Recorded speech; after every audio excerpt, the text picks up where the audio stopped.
Okay. Should be live. Cool. Um, Gosh, I am tired today. But, we'll survive. Just like we always do. And you know what? It's Saturday. Which means that I have D&D planning to do. Okay. Sorry. Okay. Concerned whale. Whoop. We don't need that. Thanks for showing up. And I saw you followed. Thank you. You're here to steal D&D ideas until your session starts. Not a problem at all. I've got a ton of them to share, and I always am happy to. I'm getting stuff moved around a little bit because I'm not all here today. I have my coffee. I should start drinking it. But okay. So, gosh, working in fantasy setting or something else. Fantasy setting. It's a setting of my own creation just cuz I don't like to play by others' rules. So, no Faerun, nothing like that here.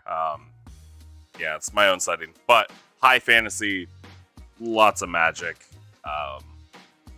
I feel like low magic settings aren't as fun, although more impactful when you get magic items and stuff. It's like, yeah. Most DMs, yourself included, use homebrew. Yeah. Homebrew works if you have the time to do it. Homebrew is great. It's amazing because it's more personalized to your players. But for folks that don't have any time, I completely understand wanting to use pre-made books and modules and stuff. Low magic doesn't work well for D&D to you. Yeah, it doesn't sound right. It doesn't sound right, especially when you have classes like wizard, sorcerer, warlock. Just magic classes in general. Unless they really are just super rare, that means that there are no wizard colleges. There's nowhere for anybody to study. That would also mean that, I guess, for warlocks, deals aren't happening all that often, or hardly ever. And sorcerer blood is just a coin toss. Luck of the dice, I guess, maybe. Which, it definitely makes the characters feel more powerful. But I don't know. I don't know. I think there needs to be a good balance. Otherwise, you end up with, worldwide known heroes at level 3. Yeah, getting sorcerer magic is like rolling a nat 20. Exactly. But yeah, in that setting where you have this party of extremely unique people, all of a sudden, word is gonna spread. Word's gonna spread crazy fast if it gets around that, oh, there's this group of 4 or 5 players, or 4 or 5 people, and they all know magic. And they're going around burning the countryside. But I guess it might be a bit of a humility thing for the players, making it so they're not the most special thing and making them work to become the most special thing. Yeah, I guess I like that kind of thing. So I have, and I've actually taken like a month and a half off from DMing because I've been working on all of this, plus holidays and whatnot, and we just kind of took a break, and work was getting busy. We'll just say busy. So took a lot of time off. Luckily, I'm using that time to actually build up all the stuff that my players are going to be encountering because I fell behind on all my planning. But it doesn't. Yeah, sorry, I'm just messing with things. It doesn't feel quite there. I'm not quite there. So right now, my players are in. I guess I could do the map. There we go. And I use OneNote for all of my planning because it's made life so much easier, like incredibly easy.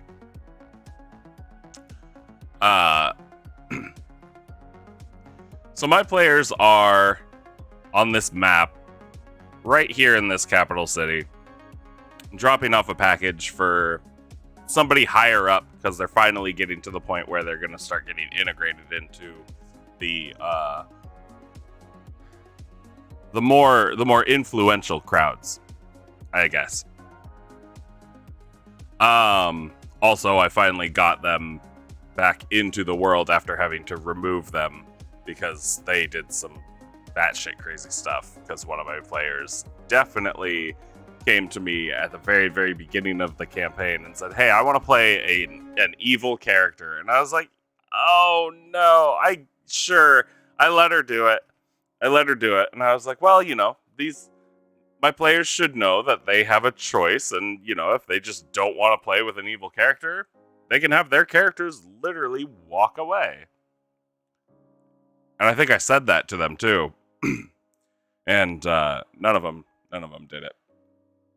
So they ended up going from like level 1 to level 5 with an evil character in their party, who I had previously told after I realized she was going to be around for a while. I was like, I pulled her aside and I told her, "I'm going to kill your character." I was like, no matter what, I will kill your character. They are going to die. That is 100% possibility. But I told her, I'm going to make it as epic as possible for you. So I don't want you to feel cheated, but the rest of the party wants to play good characters. Having an evil character, chaotic evil, she's actively just murdering random people. I was like, this is gonna fuck a lot of stuff up because I play the game with consequences. You've played evil characters, just gotta make it work and play smartly. Yeah. So, and that's the thing. You absolutely can play a lawful evil or even neutral evil character who still is going to work with the party that's doing good. But chaotic evil, because she straight up just wanted to be fucking nasty in the world, it's harder to do. I think I played a neutral evil cleric of.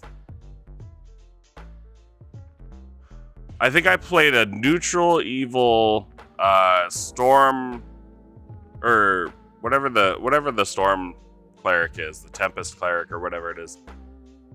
And I think their god was like Talos or somebody. And we were playing the Rise of the Dragon Queen, or Horde of the Dragon Queen, and then Rise of Tiamat modules. And I made that one work because I was like, you know what? Traveling with, the Tiamat modules. I made that one work because I was like, you know what? I'm just hanging out with these guys who are do-gooders in order to progress my own agenda, which is to defeat this, this Tiamat cult to prove, the glory and strength of Talos. You usually say lawful evil is the way to go out as a PC. Yeah, and that's probably the best way to do it. But yeah, she wanted to play chaotic evil, so I was like, all right, you play chaotic evil. I pulled her to the side. She wanted to play she was playing a tiefling warlock. But it wasn't a devil tiefling, it was a demon tiefling, because her backstory was that her dad or at least she believed her dad was uh the demon prince Baphomet. And I was like, you know what? Okay, I can work with this. So I gave her her own little personal quest. I was like, here's the thing. You have a cult that's actively working with you. And I didn't say all this just like this. It was all built up. But I was like, you have a cult that's actively working with you. They're going to help you achieve your goals because your goals align with theirs. And their goals are literally to bring Baphomet to the material plane as an avatar. But I told her, I was like, I am going to kill your character 100%. She just didn't know how. So she went along with it, and she went and got all the she was collecting stuff for a ritual, and she had to do it by a certain date, and da da da da blah blah blah. So I put a little bit of rush on her, and she ended up really kind of steering the group a little bit, which I thought was funny. And in that steering of the group, ended up accomplishing her goals and sacrificed herself to become the avatar of Baphomet. A little toned down, obviously, because I think my players were all like level 4 at that point. And I'm just gonna throw Baphomet at them. But I made it a hard fight where she had to sacrifice a bunch of virgins, and her way of managing to find virgins was really clever. She literally just went into a big city and threw out a bunch of flyers saying, "Hey, all you sexless virgins, if you wanna lose that V card, here's where you can come on this day at this time, and I'll help you with that." And I thought that was clever, so I let her do it. But yeah, she ended up. I built it to be. That's one solution, yeah. But I let her do it. And I killed her in the process because the party ended up fighting her. But I also gave her control over that avatar of Baphomet. I didn't tell her how much HP she had. I just told her, here's how fast you move. Here are the things that you can do. Have at it. And honestly, it was a little disappointing of a fight. It went on for a good amount of time, but she literally just went, and because we play on a battle mat and we have minis and all of that, she just went and stood in one spot while everybody else surrounded her. And I was like, lady, you're like 4 times bigger than all of them. You can literally walk through them. You have a charge ability. I was like, get crazy with it. Go destructive. Start breaking buildings. Grab buildings and throw them at people, or chunks of buildings. I was like, you have all this freedom. No, she stood in one spot and attacked with her weapon.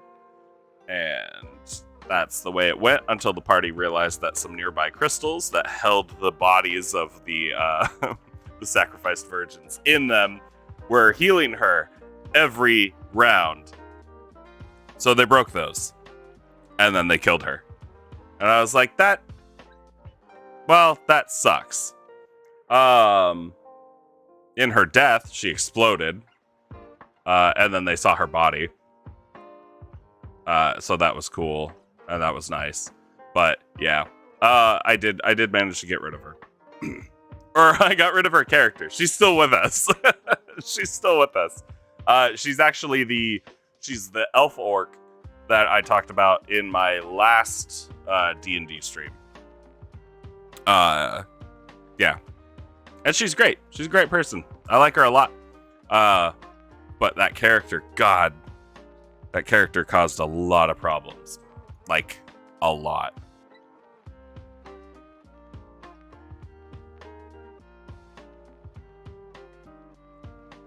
But it was fun.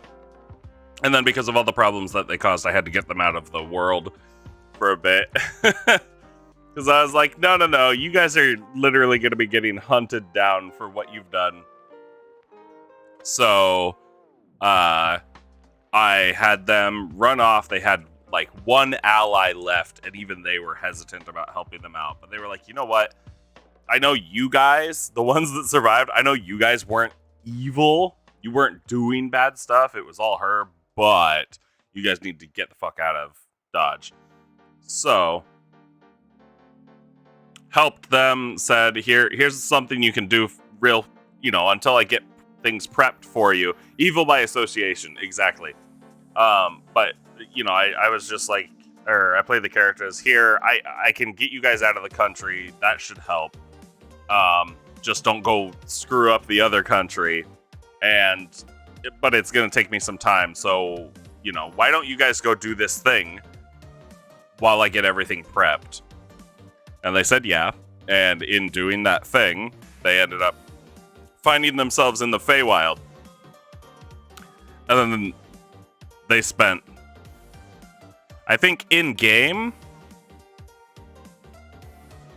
I don't have my notes on it right in front of me, but in game, I think they spent 3 or 4 weeks in the Feywild.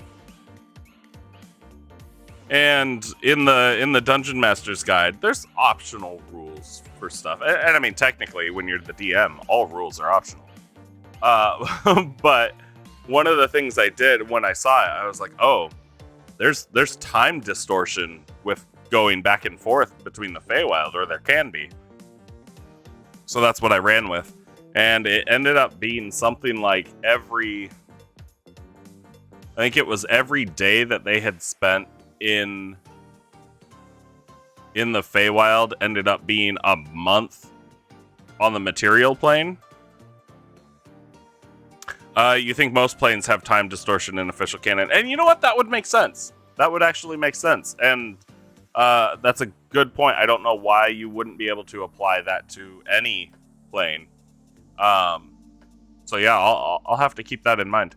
But yeah, they ended up, when they got back to the material plane, once they ditzed around in the Feywild for a bit, they ended up finding out that they were gone for like 3.5 years.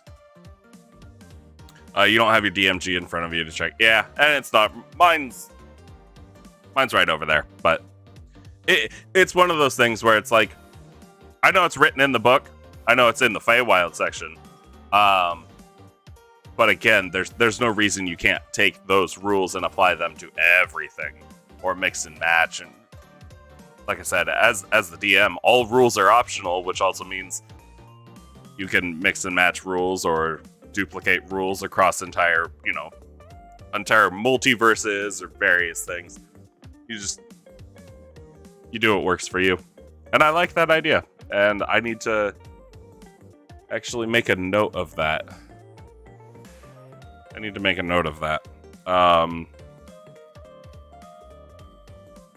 Time distortion for all planes. Feywild example. My random notes. And a bunch of other notes that I need to just delete because they're no longer relevant. But you steal rules from other systems sometimes. I like that idea. I don't know any other systems, I'm going to be completely honest. Because I really only started playing D&D about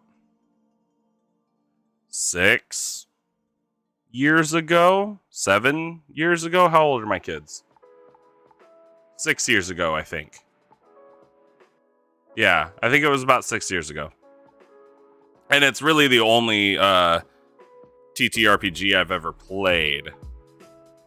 Yeah, it really is the only TTRPG I've ever played. I'm trying to branch out into a few different ones, and I play a game with an old boss of mine, because we managed to remain friends. I play a game with him, and he just kind of builds his own system and does his own rules and some of the things, and he's asked me for help on trying to balance stuff, and it's like, yeah, okay. Some of the stuff works really well, some of it doesn't. Call of Cthulhu is a good one to start branching out to, as well as Pathfinder and Starfinder.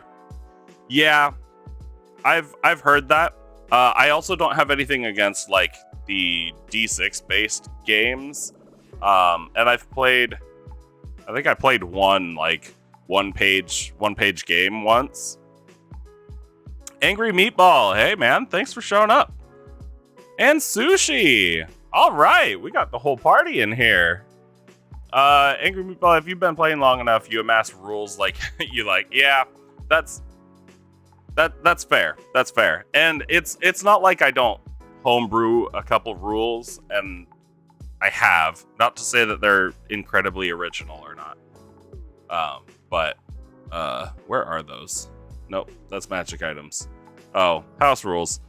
And I don't remember if we still play with all of these. Actually, hold on. So we reroll ones for HP on level up because it really sucks to have your character level up. Roll your die, and all my players roll their dice for HP. But they roll their dice and then they get a 1. That really, really sucks. So I let them re-roll. I think I actually stole that one from Matt Mercer and Critical Role. Nat 20s and 1s on initiative grant advantage and disadvantage. Yeah, and that's a common house rule. Yeah. The Nat 20s and Nat 1s on advantage thing, I felt like there should be something. And when I play and I DM, we don't run all Nat 20s are automatic successes and all Nat 1s are automatic failures. That's only for attacks, and then this special thing with the advantage or with initiative. Because skill checks, I think I talked about this before too. It's like having a wizard and a barbarian or a fighter or somebody hugely, like, massively strong, and somebody who's, more commonly probably has a negative in their strength stat, arm wrestling. And the wizard, although they've got a -2, rolls a nat 20, but then this barbarian rolls a 17 plus 5, so they've got a 22 for their strength check, but the wizard still wins. It doesn't make sense in my head. So I don't play it like that. And just like it, same situation with a nat 1. A nat 1 on a rogue who's got expertise in their stealth checks and they're like maxed out stats gets a, even with a -1, they end up with like a 15 stealth check. They're still gonna be really stealthy because that's the way their character was built. So their character should remain that way. You've taken to rolling initiative on a D12. Makes fast characters or those who've taken the alert feat feel like they're getting more out of initiative. That's a really good idea. That's a really good idea. Because I've had problems with that. I've had problems with that before, where it's like, okay, these characters, although, and I need to look at my camera more. I actually put like googly eyes up on it, so I have something to look at. I intended to get like a rubber duck or something, but chat is over here, or chat's there, so that's why I'm always looking there. That's great.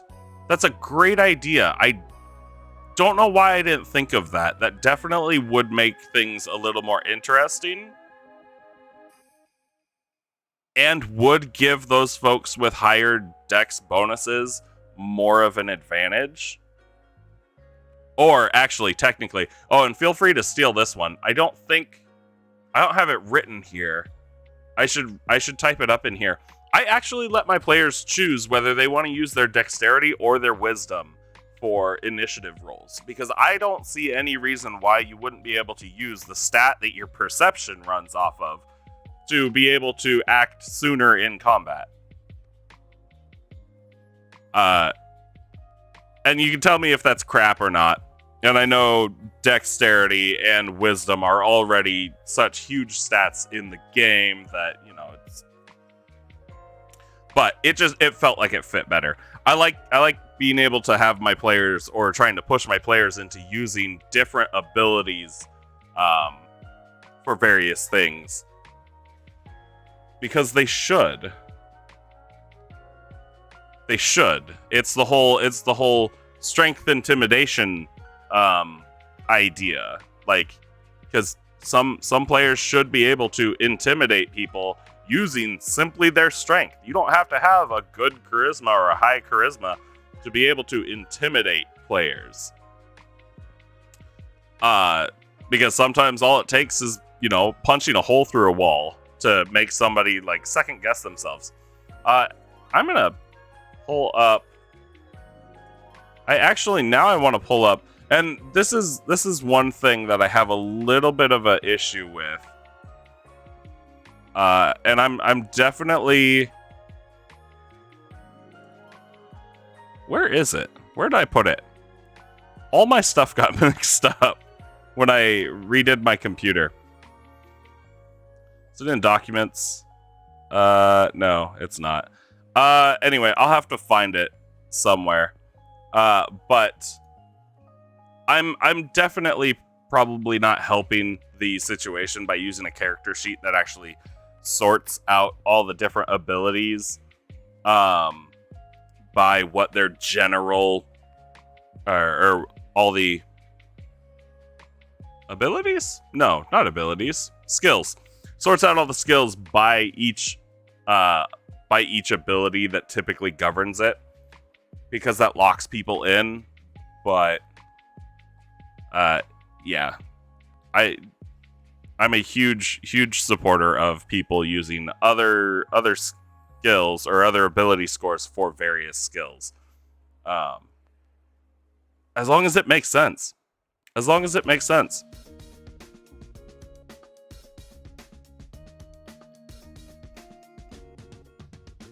And that's another thing I try to do, is make sure that my players know if they have an idea about how they want to go about doing something, throw it at me. If it's feasible, if it makes sense, of course I'm going to let you try to do it in whatever way you feel works for your character, because I'm not deciding how your character's acting. You're deciding how your character's acting. And I want to enforce that. Okay, so kind of back to the.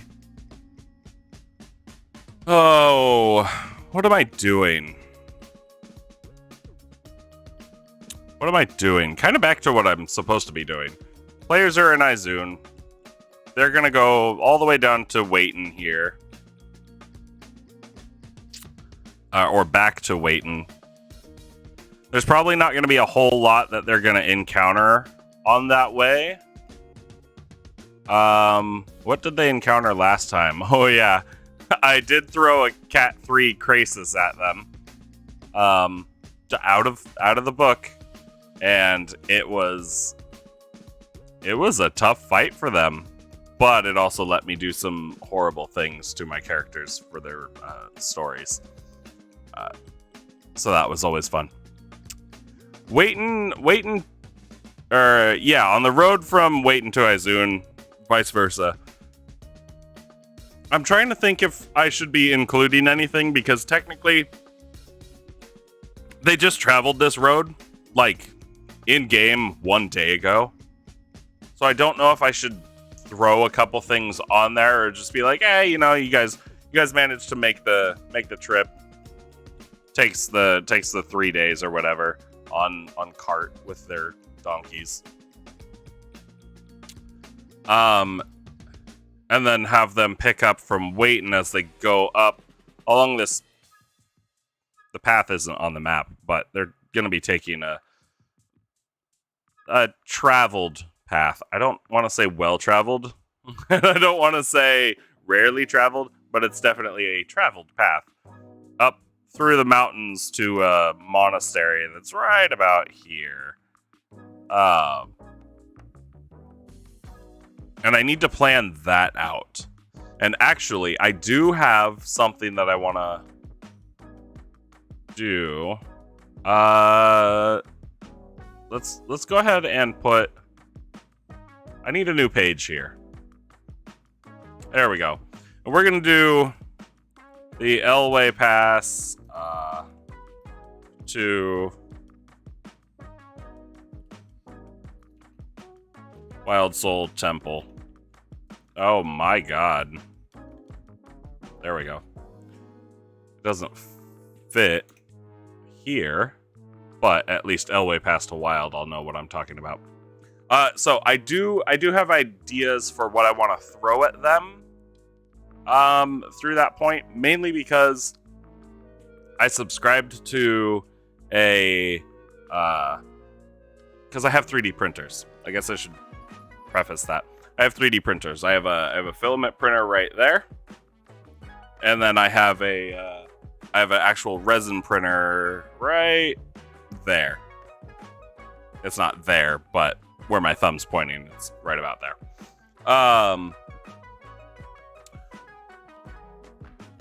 And I subscribed to a Patreon for folks that create 3D models for printing, and they're absolutely amazing.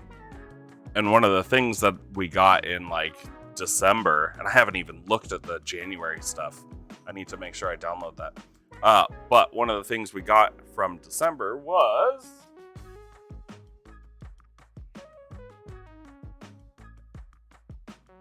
this guy.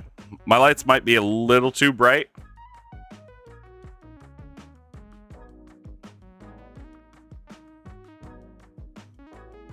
But there it is. Yeah, that's not too bad.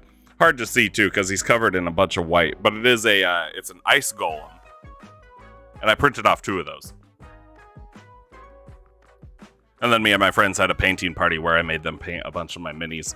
And I painted those. But I do want to throw those at them.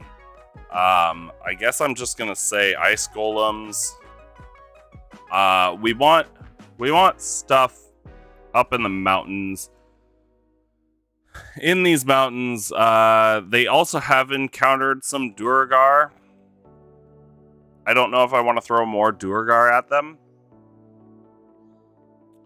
And they did come across a blizzard elemental that I kind of homebrewed. They did kill that. They did manage to kill it, but I don't know. Maybe there are. Val, welcome. And yes, I did say mountains. Because last stream that I did this, we were working on the temple stuff, and I think what we were working on were these artifacts and some of the stuff that they were going to find. But I need to plan what kind of stuff they're going to be encountering as they walk through the mountains, because they're going to have probably 3 or 4 days worth of travel going through the mountains just to get to this monk temple. At the top of the mountains is an extra big rock. You know, saying it out loud, my players would have no idea. No idea. Especially if I just kind of I passed it off. I was just like, oh yeah, and as you guys are walking, taking in the view, right about, at the peak of one of these nearby cliffs, you see a large, rather, larger than normal rock sitting on the edge. And they'd think nothing of it until I say, as you guys walk closer, the rock turns its head to you, spreads its wings, and takes flight. Then they start panicking.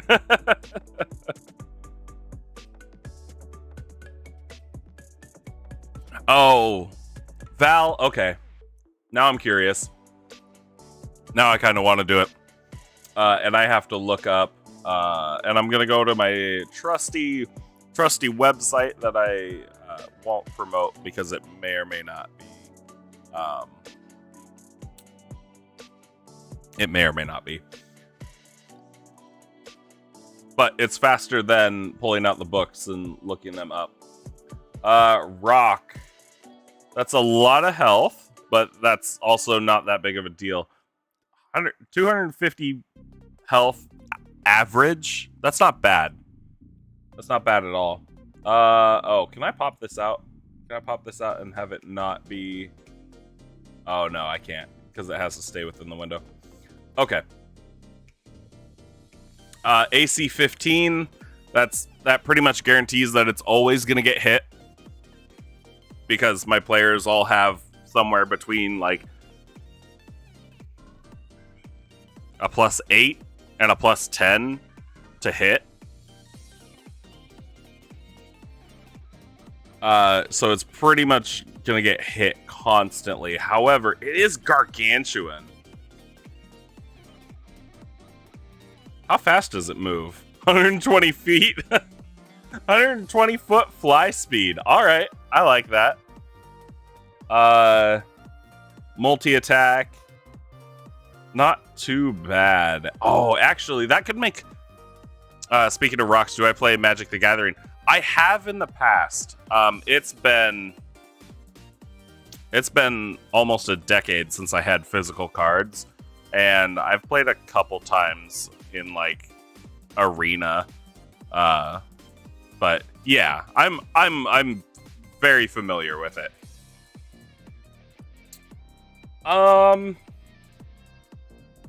Gosh, I might throw a rock at them. I might throw a rock at them just because I fully expect them to not have that much of a problem with it until it picks them up. Until it picks them up.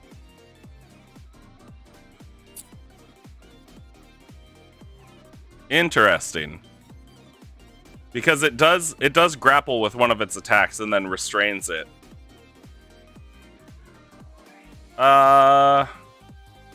Yeah, that would make for a very, very interesting fight, actually.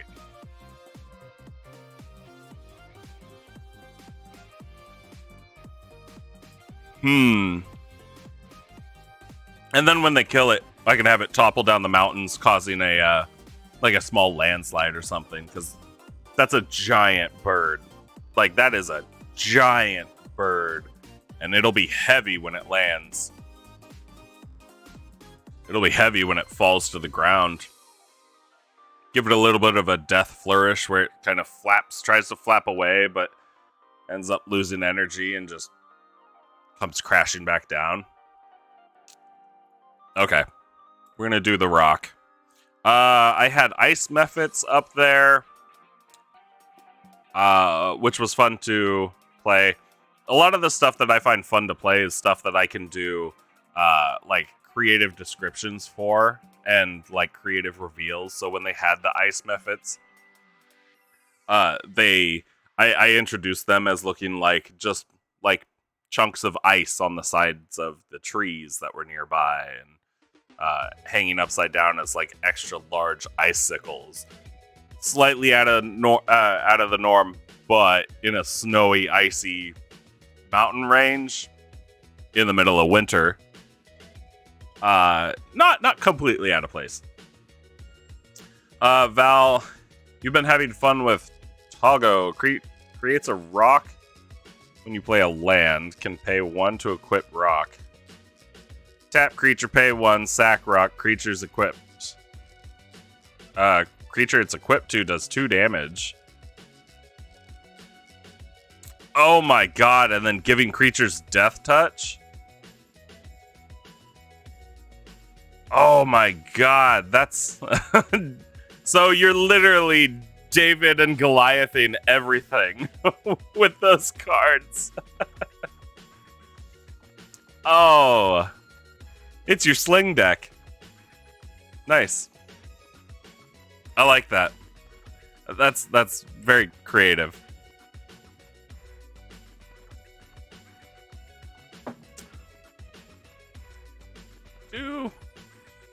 Yeah, I guess that does work, doesn't it? Yeah. Rock, huh? Okay.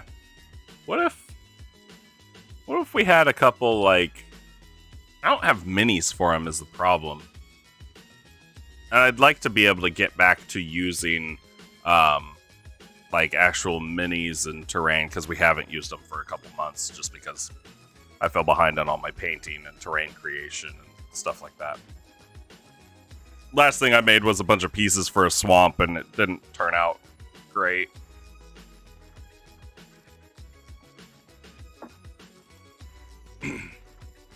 But it was necessary, I guess. And something's better than nothing, right?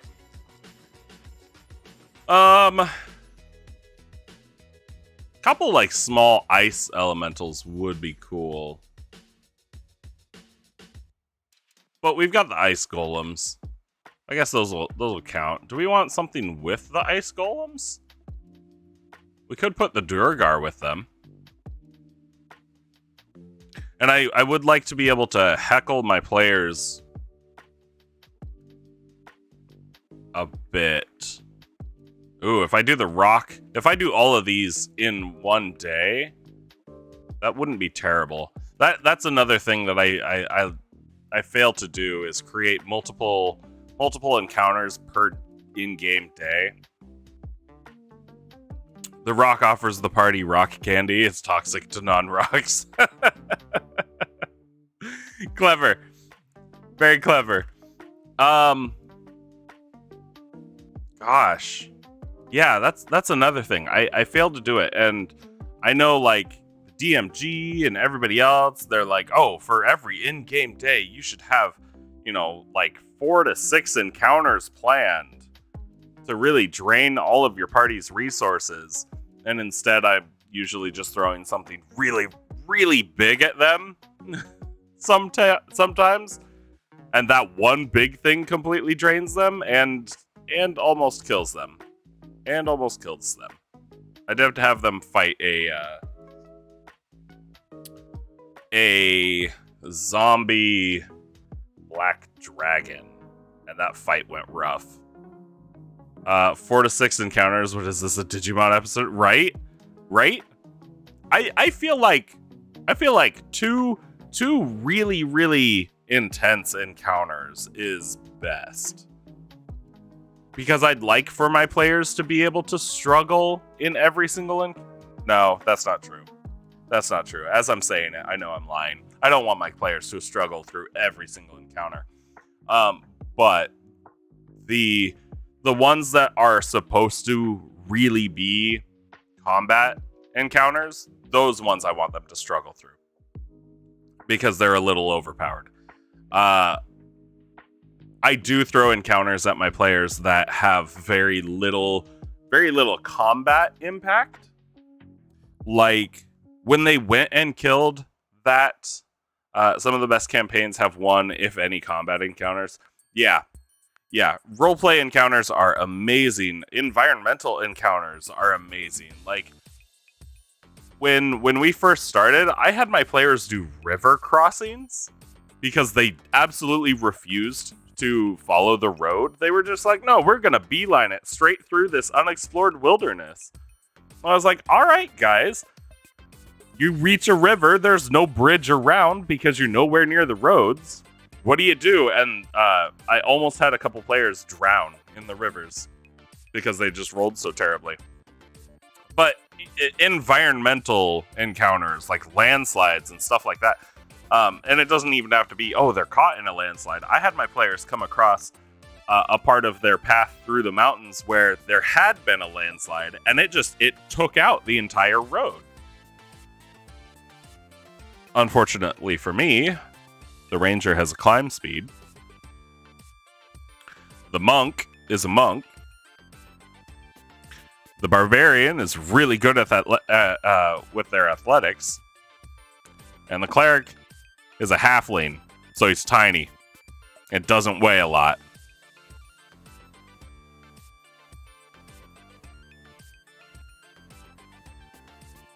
But it was funny because in reality, they did not struggle. They did not struggle with that at all. But, like, their characters didn't struggle with it. Because what it was, oh, the ranger just climbed across because they can.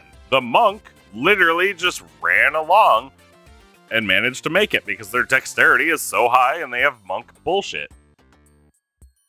And then the barbarian picked up the cleric, put him on his back, and then, like, Hulk leaped across, getting very lucky with not finding any, more loose rocks. But then just, like, Hulk leaped across, grabbing onto parts of the like, side of the cliff face where the landslide had been, and managed to make it across. So yeah, their characters, no problem. In reality, I think it took my players about 20 minutes to figure out what they were going to do, because they were like, oh man, I mean, we have rope. We have a ton of rope. They were like, how far across is it? And I was like, oh, it's probably 500 feet. It was a big landslide. So I was like, yeah, like 500 feet before the road continues on. And they're like, oh, well, we can do this, and I think we have enough rope to stretch across the entire thing, because they have a ton of rope. The barbarian is a goddamn, like, hoarder. And then they find out that they have they just barely don't have enough. And then they're sitting there trying to figure out how they can get the rope to stretch across the entire length. And they're like, okay, well, I can get across, and then I can get across. So the ranger and monk realize that they have no problem. And then they're sitting there worrying about the cleric, who can't do anything about it. And yeah, it was like a 20-minute thing. And I'm just like, I'm sitting there listening to all of their plans, answering what questions they had. But I'm just laughing to myself, because I'm like, how is it that I can throw a dragon at these guys that literally has a homebrewed rule to raise undead out of the graveyard it's in?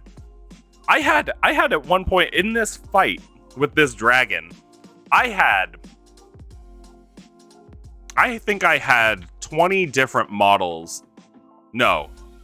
Yeah, I think at one point I had 20 different minis out on the board because of all the different skeletons and zombies that were marching towards them. And then this dragon that's flying around harassing them. And they breezed through it.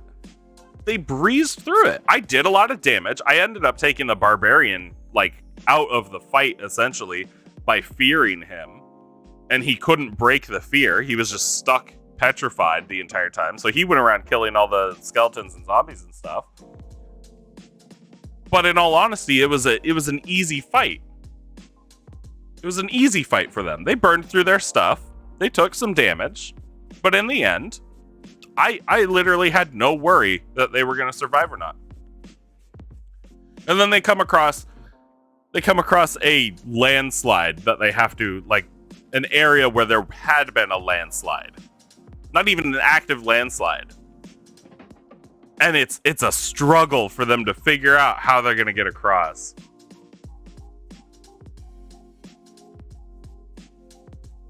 I don't know. Val, you reach a river, there's no crocodiles, 2 players die as the wagon tips, and a third dies of dysentery. Exactly. Like, I think when it comes to killing, players suddenly become masterminds, and they get these ideas.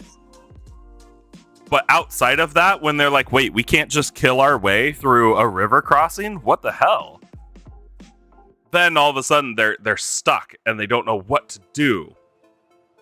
Although I guess if you wanted to be really, really, really, really horrible, you could kill your way out of a river crossing by just murdering a bunch of people and creating a dam out of their bodies and then crossing that way. But plot twist, they accidentally dislodge one rock and the landslide resumes. Exactly. And that's what I had them rolling for. I was like, I want to see if they end up sliding down this mountain. Of course, they didn't. But, and I think that's what they were afraid of, was like, oh, we're going to go sliding and we're going to fall to our deaths. It's like, yes, sure, you might. I also don't do the, or I try to make sure that I don't do one roll deaths, where your life is literally hanging by a thread at all times. May you share a funny D&D thing you heard? Absolutely, you can, Val. But I always try to remember, don't ever do one roll deaths where one ability check determines whether they live or die. And I think I heard that one from Matt Colville in one of his YouTube videos. He was like, it doesn't make sense, and it's bad for the players. It makes them unhappy because it makes them feel like there was nothing that they could do. So I really try not to do that, and I try to never make I try to make sure that I never put a situation like that in any of my games or any of my sessions. So if there is something bad, like, oh, they could fall to their death here, I'm going to have them roll to see if they just succeed in the thing. If they fail, something's bad's going to, or, they're going to start inching towards their death, and then they're going to be able to, roll something. And typically I'll just ask them, well, what are you going to do? What do you want to try to do to stop your death in this instance? And if they can't come up with something, I'll go, okay, well, you're gonna want to do something. So here's some ideas. And then when they pick one, I have them roll on that. If they fail on that, then it's like, okay, well, you're sliding down the hill. You literally are like, you're about to die. What's the last thing that you do to try to prevent your death? If they fail on that, then they die. So you try to go for 3 rolls. But yeah, I try not to do that. I try to make their deaths, if there are deaths, either combat related, so it's their fault in their poor planning, or make it meaningful in some way. Because I have had character deaths. I have had character deaths, and I don't like it. Honestly, I don't like it. That whole idea that DMs are just out there to kill their players. It's funny, but it's not true. Val, a stealthy gnome character kept failing all their pickpocket and sleight of hand rolls.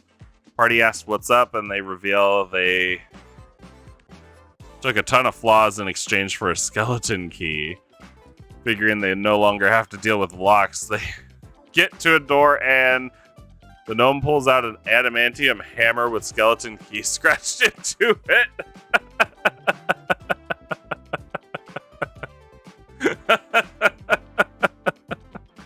That's amazing, and I love it. And it's one of those things where it's like, is the gnome?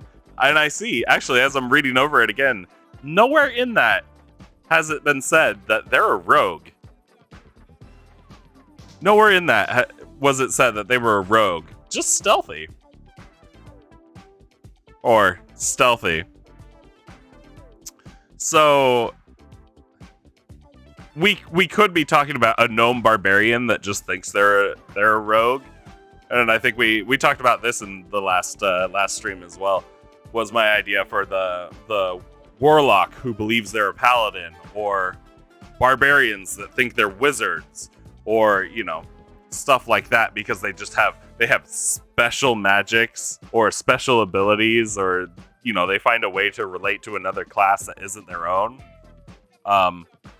So yeah, it sounds like we've got like a really dumb fighter, or a really dumb barbarian, and I'm gonna say really dumb because people need to stop playing dumb characters. Stop making intelligence your dump stat. I make it a point, if I'm making a character, more often than not, my dump stat is going to be charisma or strength. And it's not because I don't like those stats. It's because I don't see why every single character or every single hero has to be super strong and dexterous, as well as being able to talk to everybody. And they've got a great wisdom and constitution. But then their intelligence is just absolute garbage. Every single hero is dumb as rocks. And I don't like that. Unless you're playing a wizard or another class that actually needs intelligence, then everybody's like, oh yeah, they're intelligent. But stop it. Get some help. You wish Intimidate had an inverse relation with Charisma. Intimidate had an inverse relation with Charisma. In that if you were more intimidating, you had a negative to your Charisma? Is that what you mean? Oh, and that's another thing. And part of the reason why I like, because I have looked at like 3E and 3.5 and all of that. Low charisma, high intimidate. Could be. Potentially. And I mentioned this before. There's no reason that intimidate or your intimidation has to be charisma based. Some highly charismatic people can be very intimidating because they just know exactly what to say. However, who's to say that you can't intimidate somebody with your intelligence? To be fair, the game doesn't do much to make int worthwhile. Yes, and that's extremely, extremely true. And I was going to say, I've looked at the other versions, and I don't like having negatives.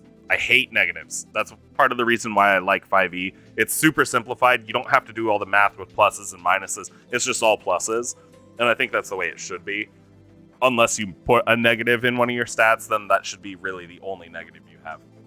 But yes, I'm going to build on this. So there's no reason that Intimidate has to be Charisma. Just like with every other skill out there. Although if you find a way to make Athletics based on your charisma, I guess. If you find a way to make your athletics based on your charisma, let me know. But there's no reason those skills have to be bound to each stat. You absolutely can intimidate people with your intelligence. Intelligence or intimidate 100% is an intelligence skill, as well as it is a strength skill, as well as it is a charisma skill, as well as it is a dexterity skill. Intimidate can pretty much fall under any skill. You just have to tell me how you want to intimidate somebody using that skill. You want to intimidate somebody with your strength? Break a board over your head. You don't have to say a goddamn word. Charisma has nothing to do with that. And that is definitely intimidating. You lock eyes with somebody and you slam your fist through a sheet of metal. Absolutely intimidating. People are not going to want to screw with you, and you don't have to say a goddamn word. Intelligence. You know how intimidating it is to have somebody come up to you and just start spouting off the ways that they know how to kill you? And I'm not talking about the like, oh, I was a Marine and I know 5,000 ways to, kill a person thing. No, it's just like kind of offhand, like the show Dexter.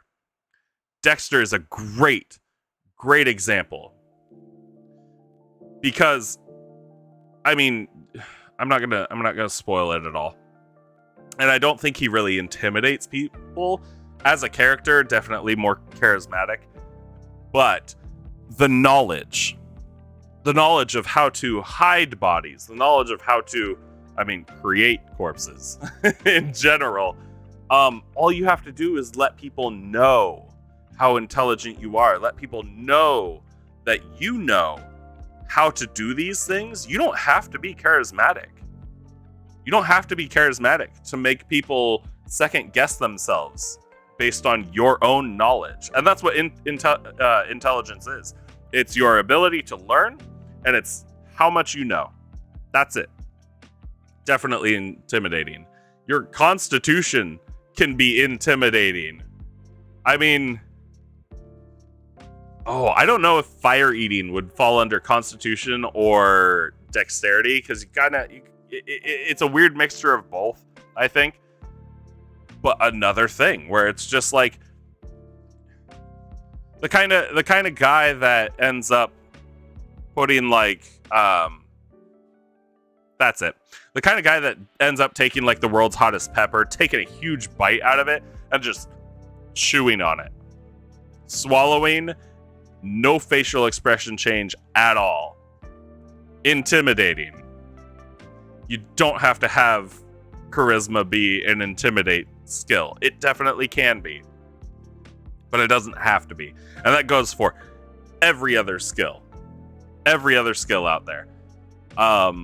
And honestly, I would argue that with a high intelligence, you could make every single skill an intelligence skill, because just knowing how to do something correctly can make you better at doing it. Some people physically, naturally are able to, climb a rope. But somebody with a high intelligence can look at that rope and go, oh, okay, so if I do this with my feet and this with my hands, I can constantly create loops that tighten on themselves, and, I'm able to easily climb the rope. High strength, high dexterity, they look at the rope and they go, okay, I use arms and I climb.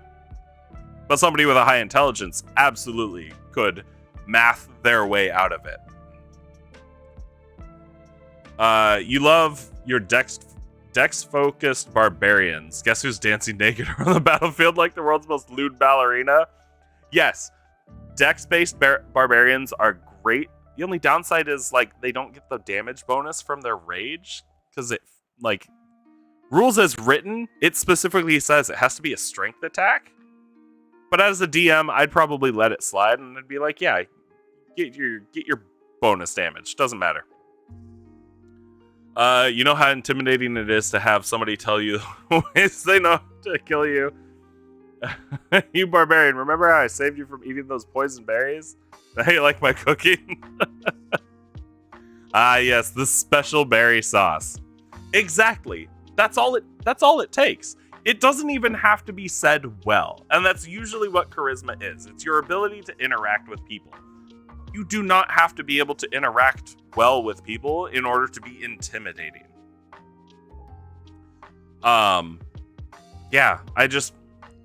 Guys, if you DM, let your players, or encourage your players to mix and match skills with abilities. If you are a player, push your DM and be like, hey, I would like to do this skill with this ability, and this is how I'm going to achieve that. Push it. Constantly push that. Because it should happen more. And I try it. I try it when I'm a player. I let it slide when I'm a DM. One of my players goes, "Oh, this is how can I do this?" You tell me how you're going to do it. As long as you can tell me how you're going to do it, 99% of the time, I'm going to let you do it. Because if you can explain how it's going to happen, that's what your character does. So why wouldn't it happen that way? Yeah. Just yeah. That's all I can say about that.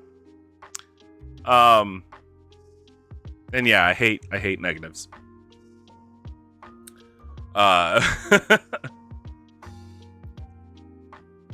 Yeah. Kind of went on a tangent with that one. The rock I really like. I really like this rock idea. I'm going to keep the rock. So Dex still works with rage. I know in the book it specifically says it has to be used with a weapon using your strength. You might make me grab my player's handbook, because I've looked at it.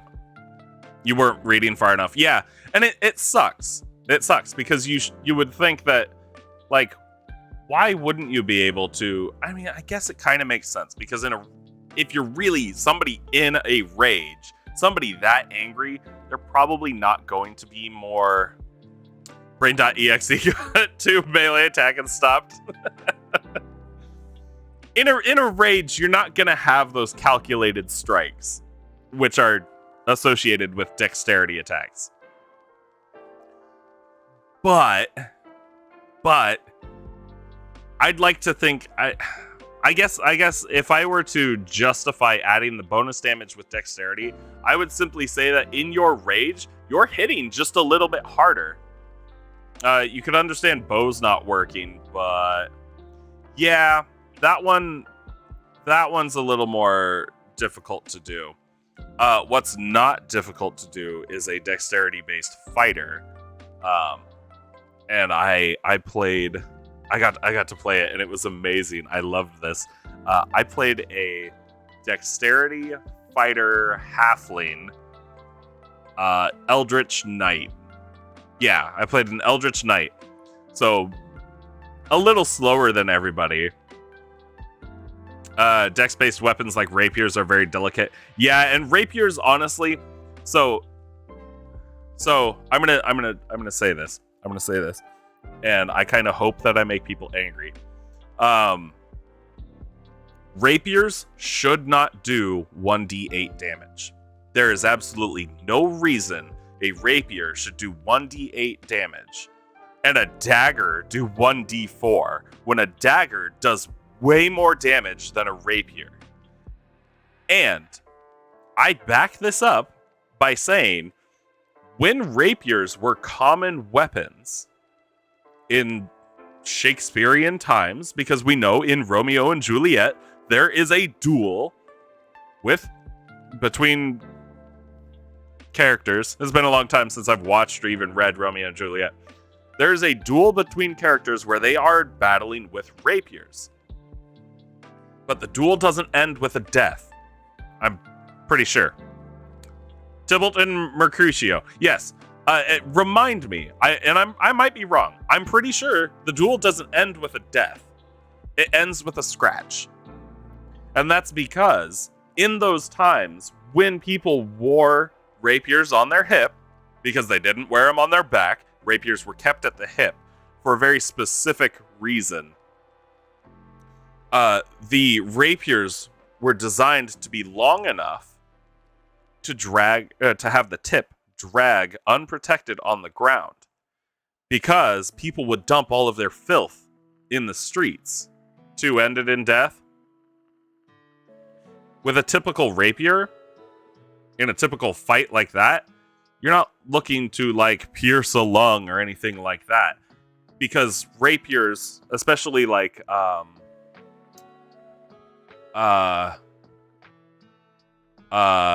fencing foils and stuff like that, thinner blades, they weren't meant to be so stiff that they actually pierce into you. They do a small scratch, they do a small puncture. They're not there to kill you on the spot. They're there to infect you with whatever the tips ended up picking up on the streets. And then the wounded person would die a few days later or even a week later because of the infection. I think, and I'm gonna paraphrase this, but in Romeo and Juliet, I'm fairly certain there is a line where somebody gets scratched during one of those duels. They look down at it and they literally say, "You've killed me. You've just killed me." Because they have. Even though they're still alive, even though it's not visually a mortal wound, there was no heart piercing, there were no arteries slashed. They can definitely pierce flesh if you thrust with them, they just can't pierce armor. Yeah, in that, I mean, you're probably going to get maybe an inch into the flesh, typically. The rapier doesn't appear in history until gunpowder is introduced to Europe. I don't know when gunpowder was introduced, because my history with gunpowder is all over the place, because Thanks, China. Since they've been using it for a long time. Or black powder. And people started wearing less armor. Yeah, but like typically it was a scratch that killed people. And that's usually where like the duel ended unless somebody got really, really angry. But again, the rapier, unless you go with larger blades and then you start to trend towards like sabers that actually do slashing damage or are typically used to slash at your enemy, the rapier was a quick scratch. It was a poke. It was something that you wore somebody down with using pain until they gave up. Or you got them in the eye. But there's no reason a rapier should do 1d8 damage. The same amount of damage as a longsword. Gunpowder was introduced in Europe in the late 1200s, but became used by Europeans in warfare by the 1400s. Yeah, and that's... Oh God, when was Shakespeare actually alive? Now we're getting history lessons and we're not doing D&D. But you know what? I think that works because I like to base all my D&D stuff off of his history. William Shakespeare, 1564. Okay, so late 1500s. Interesting. I haven't read a lot of Shakespeare because the only time I really read it was in high school and it was boring as all fuck back then. And yeah, D&D weapons aren't supposed to be realistic. They're supposed to be evocative. I like that. And you're right. You're absolutely right on that. It's just one of those things. I'm not telling everybody change it, and I'm a fan of using rapiers on my dex-based characters. But again, there's no reason realistically a rapier should be doing 1d8. Val goals: convince a DM to rework unarmed defense to be strength based. Sheer bulk acts as armor. How would that work? I'm not saying no. I'm trying to... I like these ideas. I like to problem solve all the time. I like to problem solve all the time. I'm trying to figure out how that would work. I guess it's weird because the unarmored defense, it takes into account your dexterity, it takes into your constitution. You know what? No, sorry. No, I'm gonna say yes. That works. That could work. How would that work? Because the constitution part of it is literally your pain endurance. Your pain endurance. And HP is stupid. I use HP all the time, but HP is stupid because it doesn't make sense. Nobody's going to be able to take, 27 axe hits before they finally die to a 28th. What HP really should be is your endurance meter, and whether you're dodging weapon attacks or you're taking blunt hits, those will wear your endurance or your HP down. So technically, that's what your HP is. But how would that work using strength for your unarmored defense? Like how do you use strength defensively?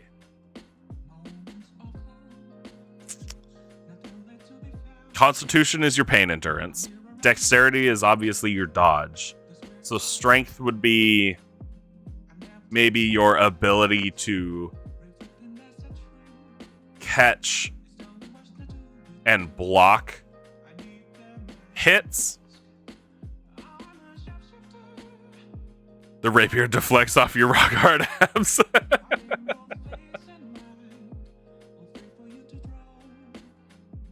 I think it would be more like if somebody came at you with the rapier, you manage to grab it and stop it from piercing you quite as much, you're still going to take the full damage.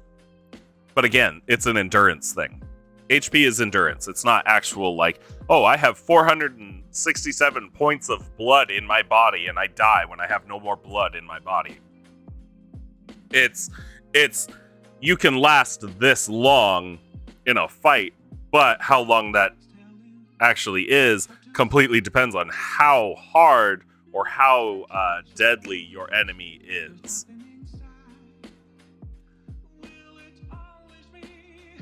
I could see strength working as unarmored defense, but I'd make my player justify it. I'd definitely make my player justify it. You make the okay sign, grabbing the tip of the rapier between your thumb. And yeah, you just kind of like, oop, no.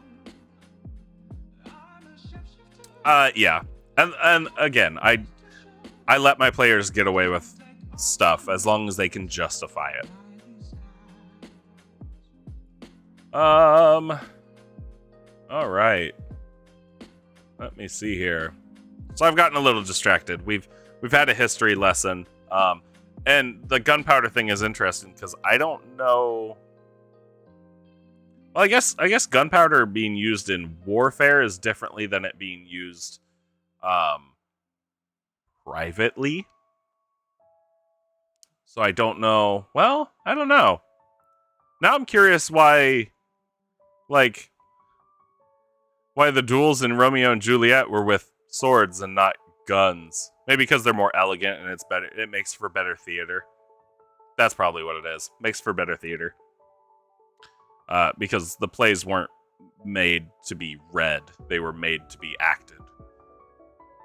And somebody pulling a gun, pulling out a Glock on stage, and just putting an end to a duel. You only get one shot from a pistol. Yeah, that's fair. Disney is the largest buyer of explosions besides the Army in America. That is true. That is 100% true.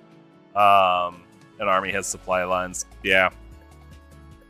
Good points. Good points. Let's do... Okay, I'm going to do this rock fight. It has to be really, really interesting, though, because it's not going to be a rock fight out in, like, an open field or anything. I think this definitely has to be... My players are on a, like, cliffside path. They don't have a lot of wiggle room, and now there's a flying rock actively trying to attack them. Yeah, let's do that. Rock attack on mountain cliff path. Little room to move. There we go.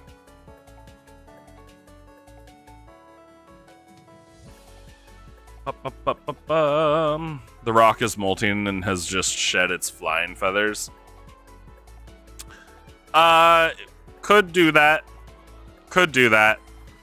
But I think if I have it flying, it makes things a little more interesting. Again, so I talked about how I let my player after I killed her chaotic evil warlock. I talked about how I let her play the avatar of Baphomet that her character had essentially summoned through a ritual I gave her. And when she did it, she ran in, stood in one spot, got surrounded, and they just beat her down while one of the players went around and broke the things that were keeping her alive. And she realized this and did nothing about it until it was way too late.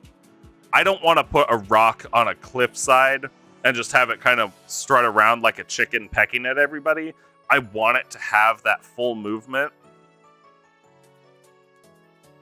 As a result, it's embarrassed and lashing out at all. Let's see it in its weakened state. Self-aware, sentient rock. I guess I shouldn't say sentient, because it is sentient. It's an animal, it's sentient. Self-aware, intelligent, common-speaking rock.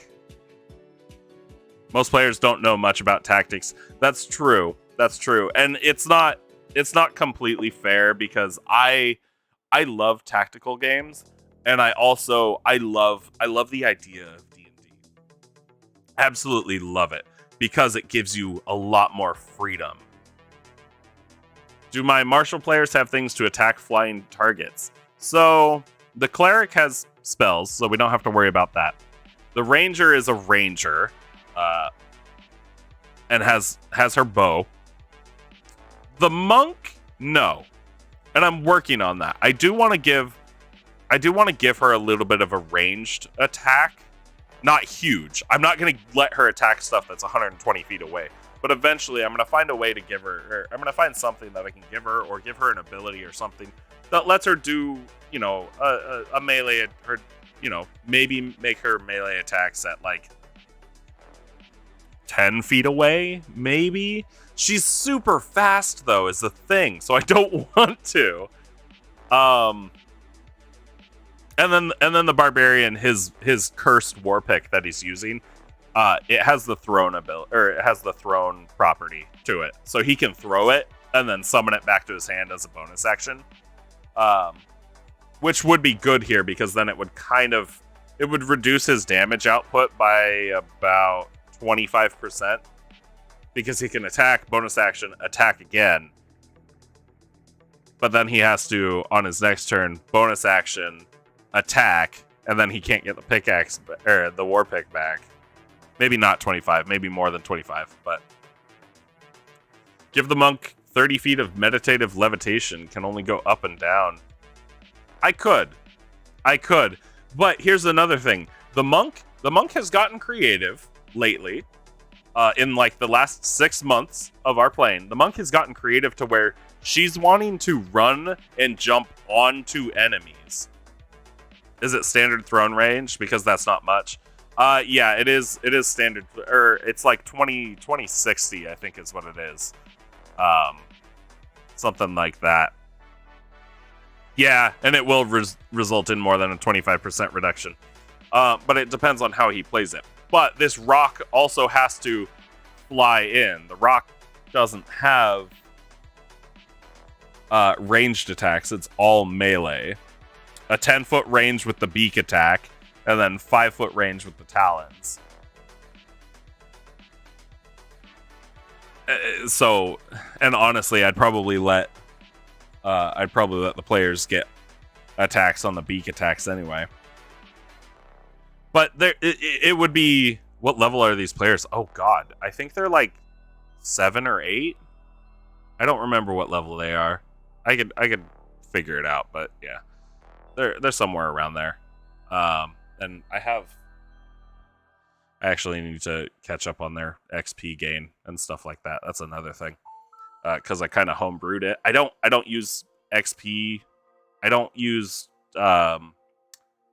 milestone either, because I wanted to be able to give them XP for like roleplay encounters and stuff like that. So I do a super simplified XP system where it's like, if the encounter, whether it's combat or roleplay, was easy, they get 1 XP. Medium, hard, or 2, hard is 3, and then each encounter gains however much XP.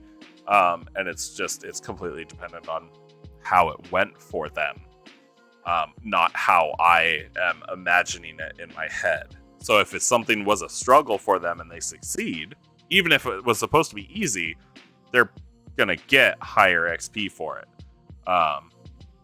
and vice versa. If it's something that I imagined was gonna be way harder, they're gonna get less XP for it if they blazed through it. But I'm probably not. If I designed it to be really hard and they just found a loophole, I'll probably give them a little bit more XP just for my lack of planning there. Give the rock ranged attacks. I could. I think what I'd rather do instead of giving the rock range attacks is give the rock like layer actions almost, where they can cause the environment around the players to be harmful, whether it's causing the area to be difficult terrain, or whether it's causing like small landslides or boulders to start rolling down the mountains into their area. That's probably what I'd rather do rather than giving them a ranged attack, because I don't want this rock to be deadly. I don't want it to kill my players. I want it to almost kill my players. But I also want my players to be able to attack it, so it has to maintain that mostly melee-centric attack style. Val, give the monk a bag containing rocks of momentum. They move continuously until they collide with something. Throw the rocks at 5 feet per turn and let them be a turn-based bullet hell boss. That's not bad. And you know what? The monk... Oh, she's not... I was going to say, the monk could pick up, like, throwing stars or daggers or something and be effective. But she's playing the monk as a boxer. Like, straight fist fighter, no super fancy footwork or, running around, anything like that. Rock feather volley, launches feathers acting as harpoons. Yeah, see, that's...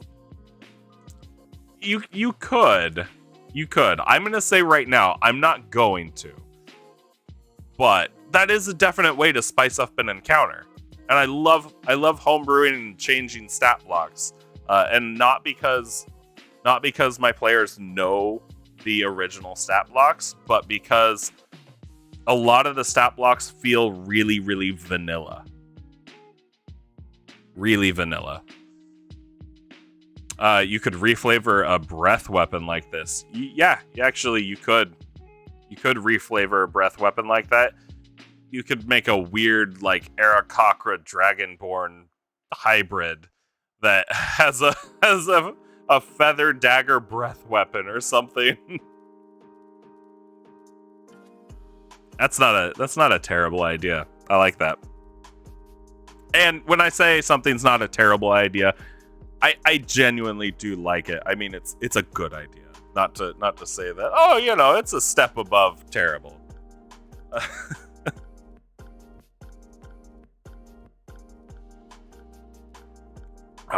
Coffee. I like those ideas though. The rocks of momentum. You're just thinking that once this rock touches down and your players surround it, it's not taking off again. So, okay, Meatball. I want to ask, why wouldn't it take off? And I'm not saying because of HP or something. Because more often than not, I boost the HP on my larger encounters, because a dragon with 300 HP is not enough. It is not enough for a party of 4 level 7s or level 8s right now. And mostly because I did give one of the players an OP melee weapon, but then the others do so much damage. Because it's going down before it can get airborne again. Yeah, if HP is an issue, bump the HP. If you're not doing enough damage, bump the damage. I raise the HP on every single one of the monsters that I throw at my players, because the ranger is straight up in the books. That's how she's playing it, is just right out of the book. She doesn't have any magic weapons. She has literally no magic bonus to her attack, no magic bonus damage from anything I've given her. She literally just has everything out of the book. That ranger is dishing out like 40 damage a turn, something like that. And that's by herself. The barbarian, without the added magic damage that I gave him, because it's a cursed weapon, without that added damage, he was still putting out about the same amount. And then a cleric with a high level spell, like a 5th level spell or a 4th level spell, can dish out another 40 damage. Like, you're literally only gonna last 2 rounds. So yeah, if you're surrounded by melee attackers, going airborne will trigger attacks of opportunity. You're right. But the stat blocks in the books, they're literally made for characters that are they only have the abilities that their classes have given them. The stat blocks do not account for any magic weapons or magic items. And they also account for multiple encounters, that 5 to 6 encounters each game day. If my monk is playing a boxer, knockout gloves, these gloves can't kill. Instead, if the target would die, its HP is set to 1 and knocked unconscious. That's not a bad idea, actually, Val. I like that. Meatball, you get that you need to buff HP, but you need to do that because 5e math doesn't account for it. Yeah, exactly. Exactly. That's exactly what I said. And you just alter. You just alter in whatever way you can. Hell, I've bumped AC on stuff before. Not a lot. Not a lot. If I change the AC of something, I'll change it by 1. 1. Maybe 2. If I bump it by 2, I'm giving an actual reason why it's bumped by 2. But you gotta remember that a 1 increase in AC is also a 5% chance that the players miss. Or an increase of 5% that the players miss. Can an attack of opportunity be used to grapple? I would allow it, actually. If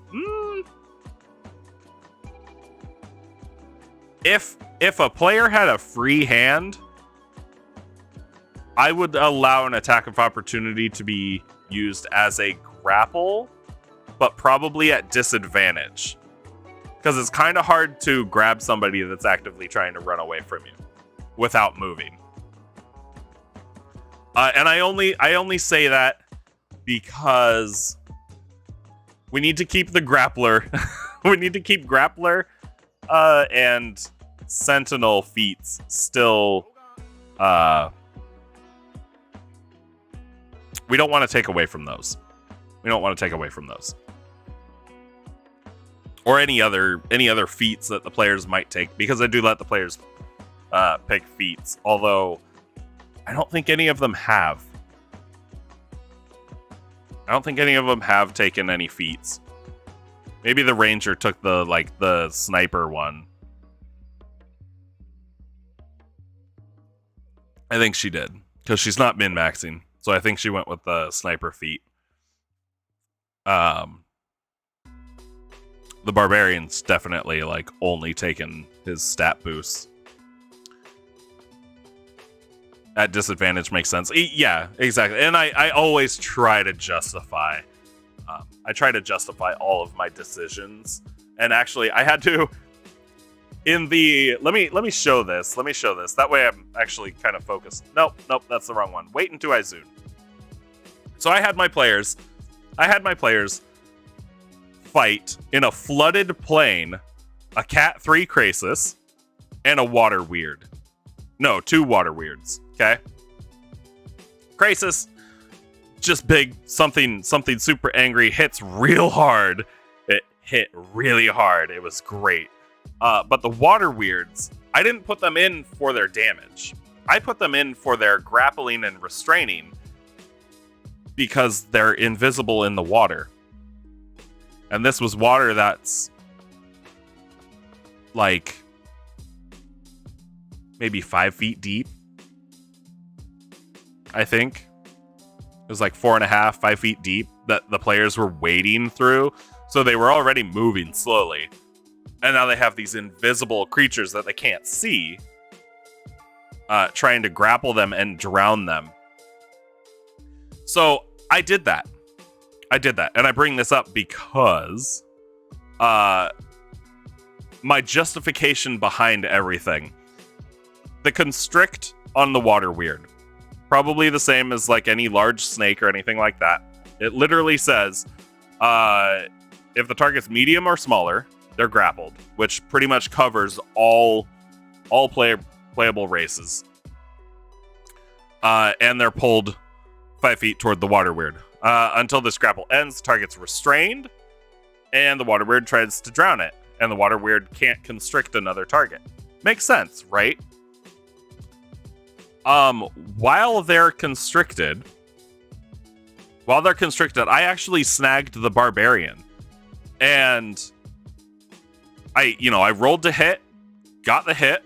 Being invisible gives advantage because he can't see it. So I rolled an advantage to hit, and I managed to restrain him. He went underwater. The first time he broke out. The second time I got him, he didn't do it. He just went to attack. And then when it was the water weird's turn again, I just rolled damage. Because my thinking is the water weird is essentially just a water snake elemental. If it's wrapped around him, it doesn't have to roll to attack again. It just gets to do damage again as it constricts more. I rolled damage and he goes, "Wait, where's your attack roll?" I was like, "Well, this is it's already wrapped around you." He immediately wanted to, argue it a little bit. I say argue. It wasn't like confrontational or anything, but I tried to justify that because it makes sense. It makes sense. And after explaining it to him, he was like, "Oh, okay, that's good." And I'd let any player do the same thing to me. If I tried to, confront them about something that they were doing and they were able to justify it, all right, that works for me. That's my general rule. Val, hear you out, quicksand. Did you know human buoyancy keeps you from completely sinking? Most die from dehydration or exposure. Yes, I did know that. And it's kind of like, it's kind of the same situation as like if you're in the US, in the West, or somewhere near like Idaho, Utah, the Salt Lakes, the Salt Lakes. Humans are more buoyant in there because of the salt content, because of the mineral content within the water. Same thing goes for the Dead Sea, although the Dead Sea is even worse. The Dead Sea, the water there is more dense than Salt Lake water is, because there's more mineral, there's a higher mineral content in that water. So quicksand, very much the same thing because of all the mineral content in the water. It does keep you from actually drowning. It's like soup. It's like soup.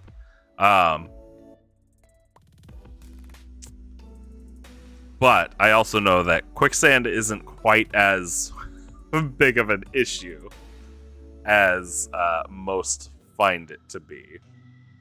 And as long as you move slowly enough, you can get out. It's kind of they had us do these experiments in high school with cornstarch and water. And if you mix it right, on when you're applying pressure, suddenly it freezes up and it almost becomes solid, and you can actually like punch it and it won't make an impact. But if you slowly put your finger in, you can sink in a bit.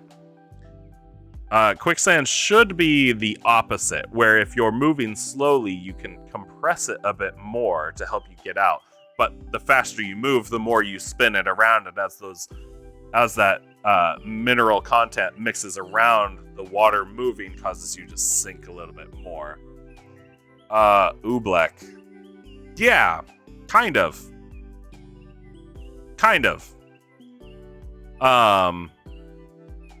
Maybe. I don't remember what they called it. I think they just said like, we're mixing cornstarch and water. And I've tried to do it again at home before. I had done it at home while I was still in high school, because I just had so much fun with it. I was like, you know what? I want some water that I can punch. But I don't remember the mixture. But I thought Oobleck was different. Maybe it's not. I don't remember what they called it. Anyway, kind of the same idea, but reversed. Because because it doesn't seize up under pressure. Yeah. Maybe it's not fully related. Just made me think of it. Okay. Let's say this is gonna be a path that we want like some carts to be usable on. We'll just say it's like a 10 to 15 foot wide path. Yeah, okay. I like this. I like this rock idea. Just because I can kind of drop it on my players.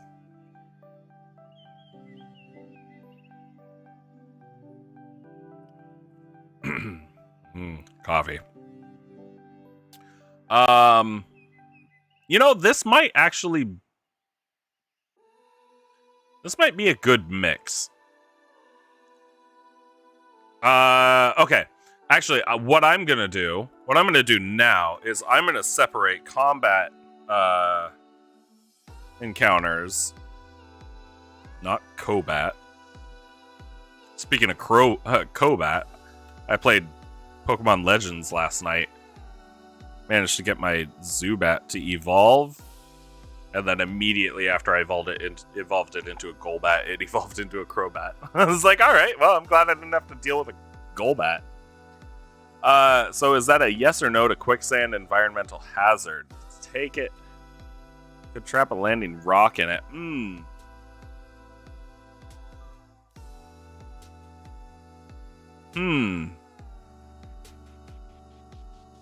I think where I'm putting it, where I'm putting it, quicksand doesn't make a whole lot of sense, because I think if you were to find quicksand, typically, isn't it in like lower areas where water actually comes in and collects? But I'm thinking this is like mountain cliffside kind of encounter, so there wouldn't really be anywhere for quicksand to sit, unless it's not going to happen because none of my players are actually like magical except for the cleric. But if there were a wizard or a sorcerer or something, I'd let them homebrew a quicksand spell.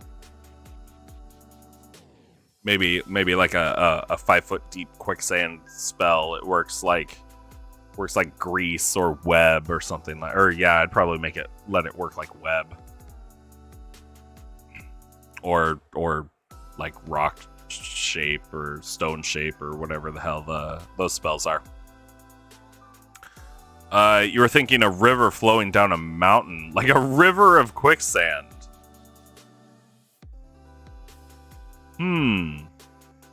Okay. I like this idea. I like this river of quicksand idea. Mold earth plus create water. Yeah, I could see it. I'm gonna steal this. I'm gonna put it in my notes. Where? There we go. I'm gonna put quicksand river. Like the river has quicksand nearby. Oh, okay.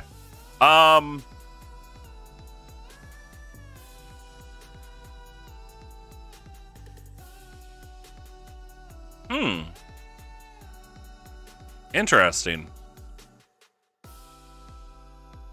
I could see that. I'm gonna. So I'm writing down quicksand river. I'll just kind of keep this in mind with that as well. Maybe I will put quicksand in. Quicksand river seems cool too. Yeah. I'm gonna do this because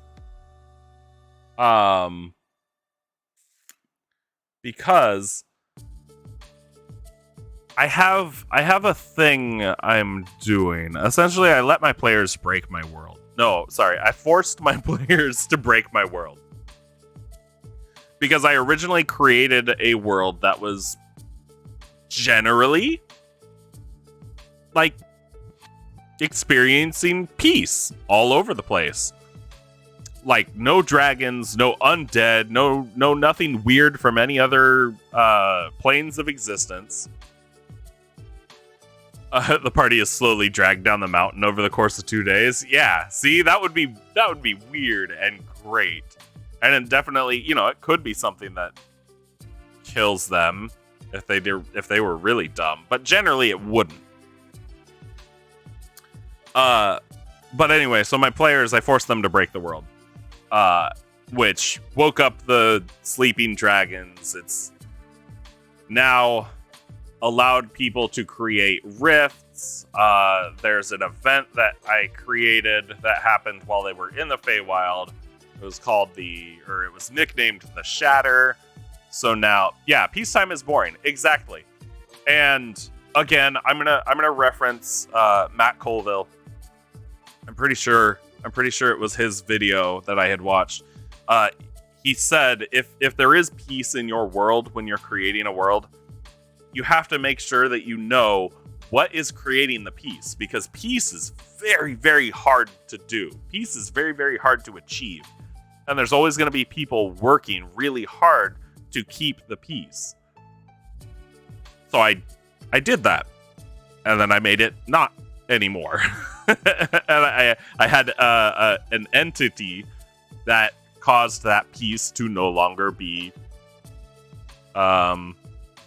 All right, he was going about Donald Kagan's book. Yeah, and I think it's one of his older videos, and he really is. He's an amazing writer. I mean, all of those folks are. There are people out there that are far better than me, and I steal their ideas, or I try to keep in mind some of the stuff that they say, because it's all good advice. But anyway, peace made peace not happen anymore, so now there's no peace, or there's a bunch of stuff really bad happening. Did you bring up flesh castles before? No, you did not, Val. I think I would remember that, because now the image is very, very disturbing. But yeah,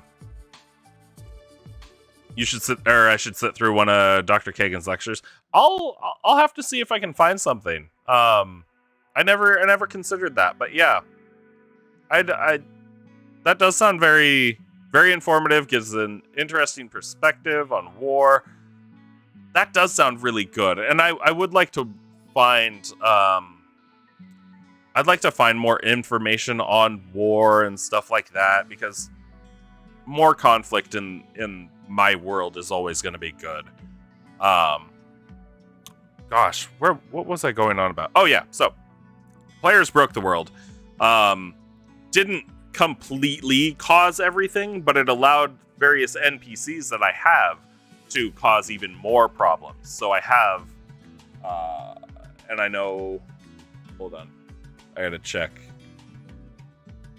Let me check who's actually in here.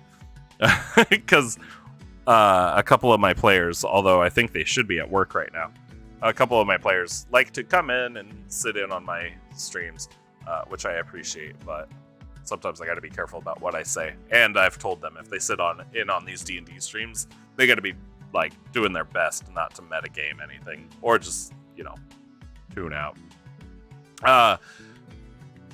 But the NPC that I'm planning to be like the big bad like endgame boss is the one that caused the Shatter, which is literally just breaking the fabric between the various planes of existence. So now because of the Shatter, there's these rifts opening up all over the world that lead to the various different planes, and there's multiple like water plane rifts and earth plane rifts, and all create rifts that are like mixes of the two different elements. There's rifts into the Feywild, there's rifts into the Shadowfell, so on and so forth. It's kind of like a huge invasion of everything. But yeah, so because of that, I think I'm gonna do a rift. It's like the barrier between earth and water. Between the earth and water planes. And I think I'll just have a ton of quicksand pouring out of it, or I guess magic quicksand that ends up turning the earth around it into more quicksand, and then you have these quicksand rivers.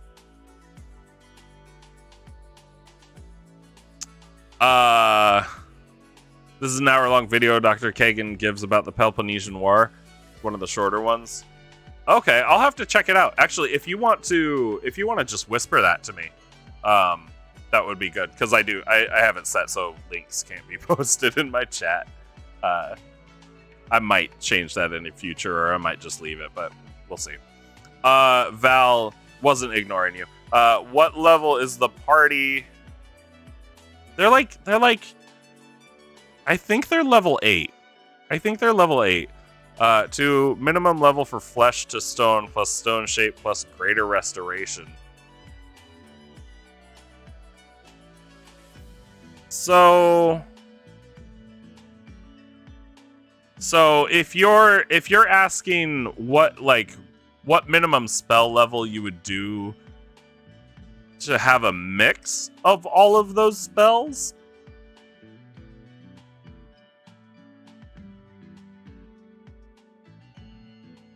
flesh to stone, shape stone, greater restoration. I guess you wouldn't have to mix all of them, but it would be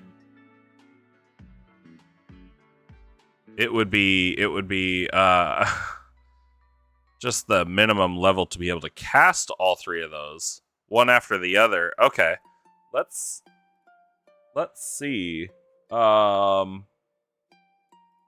References, spells. Which one would be higher? Greater restoration is like a 5th level spell. Shape stone, I'm pretty sure, is less than that, as well as flesh to stone. Let's check flesh to stone. Yeah. Oh, flesh to stone is actually 6th level. And then stone shape. Stone shape is 4th.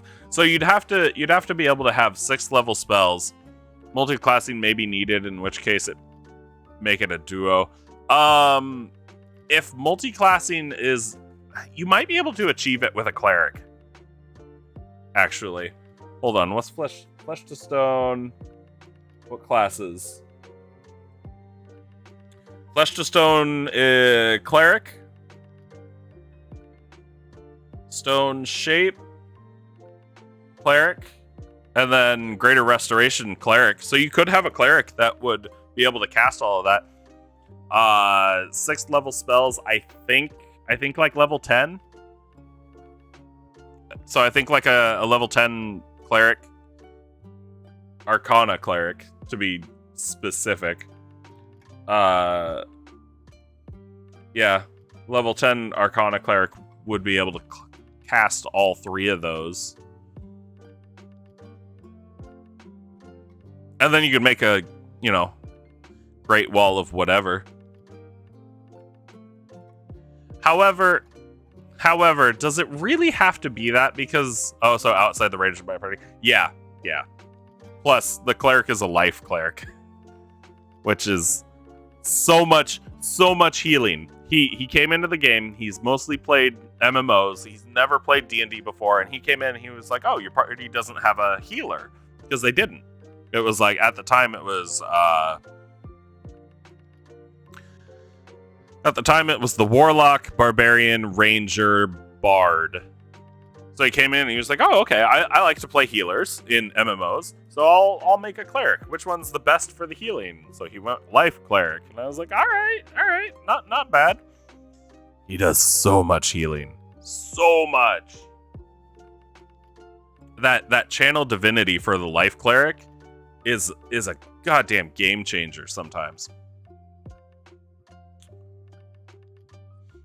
But yeah, there are, as far as your flesh castle goes, there are other spells like Mordenkainen's magnificent mansion. There's There's a spell that actually creates like a small fortress or something. I'm fairly certain.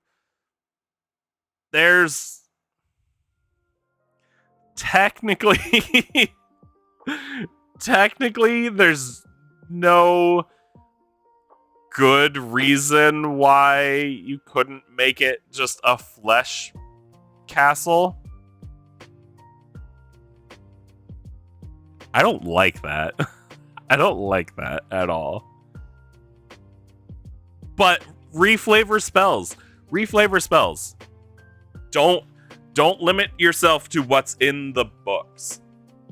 Create your own spells. Make it reasonable. Compare it to other spells of various levels and see what would be the closest. And, build it that way. Or reflavor a spell. What is it? It's like flame. What's the flame ball one? No, it's ball. No, I don't remember what it's called. It's the one that creates a flaming orb, flaming sphere. Yes, thank you. Flaming sphere. For that BBEG that I have planned. He's gonna be tied to like elemental chaos and stuff like that. So he's gonna be a high level elemental wizard. I'm gonna give him flaming sphere. I'm also gonna give him an ice sphere. I'm gonna give him a wind sphere, and I'm gonna give him an earth sphere because there's no reason why you can't reflavor it. Also, BBEG, I'm gonna give him the ability to have 4 different spheres running around the map. Because I like making my players move.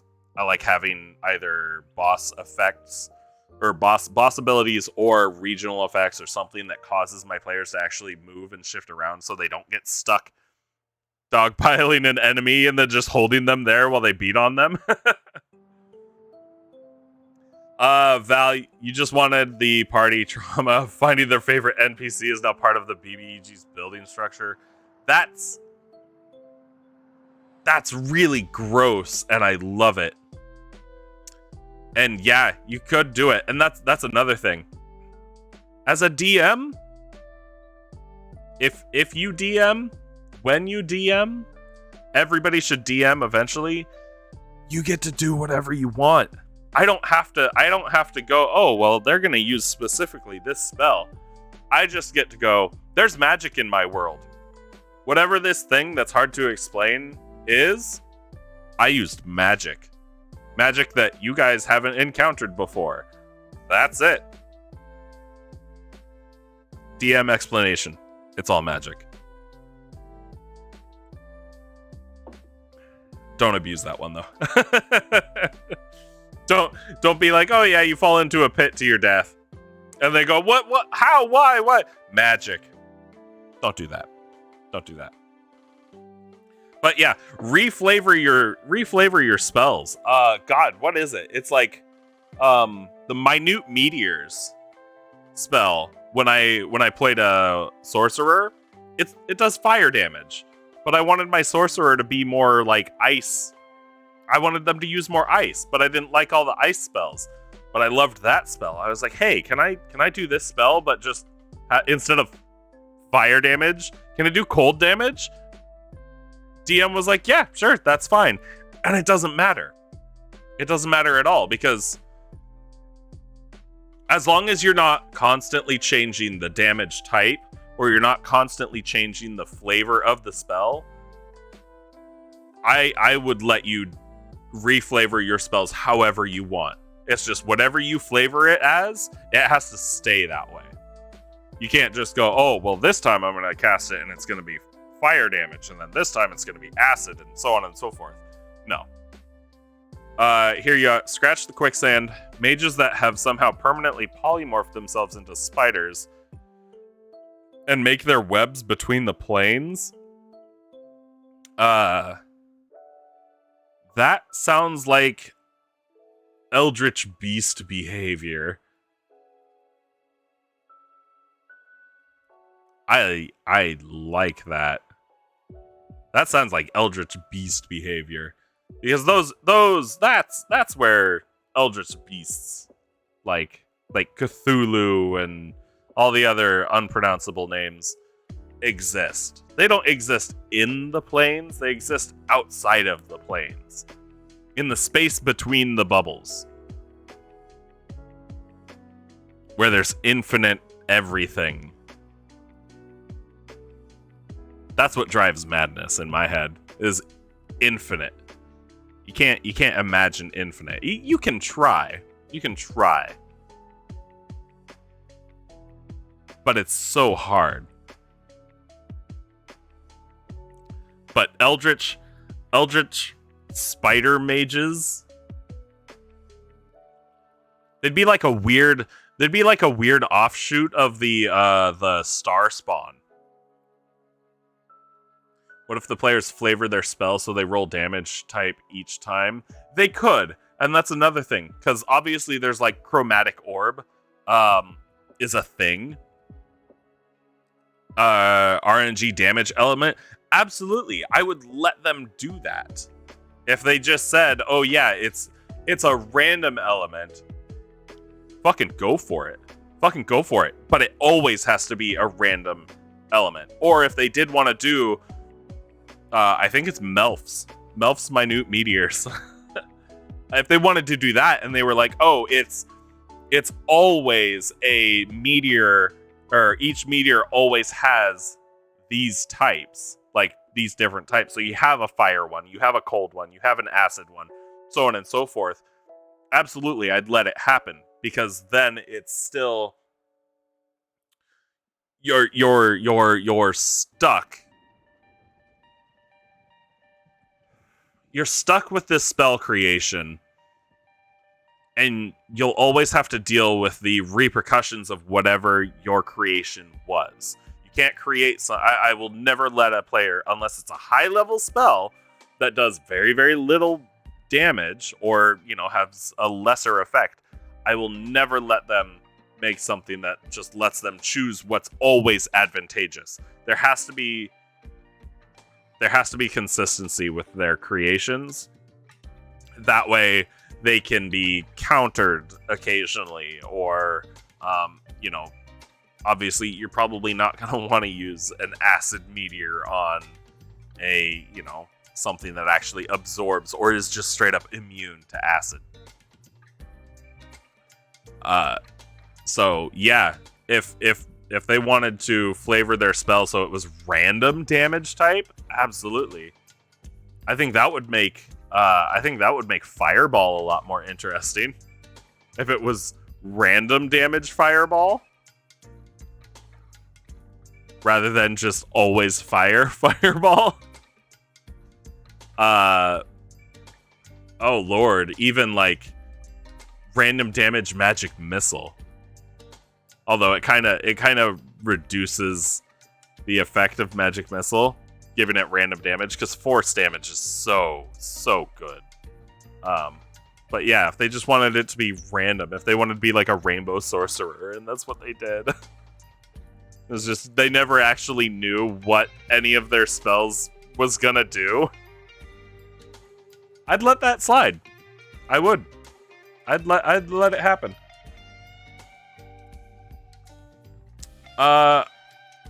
Quicksand River. Yeah. Anyway.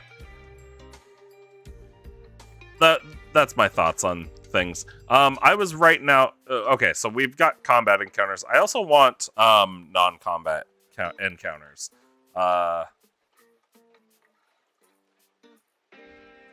Did I really? I keep fat-fingering it. I like to have non-combat encounters listed as well. It helps keep the world alive. Not everything in the world is trying to kill you, or at least not like right away.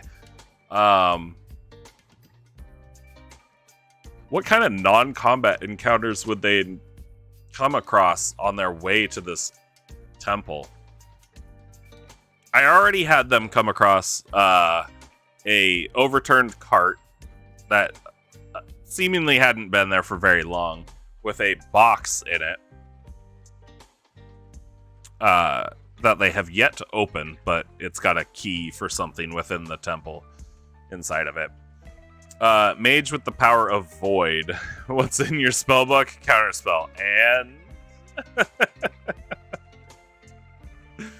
yeah, they suck everything up. Kind of like oh god. You know how long it's been since I've watched Inuyasha? But the monk guy with the fucking black hole in his hand. That's your mage.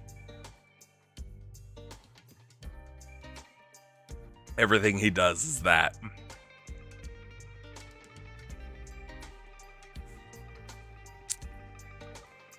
So, non-combat encounters. What kind of non-combat encounters do you come across in the mountains? Snow? Maybe a blizzard rolls in. That's kind of weather, though. I have a table for weather, and I'll show this one off too. So I've seen super complicated weather tables, and they're great. They really are. I'm not gonna knock them. They're really great. However, you have to plan those ahead of time. So I kind of did a thing. This is a bit of my own creation. It uses a 2d6 system because bell curves are they're not used as often as they should be. And bell curves are great because you get larger percentages and you have more typical numbers like this. So I was able to set up something for like the spring and fall and winter. Non-combat encounter: a giant feather harpoon through a half-eaten woolly mammoth. You know what? Yeah. Let's do that. I'm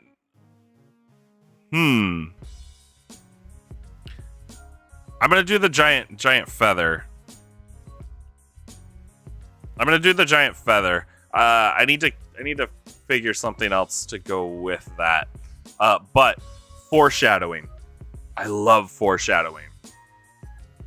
So non-combat encounters that just kind of foreshadow what they might be dealing with. Let's also do an abandoned camp.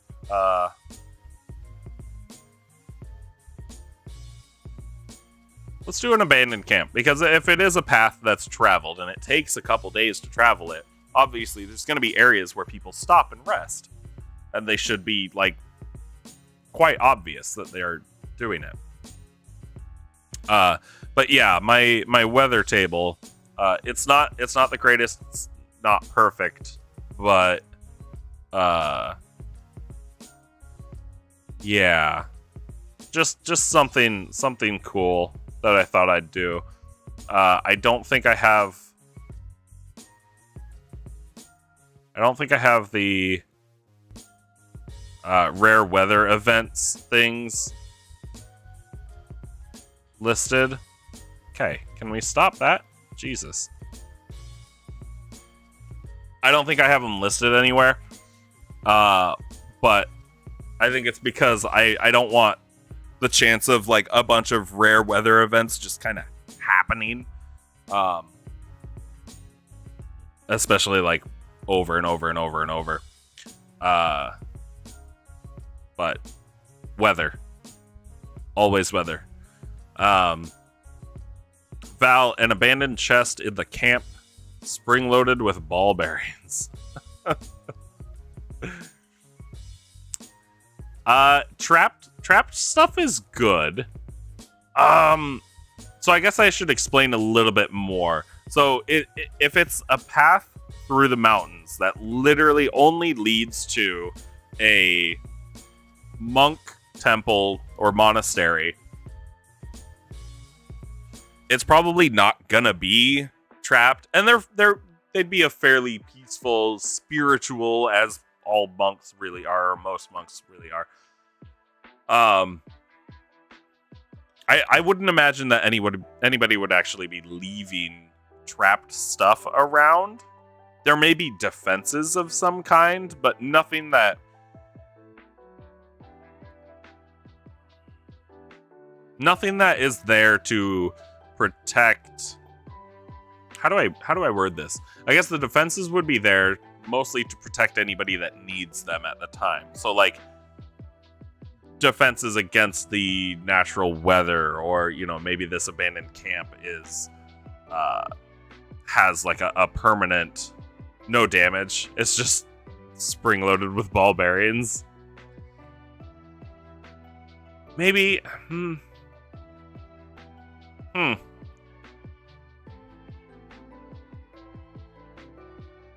Okay, I might be able to make that work. Abandoned chest.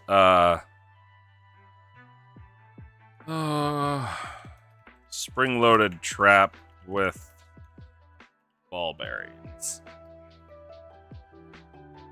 Mora, if you don't pick it up, somebody is gonna know you were here. Yeah.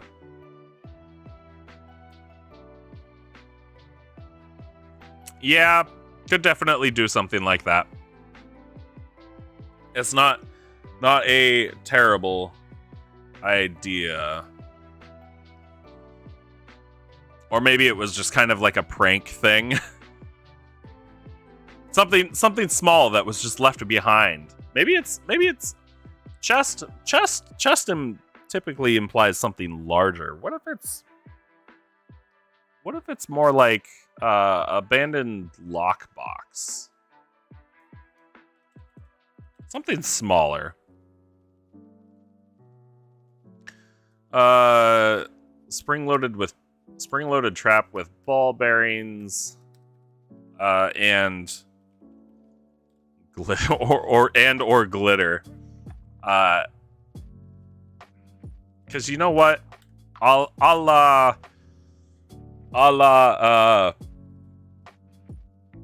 Last Airbender. I'd like to imagine that some monks are pranksters. Little bit of Aang and Monk Gyatso, right? Monk Gyatso. God, I don't remember the last syllable of his name. Last vowel. I think that means I have to rewatch Atla. Glue and glitter. Certainly could. Glitter's hard enough to get off. Maybe the ball bearings are more like paintballs, so when they impact, they splatter, and it's glue.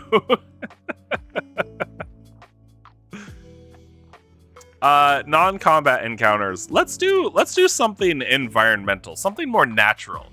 What about like plant life? What about plant life? Maybe closer to. It is winter. It is winter in my game right now. So what if closer to the temple, they find a small unkept farm or garden or something.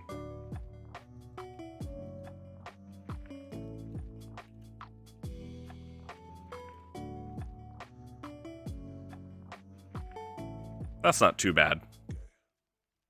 Outside of that,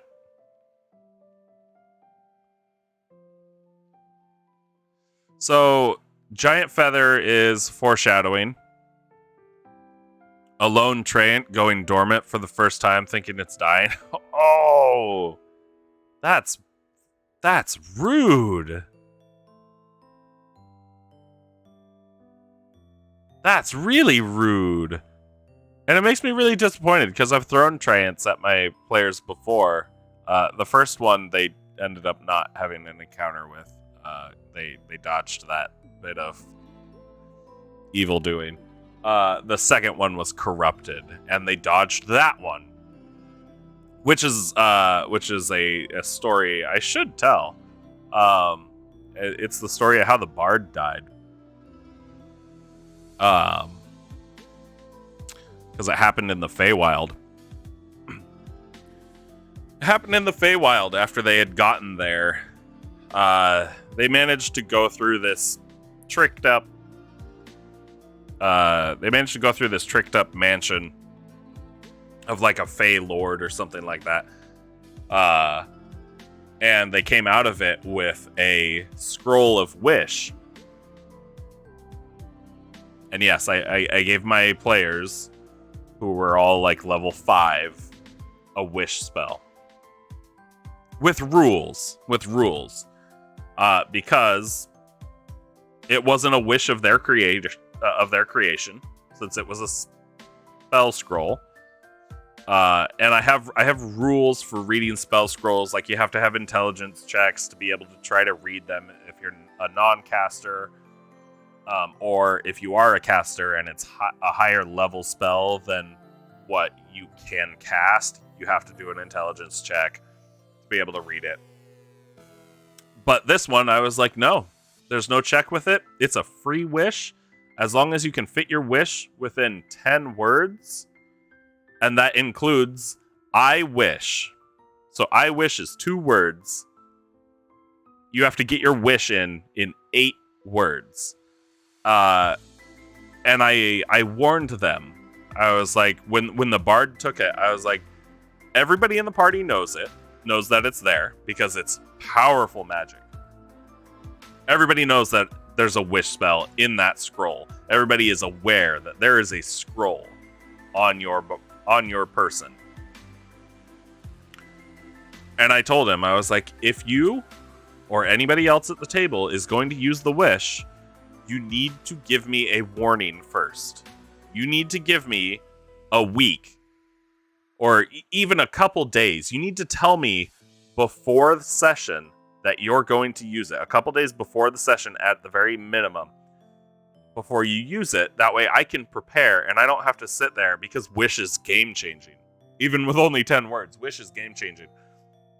I need to prepare for that. It's okay, honey. You'll go through this once a year for the next few centuries you're alive. Oh, that's horrible. But yeah, I let them have a wish. And I didn't hear from it for a while, until they're trying to get through cat hair. I have cats. Their hair's everywhere. They were trying to get through these woods in the Feywild. And there we go. Finally got it. They were trying to get through the woods in the Feywild, and they ended up being told that, oh, part of these woods are actually kind of being infected and corrupted. And the heart of the woods is, the heart of the woods. And they were asked to go save it. Or no, they were warned not to go the way that they were going. They were told to go around it. And they said, no, we're going to help. And I was like, you fools. You fell for my trap. So, being the heroes that they are, the low-int barbarian, I wish for a muffin. That's another thing that I'll have to talk about. But they go through the forest, and they're headed for the heart of the forest. And as they get closer, everything's becoming more corrupted. There's a lot more like thorns and stuff all around the place. The forest becomes more dense just as it's protected a bit more. Everything's a little bit darker. And they make their way there. They get to it, and what they find is a clearing with a treant in the middle of it. And it's still. But as they get closer, as they enter the clearing, the treant stirs. It sees them, and it tells them they need to leave. It's like, I can't, the treant says, like, I can't control it. It's inside of me. And they can see that there's something affecting it. And a little bit of like a light glowing from inside the treant but it was like it was dark. It wasn't right. Uh, and as the Treant lost control of itself, the fight began. And we stopped the game right at the beginning of the fight. Like not even one die roll for that fight. I was like, okay, we're gonna pick up next time. And I'm sitting there going, they have that wish spell. You need to leave. Yeah. But I'm sitting there thinking, okay, they have this wish scroll. They might use it here. They might use it. I'm expecting a super awesome fight. I made like little rock miniatures that I could throw around the map, that would force the Treant to actually run over to them, pick it up, and use it for the rock throw attack that the Treants have. I want it to be interactive, and I wanted it to change the map a bit more and cause movement. So that's what I did. And I planned for all of that, but I kept it in the back of my head. I was like, okay, they have this wish scroll. Are they going to use it? And a week passed, and I didn't hear anything. I was like, okay, maybe they're not going to use it. Maybe they're going to just go through with this. Backstory and a little explanation. This Treant was actually infected with like demon spores, whatever the fungus demon prince is. I've had it reoccurring throughout my game a couple times just because it's evil. It's really, really evil. The ones that go out and just kill stuff, yeah, that's bad. But the ones that infect and spread, I feel like those ones are a little more impactful. So this one was kind of infected with that. And then the whole forest around it was affected by an illusion caused by spores in the air.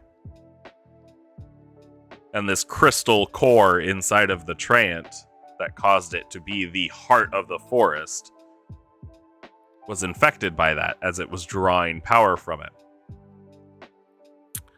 And the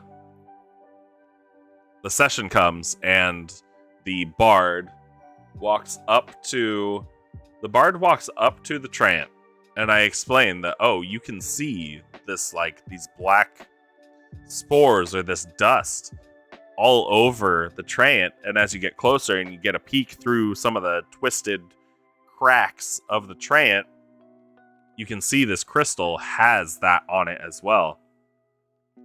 And he walks up and pulls the wish scroll out, and he goes, I wish, and then he made his wish. I counted out the words too. I was like, okay, it follows the rules, but you sprung this on me, so now I have to come up with something on the spot. I had everybody walk away. I was like, I need everybody to leave the table for like 5 minutes while I figure this out. And he wished for the tree to no longer be infected, or the Treant to no longer be infected. I think it's what it was. I was like, okay. It's not his wish. Like, he didn't create this wish. Somebody else created the wish. So there are rules for this wish beyond his control. And I know that, you know, a lot of DMs will say, "Oh, I'm just gonna monkey paws this, or I'm gonna monkey's paw this wish. Every single wish, I'm gonna monkey's paw." I don't want to do that, but I will do it for wishes that aren't created by my players. If a player reaches, like, you know, 9th level spells and they get access to the wish spell, absolutely, I will let them wish for whatever they want. There will be consequences, but the consequences will make sense for the wish spell, and I won't monkey's paw those. But wishes that they didn't create, I will. So I had them walk away for 5 minutes. And I was like, okay, there's rules for this wish that he doesn't realize. And I think I figured it out. So I had them all come back to the table, and I was like, okay, you all hear the words, I wish, and then there's nothing. And I described it as them all watching the bard walk up to the Treant as it kind of stopped. He reaches out and puts his hand through the Treant to touch the crystal, and all of that corruption leaves the Treant and transfers into the bard. And the bard, not being very strong, certainly not strong enough to hold all of that corruption within himself, starts to die very, very, very fast. Trant goes back to normal. Party surrounds the bard, and I was like, is anybody doing anything? And nobody came up with any solution to stop the bard from dying. Nobody came up with anything to slow the dying process, so maybe they could get him to the city that they were going to get him help. I did not intend to kill him. I intended to put him in a situation where he was dying, and I wanted the party to problem solve it. And nobody problem solved it. Everybody was just like, well, shit, I guess we're just gonna make him comfortable. And that's what they did. And then his bard died. And it was sad and it sucked. Especially because I roleplayed him dying pretty slowly. But I was just like, I want them to try something. I don't want them to just stand by and watch this happen. And unfortunately, that's what they did. They didn't try anything. So he died from a wish. But in the, because of that wish, they managed to save that Treant. Non-combat encounter, broken trees radiating out from where the monks practice. Sirens go off about an hour before the local monks start practicing. The punch is so hard. It's like a meteor striking. Ooh. Neat. They should all use their wish to split the infection, a la Guardians of the Galaxy. Yeah. They could have. There's a lot of stuff that they could have done. But because the bard decided to use the wish spell by himself, and he didn't tell anybody, he didn't tell the other players, he didn't tell me, he was just like, I have a wish spell, I'm going to use it. I did the best I could. I didn't intend to kill him. Again, I intended to put him in a situation where there were somewhat reasonable consequences for his action. And I did the best I could. I have another experience with a wish spell where I used a wish spell, and it went very bad. But I did. I had a low intelligence fighter, and yeah. I think my entire party was dying. We had a stone. There was like one wish left in it. And I was the only one that was still up. And we were surrounded by like an army from like multiple different armies. Everybody was coming on like they were all going to collide on us. And it was just really, really bad. There was a bunch of bad stuff happening. Like we had just watched a god die twice. Things were really bad. And I was the only one left, so I ran over and I picked up the stone. I was like, okay, I have low intelligence. What am I going to wish for? I was like, I wish all our enemies were gone. And yeah, we got ported away to some other place, and everybody came back up, and it's kind of a running joke in that game with that group. To just scream, what did you do? Whoever's done something that's had effects that are out of our control or effects that we didn't see, we're gonna, be a possibility. And I had that thrown at me, and it was just like, I wish for the BBEG to absorb the corruption. 5 minutes later, why is the BBEG fusing with the Omniverse? Yeah, and that's the thing. Like, Monkey Paw. Hey, Plague Boy, what is up, man? We're just talking some stupid D&D. I was gonna plan some stuff. I guess I have gotten some stuff planned, but now we're just kind of on story and idea sharing. Monkey Paw. monkey's pawing a wish. Again, if it's a genie, yeah, monkey's paw it. If it's a scroll or a ring or something else that somebody else has created, absolutely monkey's paw that wish. If it's a player, who am I talking to? Valixion. He is in here as well, and he's been chatting with me, so that's who I'm talking to. And I guess you as well, Plague Boy. If it's a player created wish, don't monkey's paw it. Do not twist those words. Make the consequences fit the actions. Oh yeah, and Meatball is sorta here. He's working. Yeah. How long have you been here, Plague Boy? Because I've got timestamps up on my chat, and Val posted like 1 minute before you said sup. But yeah, don't monkey's paw a well-earned wish. Go by the rules. Go by the rules in that if they use wish for whatever reason, I think in the books it says they have like a 33% chance to lose the ability to cast wish. That's punishment enough.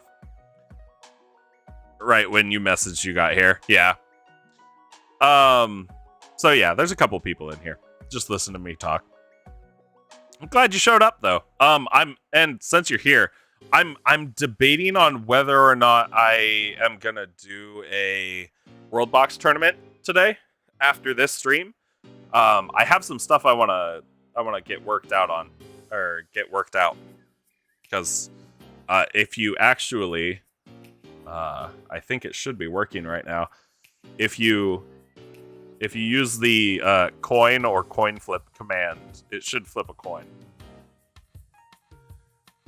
Because I got set up with stream elements. If the caster is making the wish, it only makes sense they cast it exactly how they intended. Exactly. That's exactly how it should go. Don't ever monkey's paw a player's earned wish. That's what they chose. That's what they want to do. That is theirs, and you don't mess with it. But you give them a genie, you give them a literal monkey's paw, and they make wishes with that. Yeah, twist those, or have a larger negative side to those. You may not be able to be there, but you can try. You're heading to the store. I don't know what time. I'm actually probably gonna be doing D&D talking for another like hour and a half, maybe a little bit longer. Especially if I do a World Box tournament right after this, I might take like a 10-minute break between, which I'll stay streaming. I'll just put up my Be Right Back screen, and then we'll get back and do it then. But it may not be for another like hour and a half, 2 hours, maybe somewhere around there. And if you're not around, that's fine. I'll have to advertise as well and get like J-Ron and Shiz back in here because I have a feeling they'll want to participate as well. And yeah, I think that World Box tournament is going to be more like ironing out some kinks and stuff and trying to make it all work better. And then we'll do a tournament at the end of that.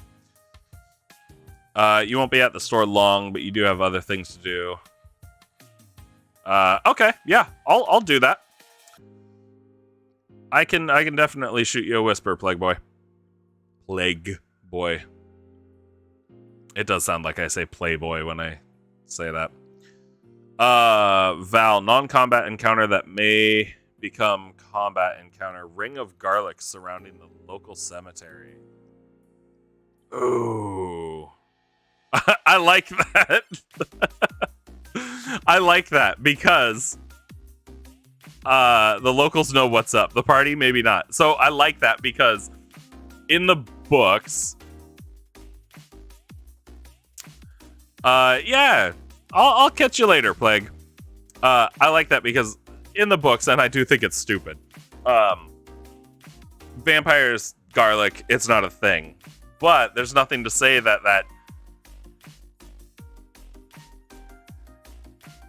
superstition, that fable that garlic wards off vampires isn't present within my world. It's just maybe not effective. So people still practice it. They still practice hanging like ropes or ropes of like braided garlic around to try to ward off vampires. It's just maybe there's only one vampire and he's not super hungry. Meatball, I'm a big agency above all kind of guy, so I won't monkey's paw anything unless the players are negotiating with something sentient. And that's fair. That's fair. That's a very good point. And kind of fits in. Like I said, with that scroll, I made sure that there were rules. I didn't try to be like... I mean, I guess I did monkey paw it, because he said he wished it wasn't infected anymore. And my first thought was, okay, well, he didn't wish for the infection to be destroyed. He wished for the Treant to not be infected at all. So my thought was, okay, well, the infection has to go somewhere. And that's kind of how I arrived at that conclusion. Was like, okay, well, if the infection has to go somewhere, how is it leaving? Okay, well, maybe there's another host nearby. And I was like, okay, well, the bard is the closest host. So maybe he's the reason why the infection... Or obviously he's the reason why, but maybe the infection jumps to him. And then I had to sit there and go, okay, well, how is the infection that's built to sap energy and corrupt a large creature that has a huge magical power source inside of it, how is that going to affect a regular person? I feel bad for killing this character, but at the same time, I don't, because I gave him warnings. I told him, let me know if you're going to use the wish. Ari Garlic, people today will think all kinds of things that aren't true. As long as people are telling folk stories, they'll pass along bad information. Exactly. Val, or it's not just garlic. Any sufficiently strong scent would overload their sense of smell, crippling them. True.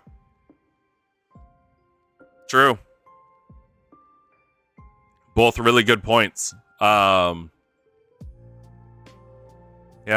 both really good points.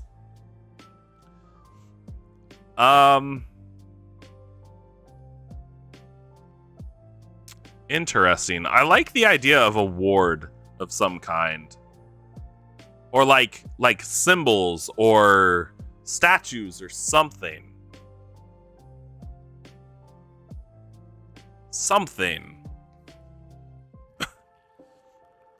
Although maybe that's what the ice golems are. No, the ice golems will be separate. Maybe the ice golems are created by the Duergar. Or not. Maybe there's a imagine skunk versus vampire. Skunks are special. Skunks can fend off anything.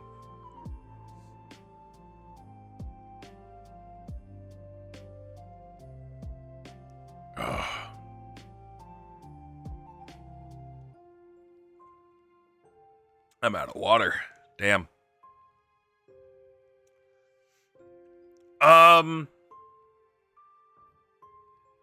Wildlife. That's something that I haven't thought about. What wildlife is up in the mountains?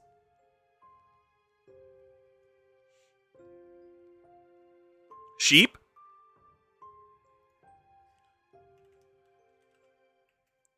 Maybe sheep? Or... Oh, how about a mountain lion? Let's do a mountain lion encounter as well. And I'm putting mountain lion under non-combat encounters because here's my thought.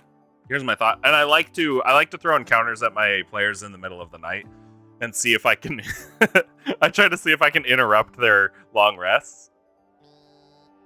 But I'm putting Mountain Lion in non-combat encounter because it would be a nighttime encounter, probably, or while they're.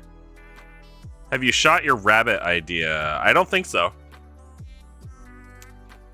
But I want to do Mountain Lion because being stalked at night, even when you're at camp, happens.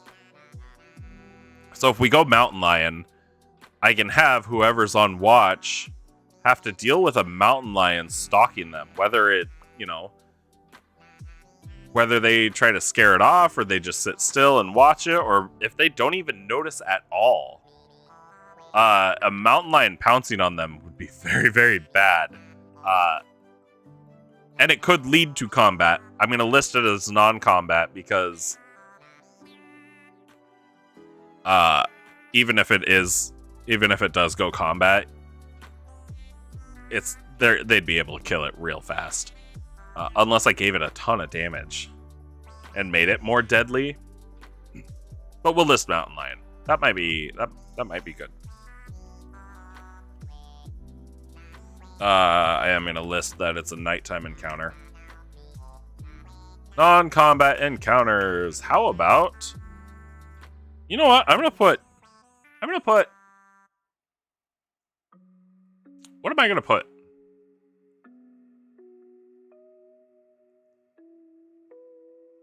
What am I going to put? Oh, I want to do another combat encounter. Maybe not. See, now I'm curious. What's your rabbit idea, Val? God damn it.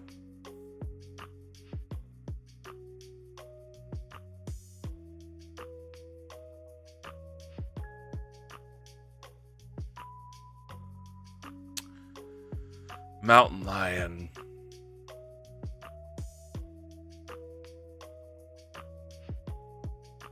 They're at risk of being hunted by the rock.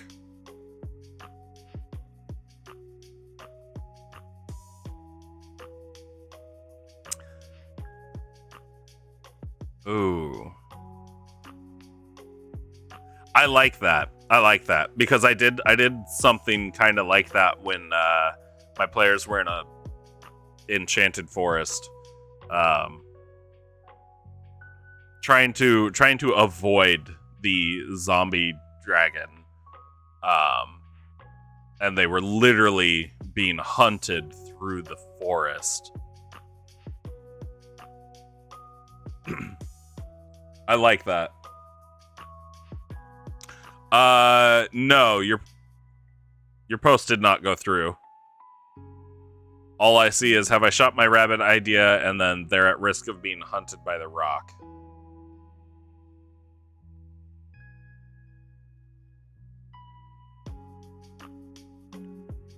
I will be right back.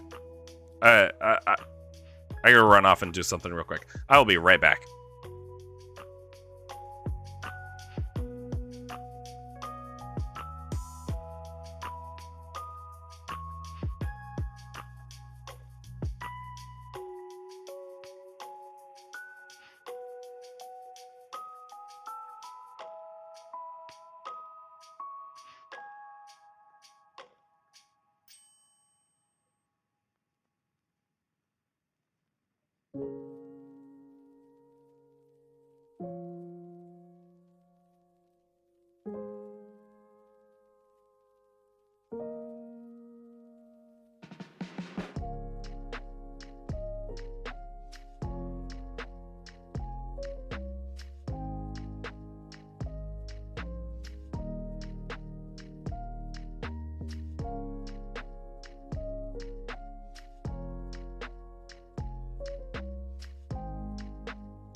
Okay, I'm back. Sorry about that.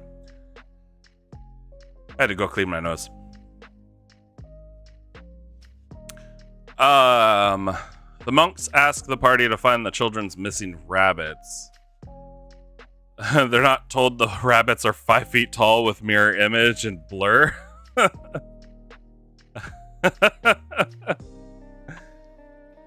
Oh, that's a good one. I like that. Only problem is there are no monks at this monk temple.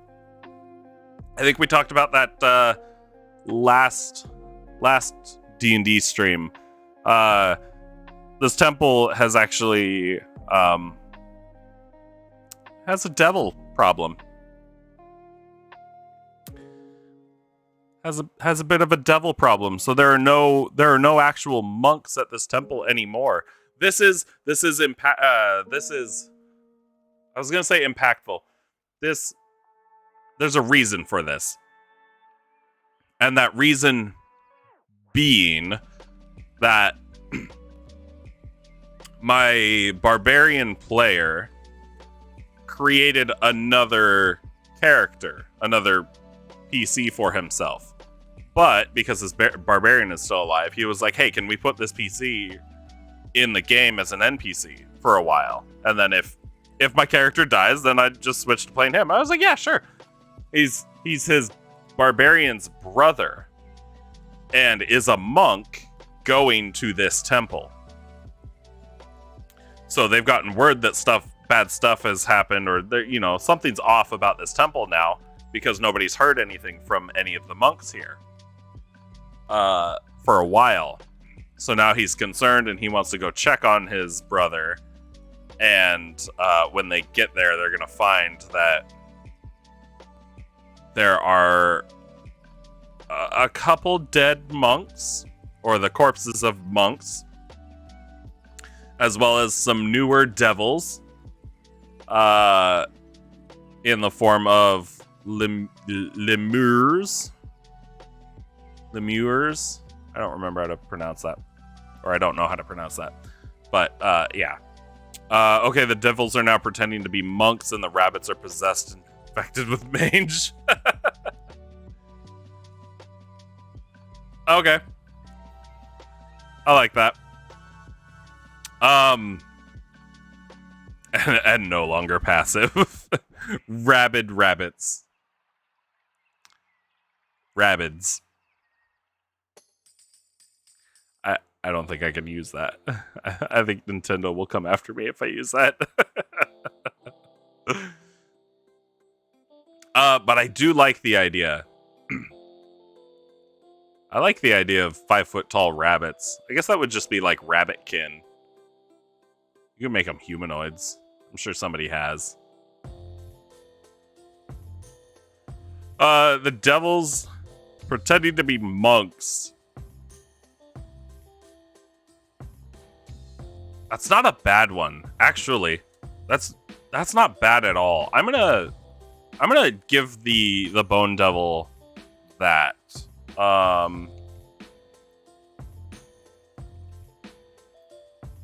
Illusioned to appear, and I'm not a good typist. I have to stare at the keyboard when I type. Illusion to appear as one of the monks.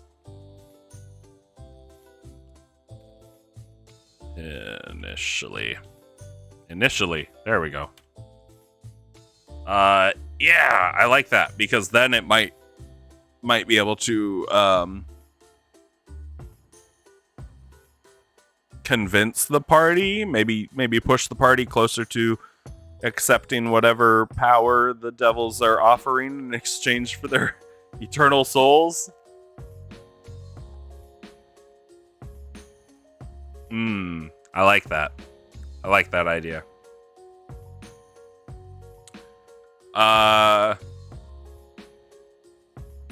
Okay. This isn't too bad.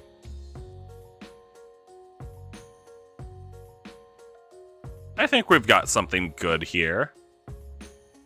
I really want to do something else.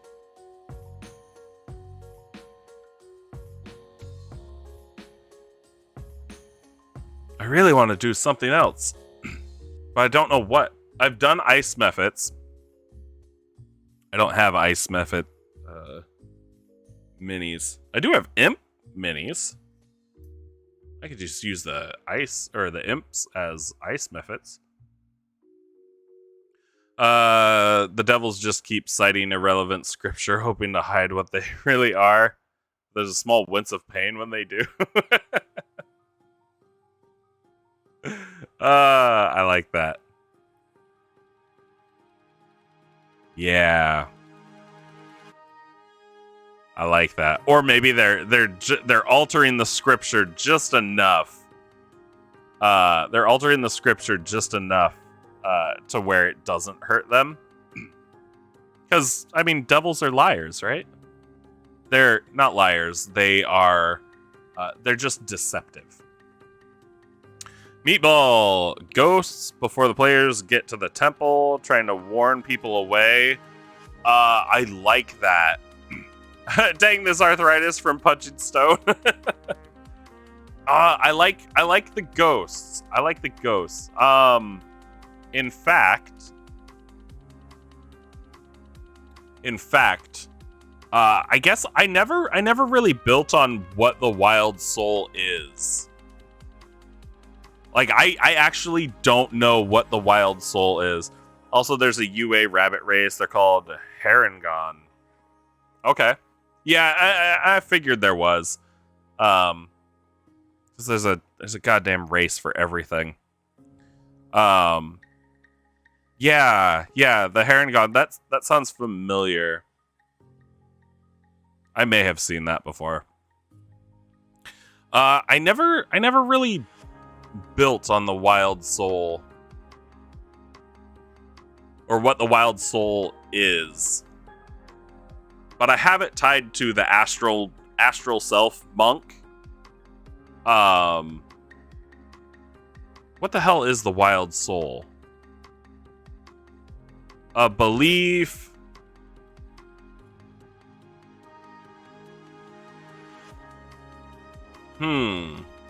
Okay, see, now I want to build on this.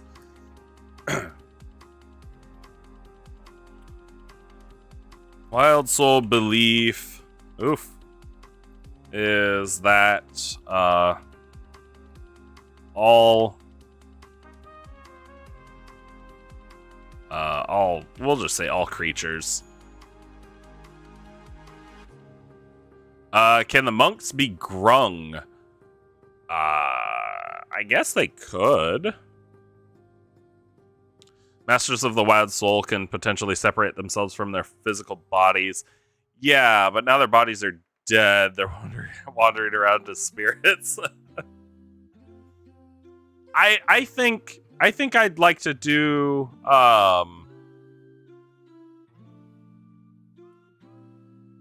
I think I'd like to do something that, like, maybe the souls of all creatures are tied to not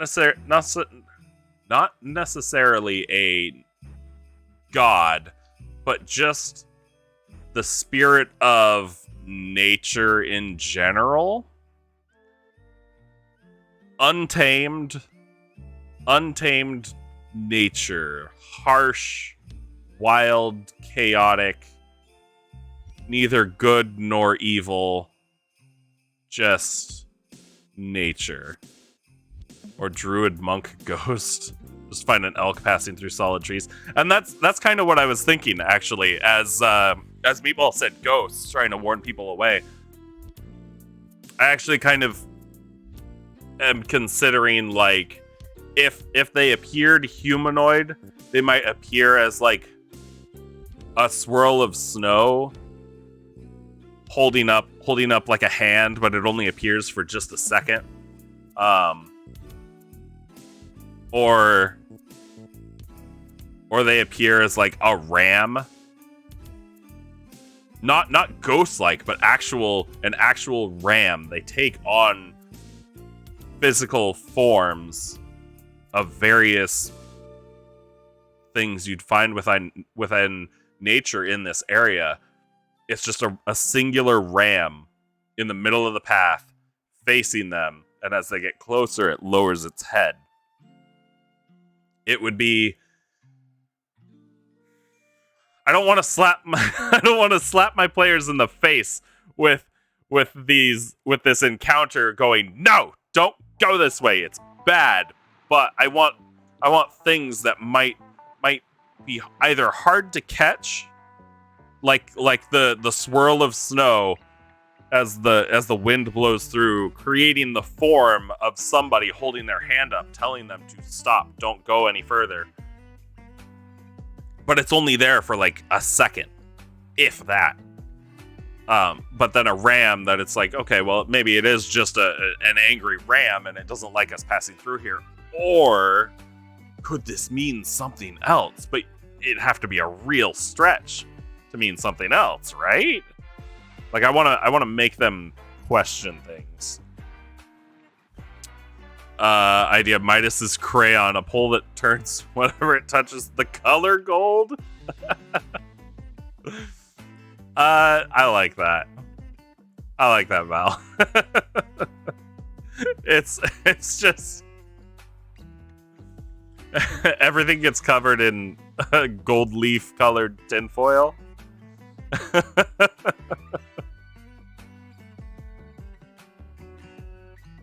Yeah. Okay, Wild Soul belief is that all creatures belong to the wild natural state of everything, and upon separating, I'm not going to say death, I'm going to say upon separating their soul from their physical body, they are able to become one with nature. It's not great writing. It's not great. But it works. Definitely works.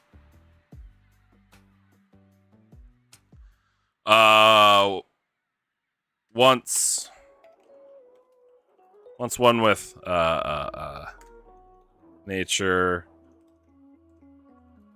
their souls are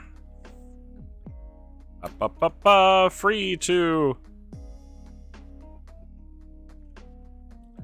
interact and promote the chaos. the How do you spell neutral? EU? Yeah. The neutral chaos that is the natural world through weather, animals, plant life, etc.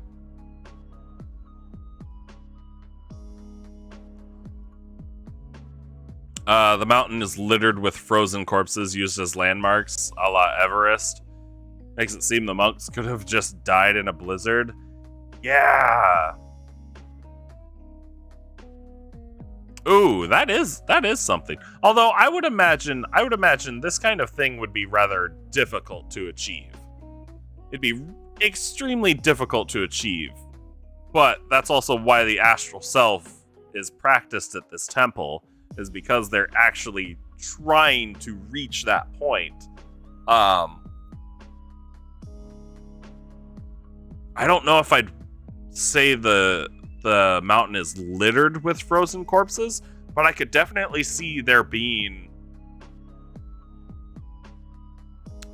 maybe one or two as a bit of a monument to what's achievable in this space.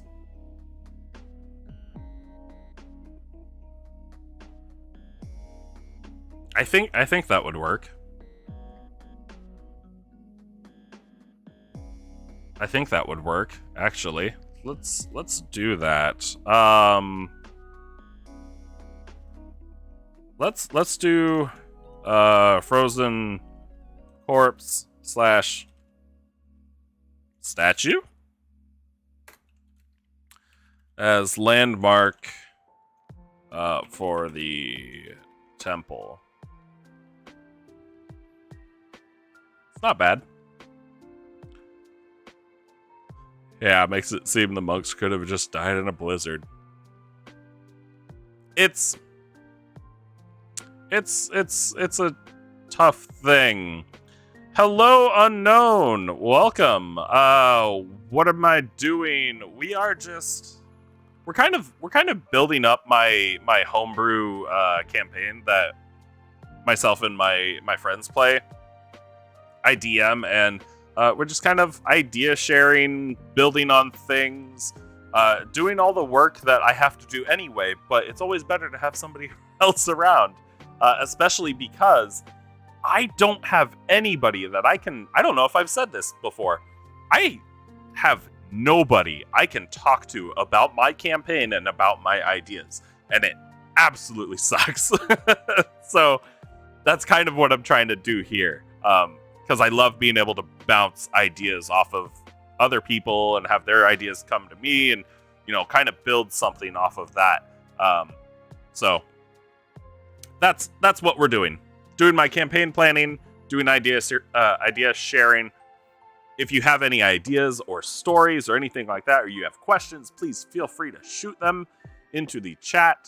I will address them, and we can chat. Or if you have questions about anything that I have planned, that I have previously planned, or that I am planning on planning, feel free to ask. Val, perhaps the frozen corpse has a bag with supplies on that are left out. Ooh, yeah. Ooh, yeah. Actually, I like that. What are the? I'm blanking on the word. What are those called? The givings. The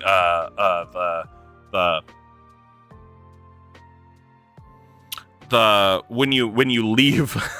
I feel so dumb right now. When you leave something for, like, out of respect, you put it at, like, the feet of a statue, or not. I don't think donation. Donation's not what I'm. Not donation, not sacrifice. It's oh no. I'm gonna write something, and it's not gonna be good English. Gifts left at feet of statue corpse. We'll say food, flowers, coin, maybe some small. Oh, I period. No period, comma. Small crafts, bowls, pots, memorial. Maybe. You leave a offering. That's the word I'm looking for.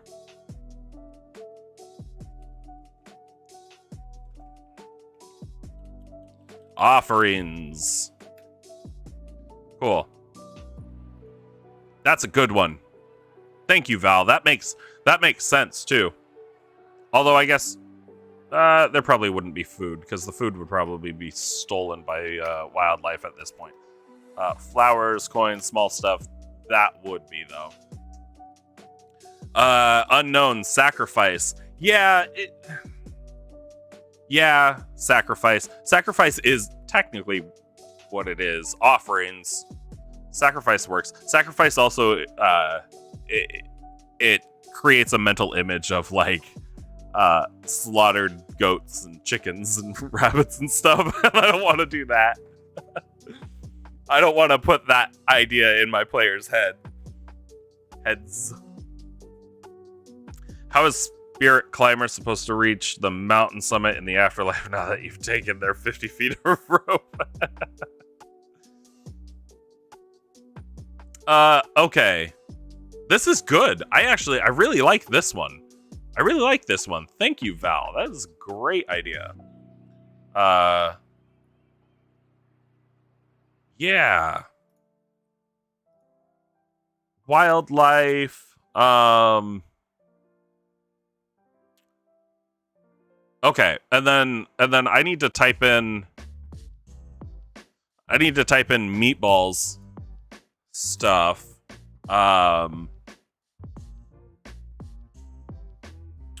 We'll say warning.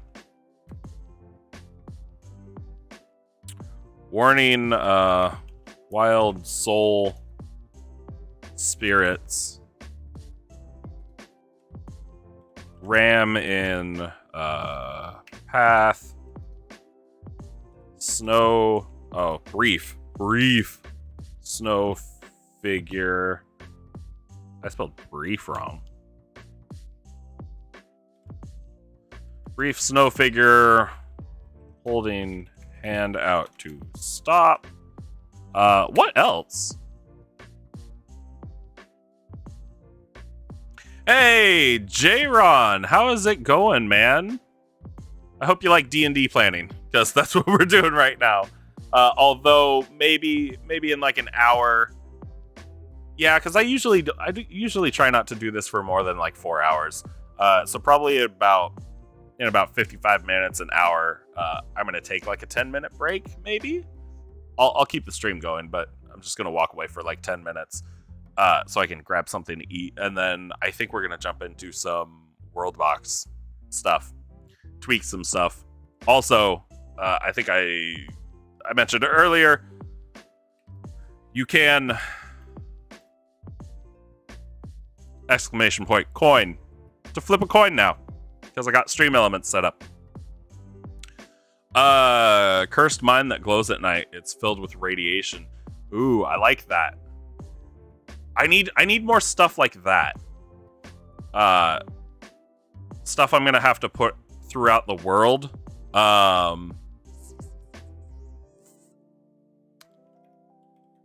Cursed glowing radioactive mine. I will take that. These are all my like random notes on stuff that people have come up with throughout our sessions here. Yeah, lots of different things. Oh, and I can accompanied by captured. Nope, don't need that. I think I can delete all of this.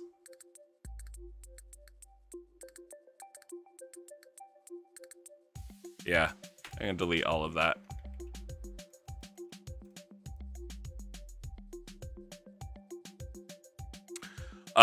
J-Ron, you're absolutely exhausted running on 3 hours of sleep and plan to stream later. Hey, not a problem at all. I always appreciate it when you're lurking. And I'm sorry you're exhausted. I'm kind of there with you. I made a pot of coffee for myself for today. One of these days I'll get a full night's sleep. I woke up this morning to my alarm, which was set. I think I went to bed with like 6 hours until my alarm was going to go off. I woke up, I was so tired. I was like, nope. I reset my alarm for about 2 hours later, and then went back to sleep. Val, or perhaps a mine so deep they start taking heat damage every few minutes. That is something I like. And so here, let's talk about the Underdark. Underdark, where all of our drow are, where all of our like Durgar are, where all the Snurflippin, whatever the deep gnomes are. Where all the deep gnomes are. God, that's where you find like mind flayers, or all sorts of stuff. Underdark. Let's talk Underdark. I like the idea, and everybody says, "Oh, Underdark is just under the ground." You go, "Oh, yeah, this Sverfneblin." Yeah, thank you, Meatball. Yeah, J-Ron, make yourself some coffee. Is it Dutch? That would make sense as to why I can't pronounce it. But anyway, so everybody likes and everybody plays, or most people play Underdark as, oh, you go underground, and once you hit far enough underground, you're in the Underdark. But the Underdark isn't supposed to be like, it's not supposed to be magma filled and all of that. So it begs the question, at what point underground do you start hitting hotter temperatures? And at what point do you start hitting those magma pools where all of your volcanoes are erupting? Because if you have a volcano nearby and you're able to get to the Underdark, is your Underdark on fire? Is it really, really hot? Or is the magma above the Underdark? In my... Oh, Sverf? Sverf is dark, Neblin is goblin. Dark goblins. I love it. In my game, I think I'm going to play it as the Underdark is just another plane of existence. But the most common methods of getting there are through planar doorways underground.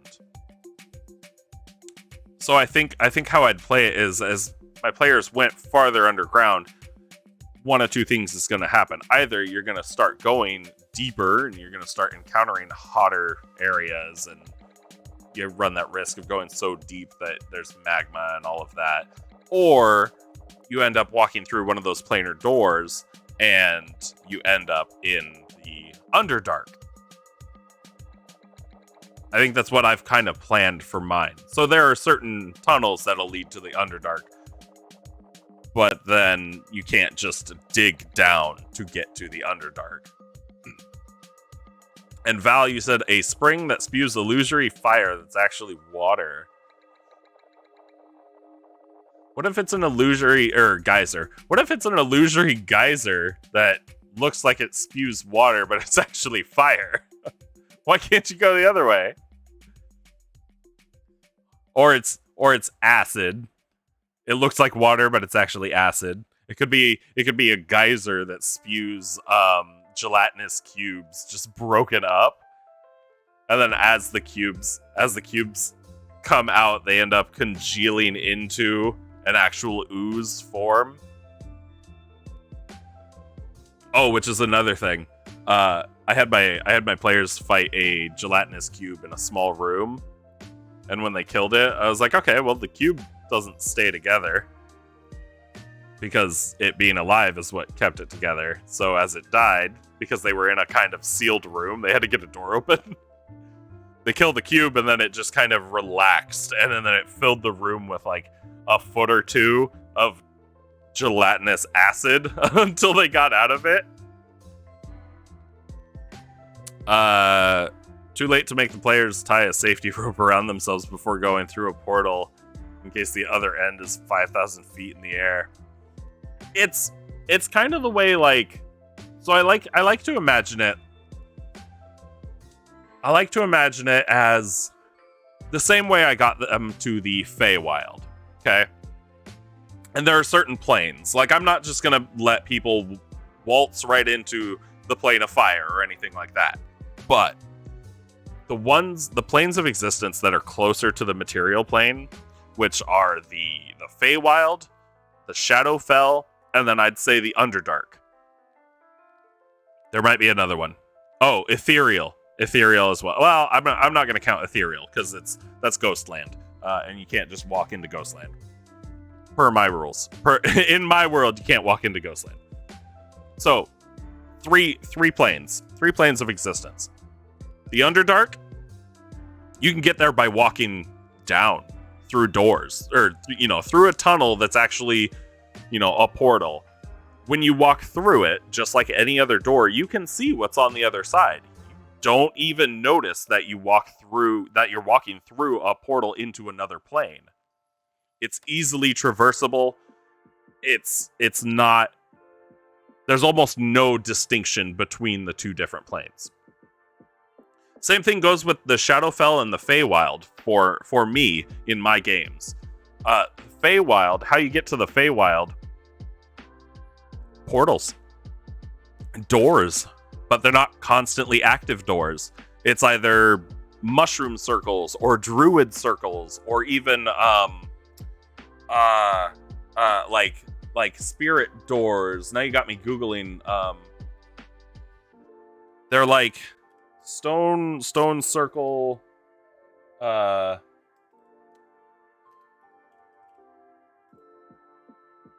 These.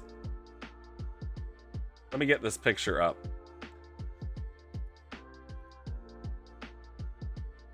I forget what they're called. Oh, nope. Open image in new tab. There we go. These. Walking through one of these, or taking a rest in one, or whatever at that certain time of day, that's how you get into the Feywild. A lot of the time it's accidental. A lot of the time it's very accidental. That's how I got my players there. I had them in a stone circle, like kind of Stonehenge-ish. And they were in that circle at dusk, at like that perfect moment at dusk.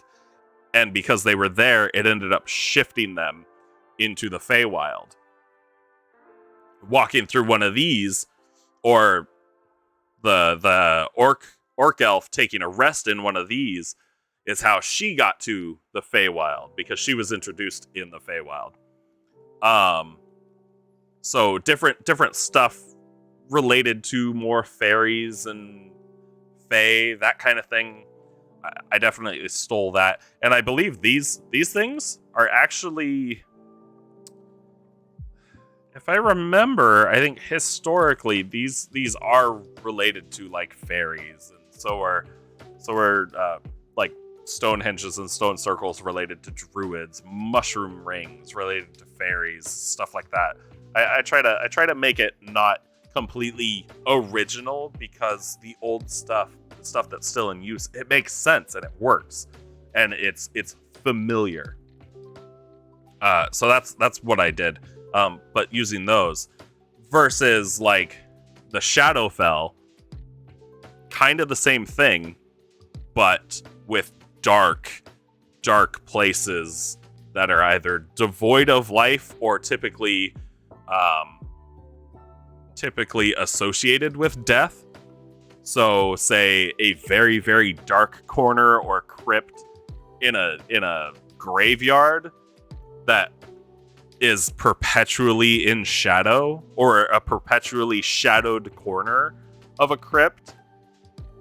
Very, very, very small door, but a door to the Shadowfell. That's kind of my idea behind that. So pre-existing doors within each, or throughout the world, but they lead to different parts of different planes. But the shift and the actual traversal to those planes is almost imperceptible, unless you're really, really your perception is really high, or you understand magic more. That's how I've played it.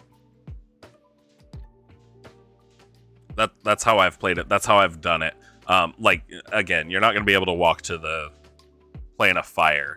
That's going to be something that's more detached from the material plane. But those other ones are so close to it that it's easier to pass through if you know when and where to do it. And Val, repeating room puzzle where you have to notice the difference to figure it out. Staircase leading to a dead-end room in one, while the staircase is invisible in the second room and leads to a hallway of progress. I like that. I like that a lot, actually. Ooh. I like that a lot. That would be really, really good. And that would be...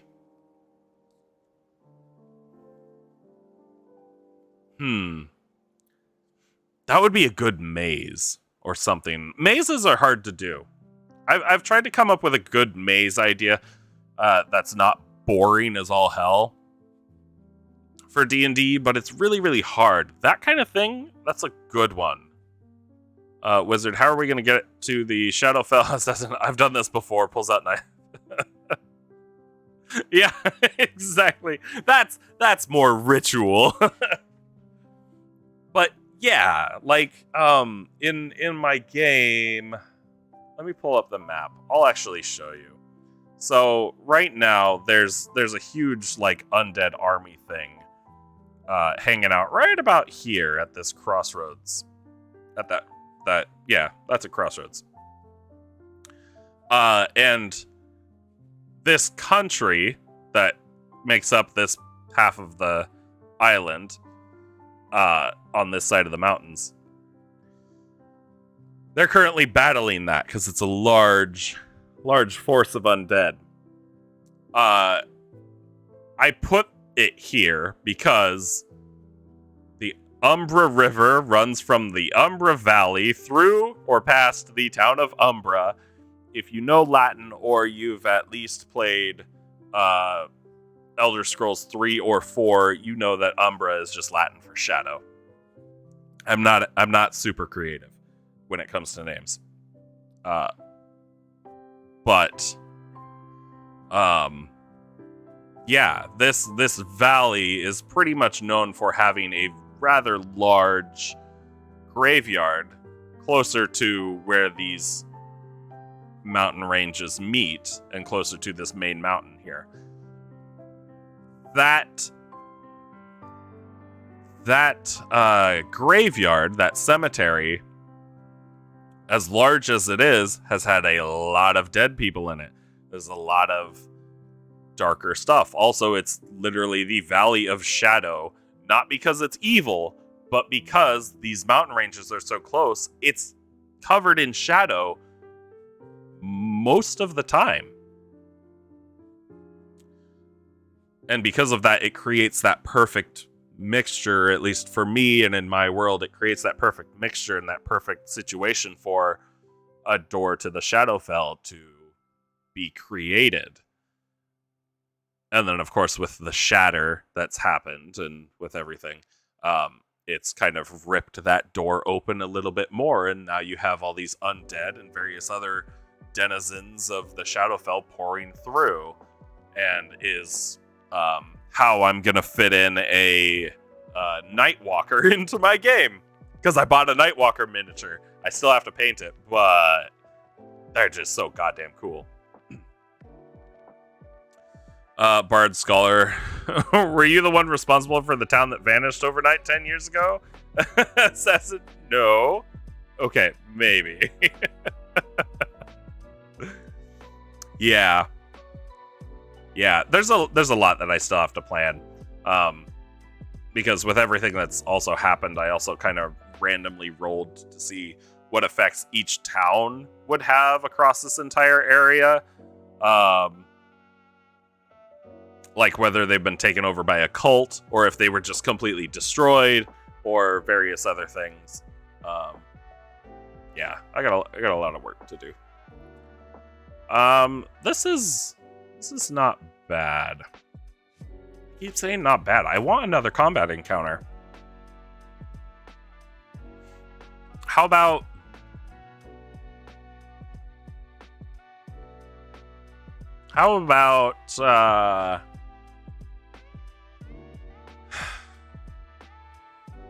hallway of planar portals? It's just 10 to 15 portals back to back.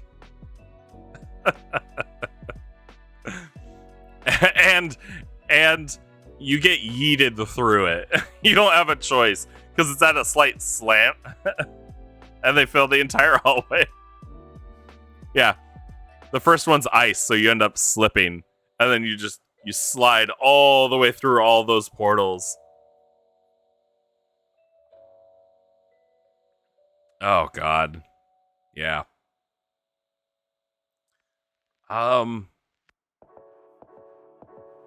The width, not the length. Oh, okay. Sure. So it's you have a choice. Yeah. My friend has a city in his game. It's kind of like a crossroads between worlds thing. And actually, I know there is one of these in one of the canon D&D settings. It's literally just the world. It's a world that has portals to all the other different worlds and planes of existence and stuff like that. I can't remember what it's called, but yeah. Definitely it could be a thing. Oh, an unknown followed me. Thank you for the follow if you're still here. That's another thing. I gotta get... Yes, Sigil. Thank you, Meatball. Meatball is so knowledgeable. Thank you. There's a lot of stuff. I can't keep it all in my head. I need to get like follow notifications set up. I don't know. I'm still new to using stream elements and stuff like that. You're just here to help out, and I appreciate it, Meatball. I really do. No, like each portal fills the width. Still gonna slide through them, like you said. Oh. Yeah. So it's like window stacked on window stacked on window. So as you as you slide through, it's just as you go through them all. Make it Plinko style. Oh Lord, that would be bad. That would be a really good oh, they have that. Actually, I was gonna say that would be a really good like spell. That would be a really good spell to like hurdle people through the planes. Just to like drive them mad for a minute or something. Because of the sheer physical and mental stress. But the infernal patron warlock has that ability where they can chuck people through the 9 hells to do a ton of damage. Why isn't that should be a spell for like a wizard or a sorcerer or shit, even the warlock. No, not the warlock. I wouldn't give it to the warlock. But yeah, just to like drive somebody mad or incapacitate them for a few seconds because they have no idea what the hell they just went through. That would be great. Okay. I like this ghost spirit thing. I want another one. I want another one.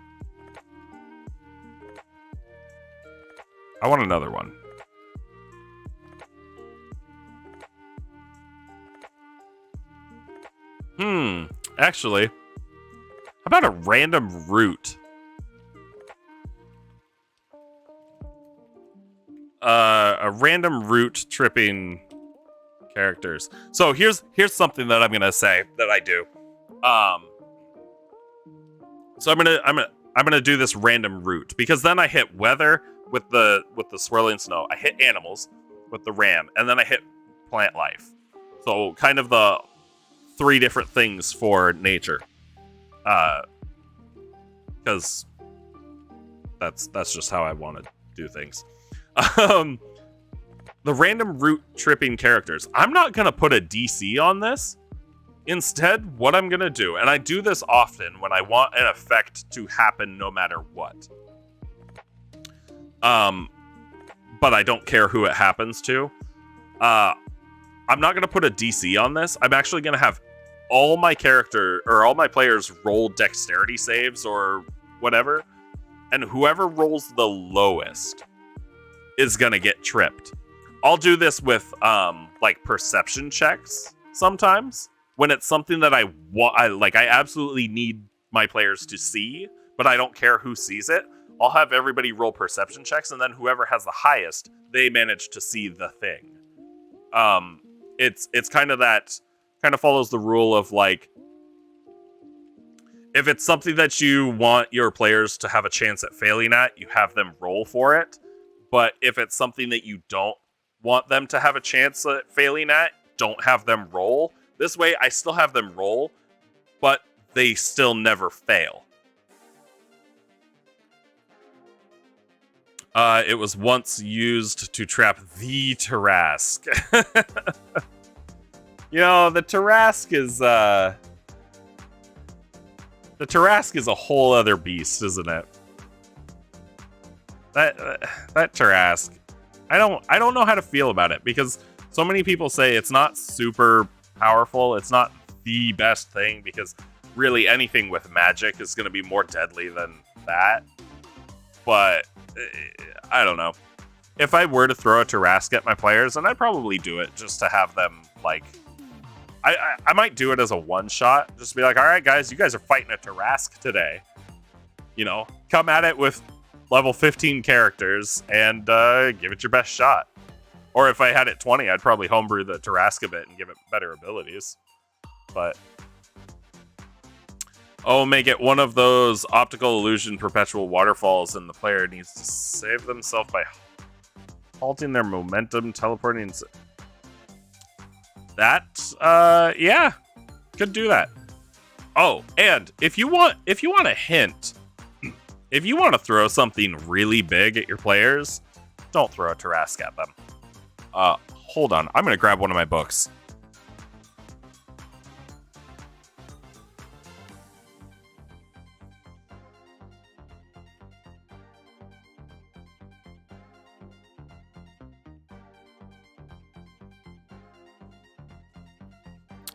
Okay.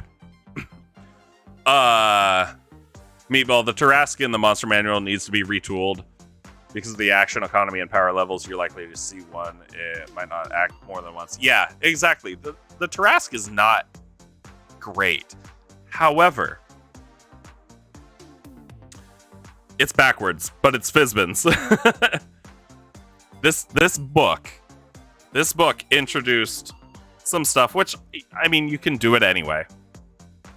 People, it's not a unique idea. It's not brand new, but I am going to point it out. This book introduced a bunch of dragon-related, like NPCs and creatures, stuff like that. One thing they put in that I don't know why I never considered it before are the Great Worms. Large, super powerful dragons. I'm trying to find the one, because they put in a avatar of Bahamut and an avatar of Tiamat. This avatar of Tiamat would have been way more awesome. Yeah, the aspect of Tiamat.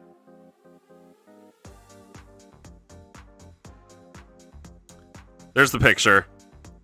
There's the stat block. Huge stat block. It's backwards. So I'll just read the extra points. This thing has legendary actions as well as mythic actions. And the mythic actions only come into effect when your players drop the damn thing to 0 health, and then it gets its second form and heals back up to almost full health, something like that. It's stupid. Even these Great Worms are underwhelming. Yeah, they can be, but the second form thing, like, it's just one of those things. And I think I mentioned it before. I know I mentioned it before. In this, I boost the HP on all my creatures. Again, a lot of these stat blocks are built for characters that have few magic items and typically don't use feats. And they do like the standard array stats or even point buy. Like, these creatures are built for not players that are min-maxing or players that are getting a crap ton of magic items or anything like that. It's one of those things. So yeah, you're right. The Great Worms are a little underwhelming. They have one new ability and a little more health. Yeah. No magic, no interesting actions or legendary actions. That's a flaw with its design. Yeah, and you know what? That's okay, because technically, if you played rules as written, as the books say,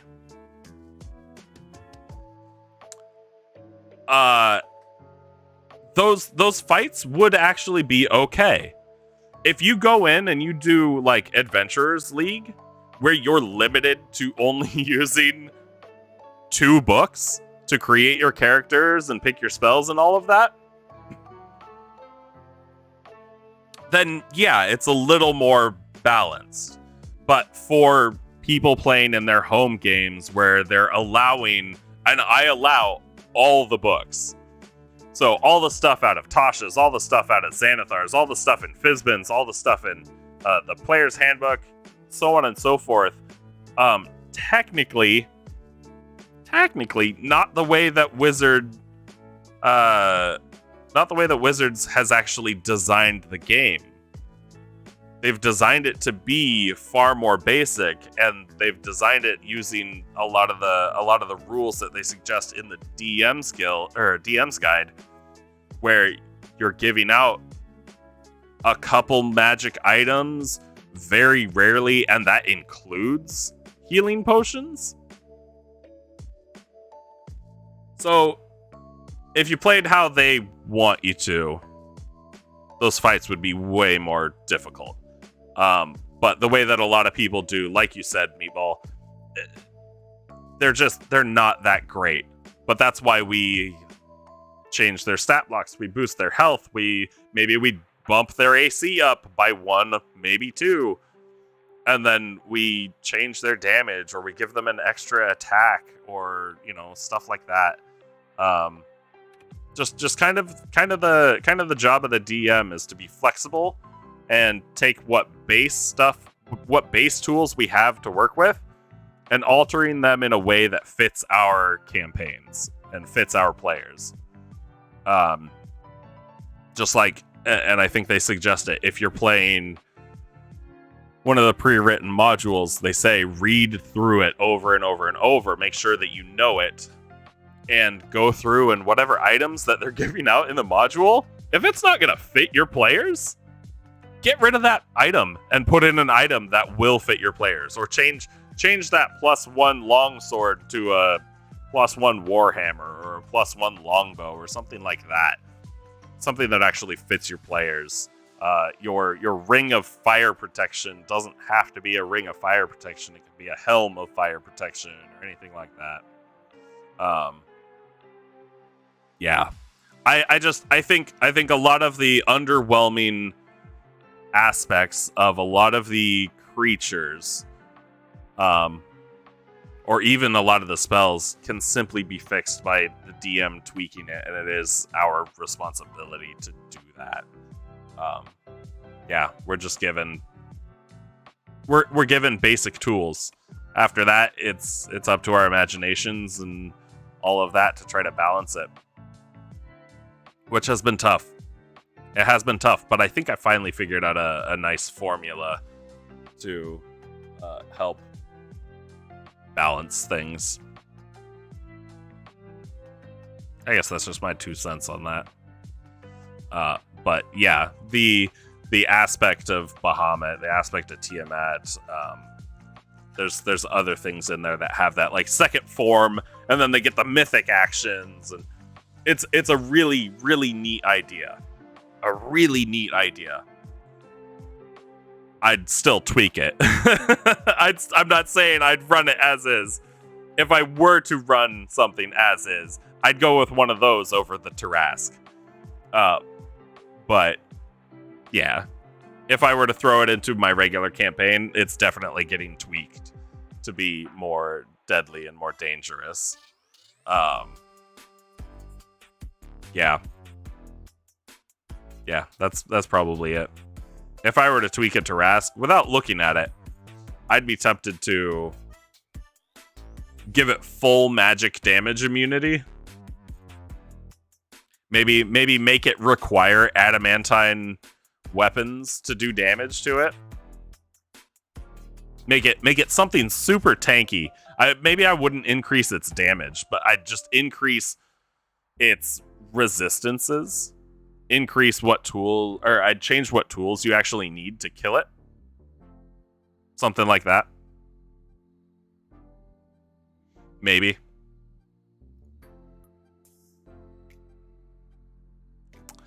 All right.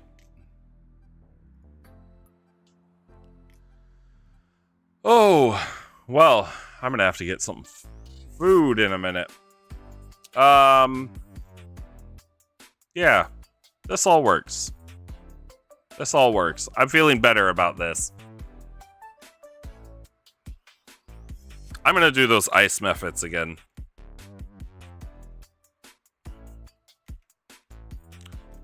But maybe I'll have them.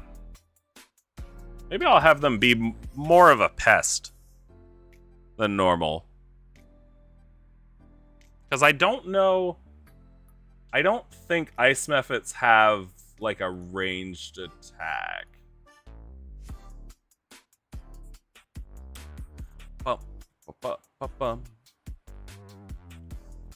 Let's see. Methods. Ice methods. Oh, they explode on death. So that's cool. Oh, they do have a frost breath.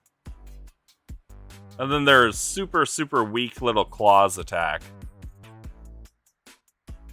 Maybe I won't do ice methods. Yeah, maybe I won't. Because they're more annoying. I think they're more annoying than anything.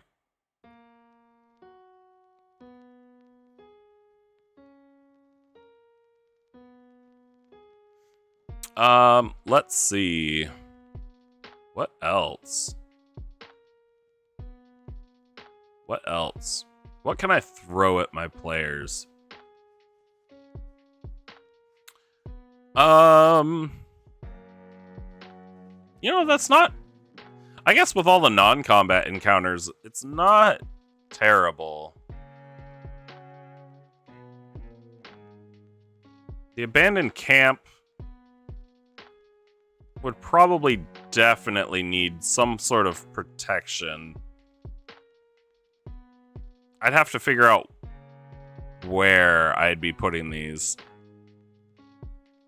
So I think I'm gonna do like a... I think I'm gonna have it be a 4-day trek. No, 3.5. Let's make it 3.5-day trek. That way they rest in town, and then they're traveling for 3 days. And on that last day, it's like halfway through to the day before they actually reach the temple. And since it's winter, it's getting dark. Should make it a little more interesting if they're going to be fighting a devil in the dark. Nice shadowy monk temple up in the mountains as the sun is setting, casting shadows all over the place. I like that. So, 3.5 days from waiting to temple. 3.5 days back.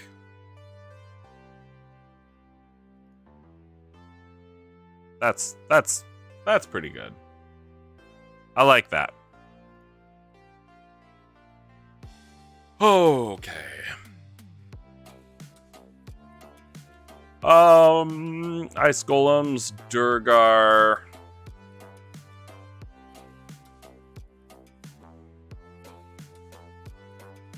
Am I gonna put Durgar back in? No, I don't want to.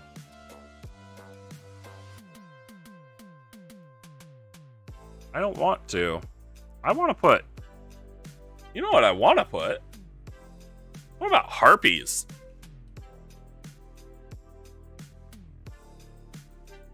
What about harpies? Harpies, low AC, low HP. Very, very low base. Ooh, although... Oh, it's a wisdom save. You know it's garbage? Got a dip? Alright. Thanks for showing up, Meatball. I appreciate it. I like being able to chat with you. And hopefully I catch you again. Have a good night. So harpies are cool, but it's a goddamn wisdom save against their charm song. All my players have higher wisdom. The ranger's got wisdom. The monk has wisdom. The cleric has wisdom. And then for whatever reason, the goddamn barbarian was like, no, I need high wisdom. And I can't throw wisdom saves at them because they always succeed.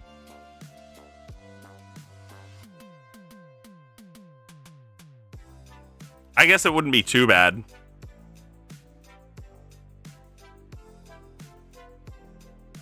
Yeah, it wouldn't be too bad if I don't know what I want to say. I could increase the DC. I could increase their health. Or I could just increase their numbers. Like, how many harpies there would be. Let me do that. Let me go harpies.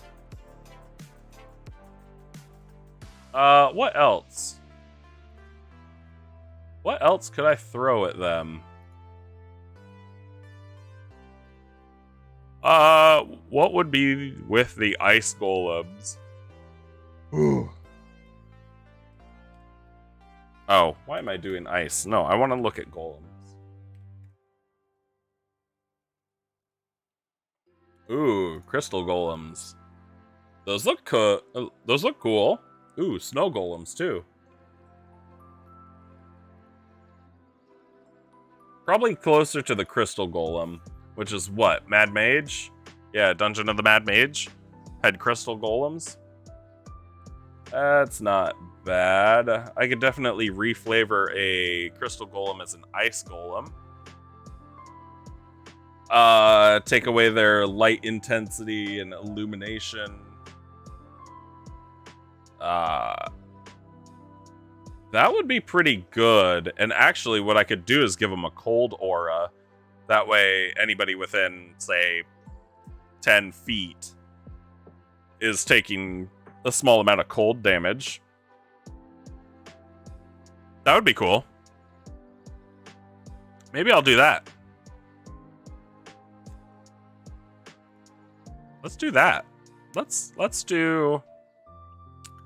I like to do a table.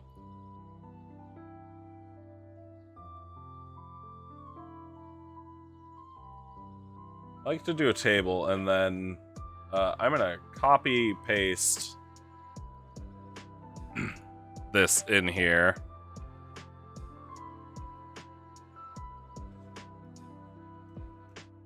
Do that. Oh, we're gonna make this all the same. Make it all the same size. I think we're gonna delete this. I don't need a challenge rating at all. Oh, also, hold on. Table, I need that going. Cool.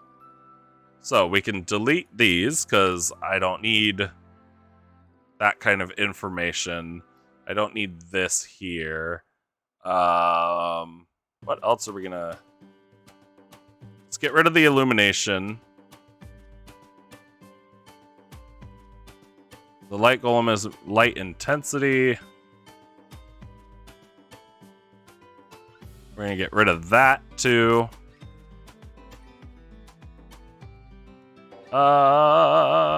Golem's weapon attacks are magical. Okay.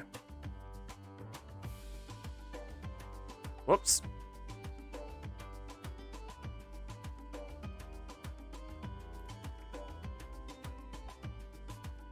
Let's do, what? Cold Aura? We'll just call it Cold Aura.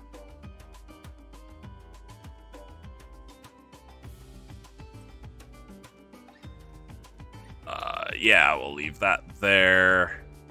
change the name to Ice Golem. Close that.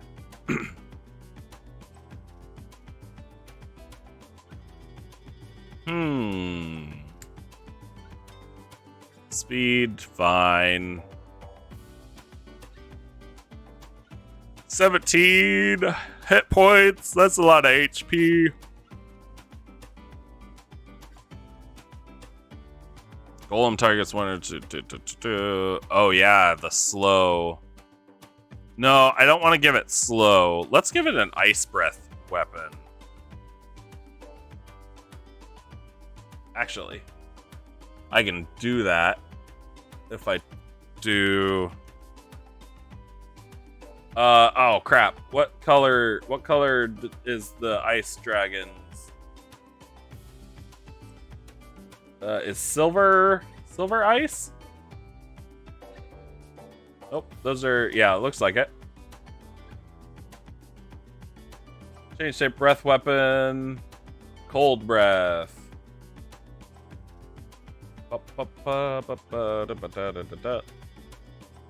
That's a lot of damage.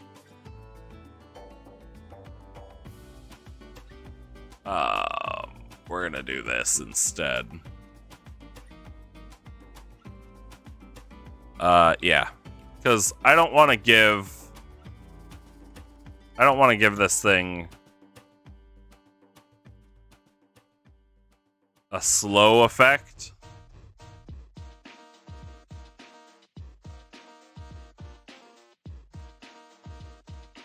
Oh, well, actually I can keep that there. Do that. We'll do that.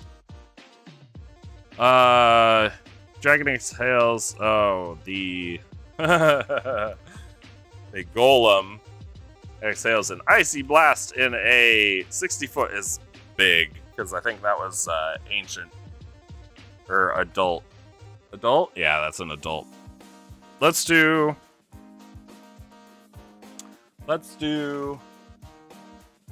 a 15.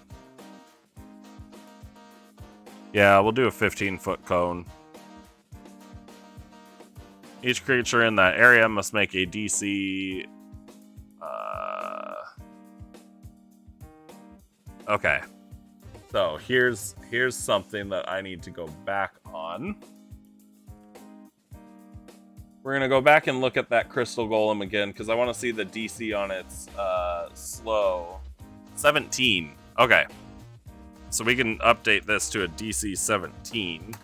Well, because we're not changing stats, and those DCs are based off of whatever stats they have. So, which is probably its con, which I think makes sense. We do not want to do 13d8 though. We want to do, say, well, let's see. It's an area of effect, so we don't want to do a whole ton of damage. It's regular. If it goes regular attacks, it would hit. If it hit twice, we're looking at 6d8 plus 6. So what if we do 5d8?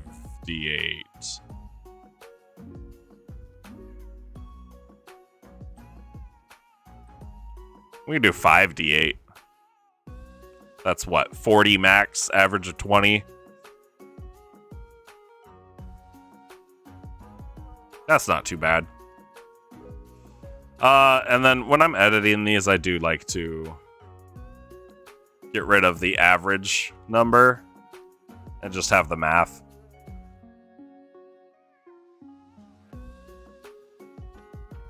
What if we do 68?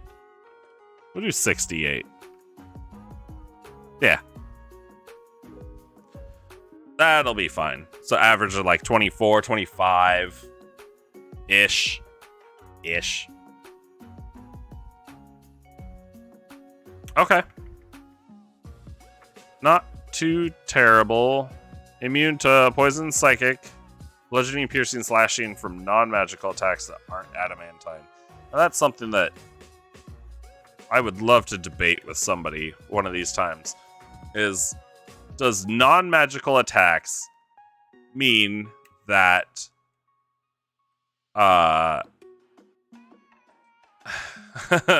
what is a magical attack? I guess is the question. Does a magic weapon count as a magical attack? It counts as a magic weapon, but does it count as a magic attack? Because this kind of reads like, no, it has to be an actual spell. But then it says non-magical attacks that aren't adamantine. So maybe magic weapons do count as magic attacks.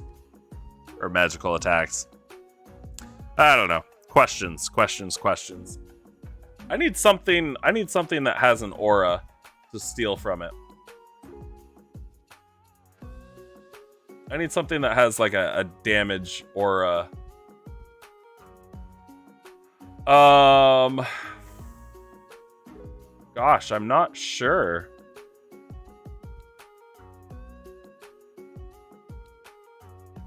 I am not sure at all. Hard to say. Really hard to say. Okay. You know what? We did pretty good. I think we did pretty good so far. So what I am going to do is I'm going to take about a 10-minute break-ish. And then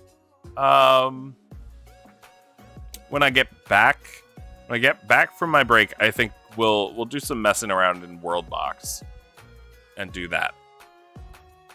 So, I will be back in like 10 minutes, and we'll mess with some stuff and maybe test a couple things. See if we can make Worldbox Tournament a little more fluid than what it has been, because it's still a work in progress. Okay, give me like 10 minutes.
All right.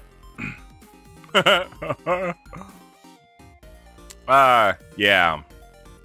Okay. World Box Tournament. It's also update. There we go. So now the game type should be World Box.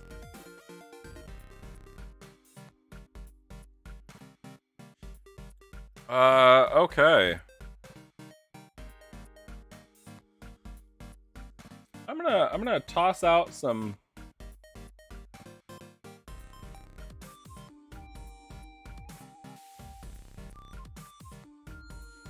Yeah, I don't wanna like. I've got a place where I can promote stuff a bit.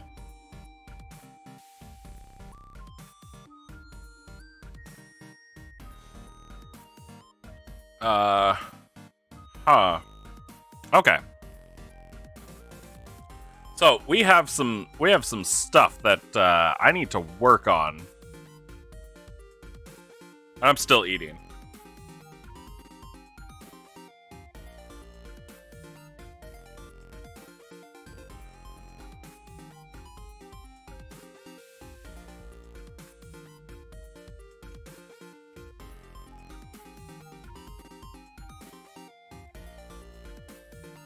Okay.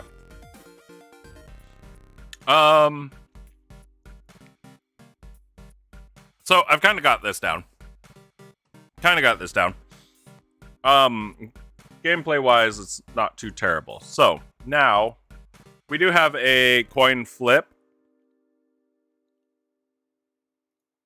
option. I think I want to update. I need to update the rules to actually talk about it.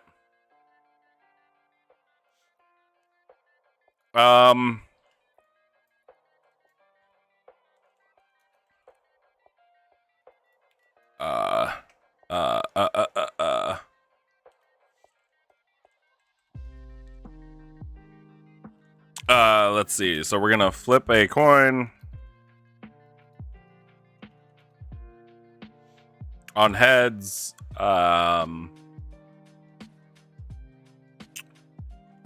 Player gets to select a. God, my typing is horrible.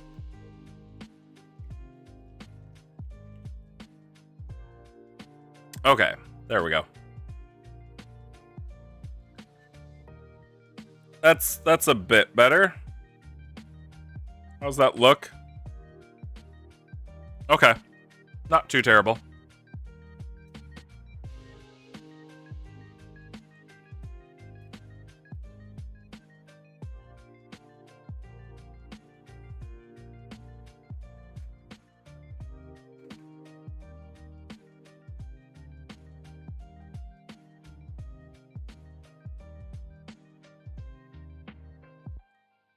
Not too terrible.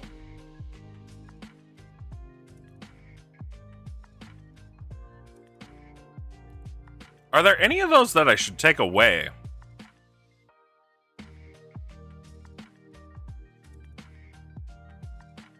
I don't know if I should take away any of those.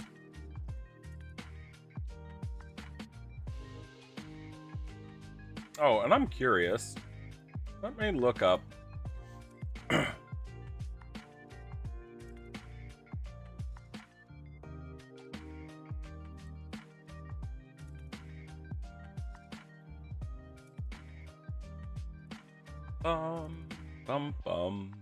Okay, I don't see anybody streaming right now, so maybe I can get away with. Maybe I can get away with bringing some people in here.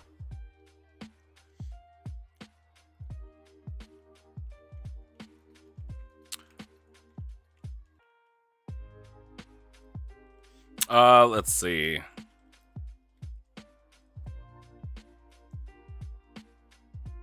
Hopefully that doesn't get me in trouble.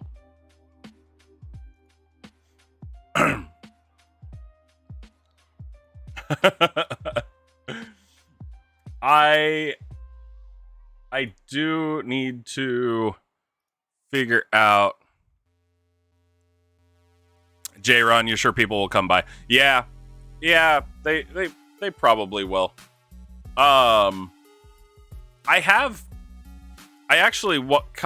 kind of want to get some testing done with that coin flip because I want to make sure. I tried to set it so people couldn't get a coin flip result more than every like minute and a half just to start out. And I can always tweak that, but I'm not sure if, because when I tested it, because it has a player or a user cooldown of 90 seconds, and then a global cooldown of 5 seconds. Because, you know, I don't want a global cooldown super huge because then only one person at a time is going to be able to use it. But when I was testing it, my coin flips went by the global cooldown, and I don't know if it's because I'm the broadcaster or not. Kingston Revolutionary, hi there, welcome.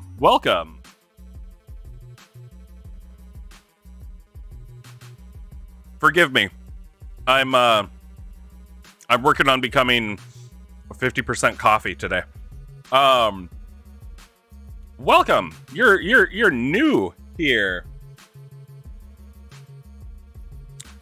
We do horrible things in this channel, especially with World Box.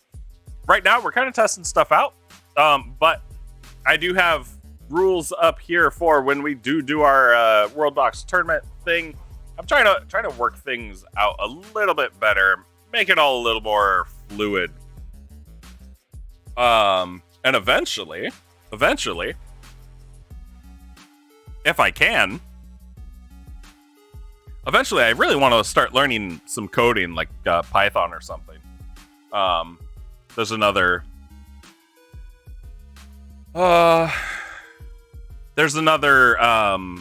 streamer that I watch who does a lot of coding for mods and stuff, and I'd love to get into that kind of thing. He does just basic Python stuff, but it's enough to create. You want your kingdom to be called Black Air Force. Okay. We'll keep that in mind. But it's enough to where he can let people control the game. I'd love to get something set up where I don't have to call down god powers anymore.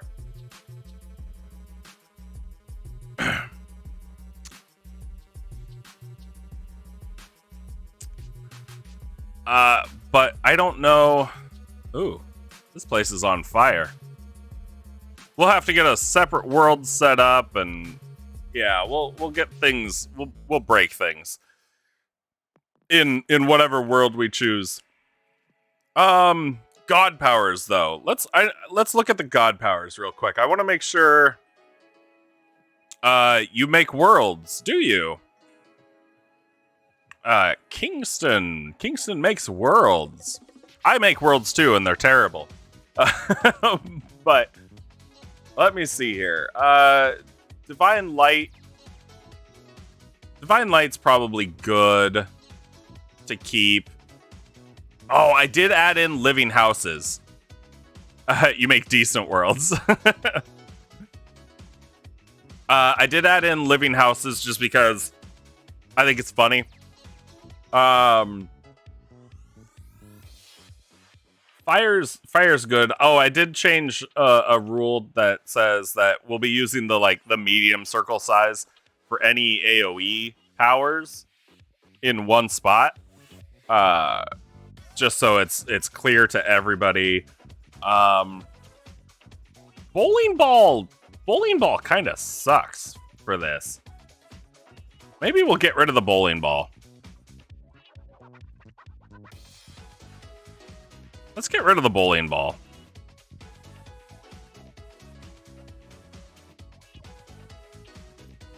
Yeah. Water bomb, meteor, zombie infection. Oh, zombie infection. Zombie infection's a game changer. Zombie infection's too good. Should we nerf zombie infection somehow?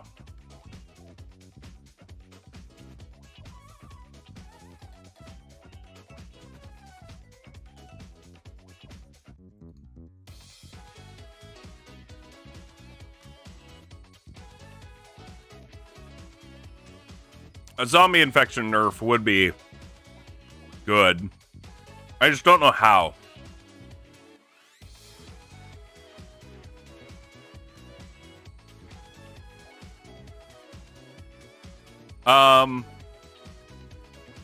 Just make it a smaller radius or have like a timer for how long you sprinkle them in. Yeah. I think what really breaks it is when we zombie an army.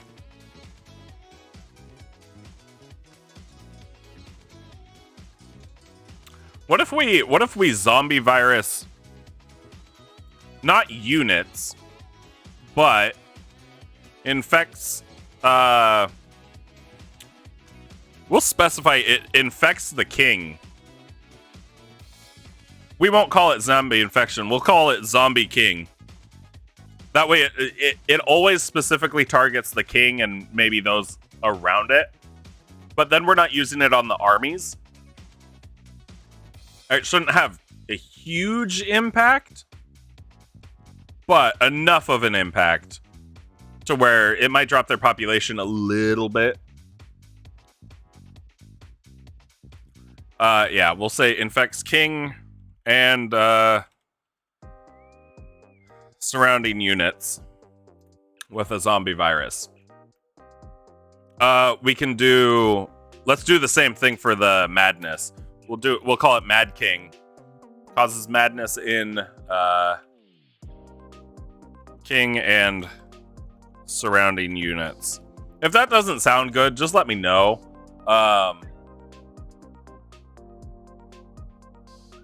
Yeah, just let me know. I'm open to changing any of this stuff. Forcing units to fight each other, because that also, the madness also takes away from a kingdom's like area when you turn a kingdom mad. So like, oh,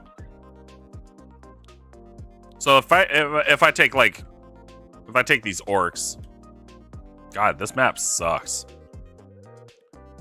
Oh God, yeah, we'll drop a bunch of orcs in here. They can fight the rhinos. Sounds good to you because after the zombie winning that one time, nobody's really touched it. Yeah, zombies are just way too strong. Okay, so I'm gonna let the orcs do their thing down there. But yeah, putting madness on anybody in a kingdom causes that section of the kingdom to like just break off and no longer exist. So yeah, we'll do Zombie King, Mad King, rather than just sprinkling it on wherever. This also specifies an exact location. That way nobody has to go, oh, well, I want it over here. And should we, there's another question. Should we include targets on all of these? That way nobody has to specify, or, well, a specific target. They can go, okay, I want to do this power on this person or on this kingdom. And then it just happens on that specific location. Or it happens on a predetermined location within that kingdom. And a king is a good location because there's only ever one per kingdom.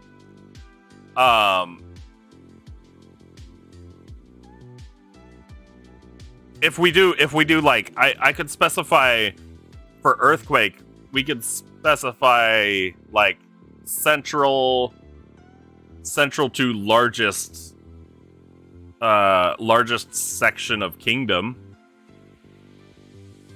That might not be too bad.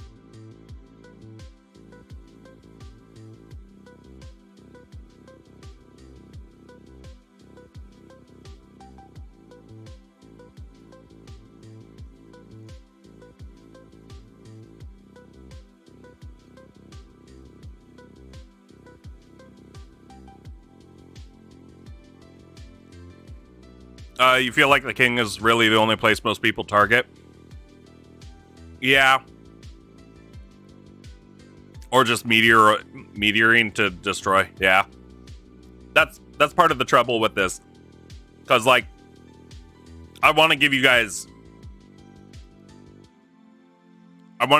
more control, but, like,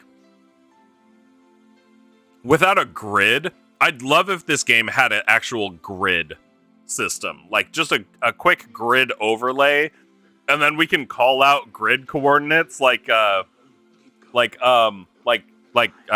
god, Battleship. That would be great. Maybe I should make a grid overlay. The only downside is the grid overlay wouldn't always be the exact same. It wouldn't always be the exact same because I can't fully control the level of zoom. Although I could always make it just as accurate as possible. Because then people could be like, oh, I want a meteor B14 or something like that. Those little islands I did would be good for that. Yeah. Yeah, that's true. That's very true.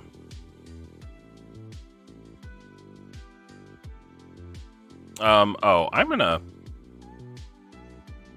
These, you know what? Elves can take this island.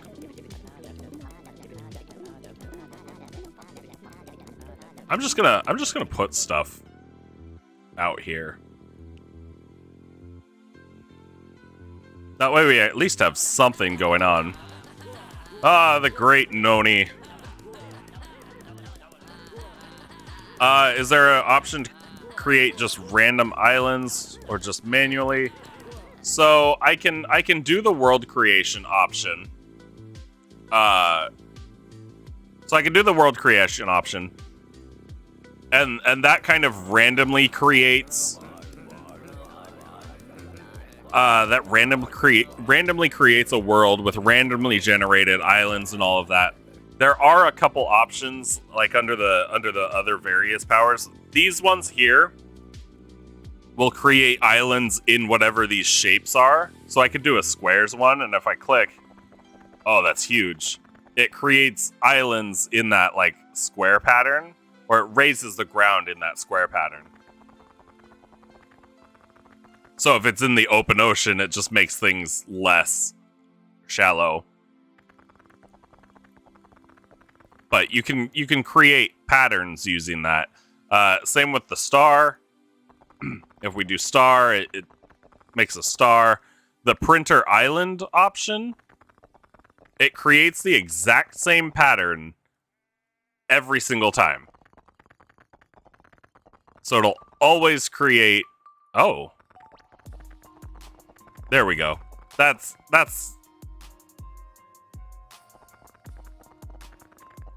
Yeah, okay, there it is. I was gonna say, did they change it? But it creates kind of the exact same pattern every single time. We can pop that down on various land masses to randomize stuff a bit, but there's those shapes. There's like these Conway ones, which alter the land and everything. But then there's all the manual creation and stuff. The vortex option spins stuff around a bit to rearrange all the various pixels and whatnot, which can be useful. But yeah, otherwise it's kind of just better to let the world randomize stuff, unless I want to make a real arena type thing like I have.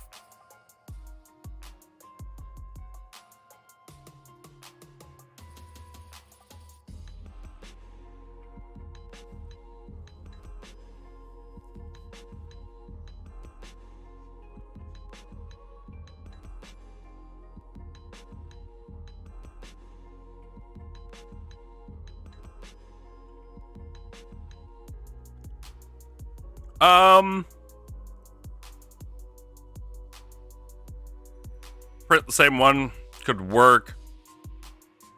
Yeah, that's true. That is true. The only downside is I kind of gotta like halt the game and go through and do that, and then it's like, oh well, you know, if I'm not doing it the right way, because if I go and if I just hit the random creation, so they'd all be unique, then once we're done, you just mess with them a little, like throw. Yeah, and that's the thing. Like, I'd like to be able to just open it up and go, all right, folks, this is what we're doing. What I could do actually is start using polls, and then when we go and create worlds like this, I open up a poll, and as long as 50% of people, you know, that's assuming I have people that vote, but just go, oh, you know, if everybody's or if the majority of people is happy with this map, we'll use this map, and then we'll go through and we'll just drop kingdoms in as people decide. Although that's not a great one, is it? What if we do 10? What's 10 look like? Yeah, see, 10's better. Oh, and we want large, huge, large, create. That's a good idea. That one looked nice, yeah. Oh, also, here, I'll open this up. Let me close that. Do I have it open? I don't. Hold on. Let me get this thing running. I have a timer. I went and found a super simple timer.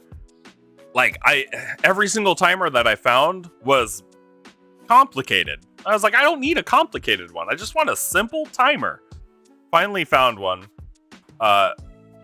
that's really easy to use with OBS, super simple. And yeah, I can hit start. It starts with a. I have it set to as a 5-second timer, but I click start, and there it goes. It counts down, and then when it ends,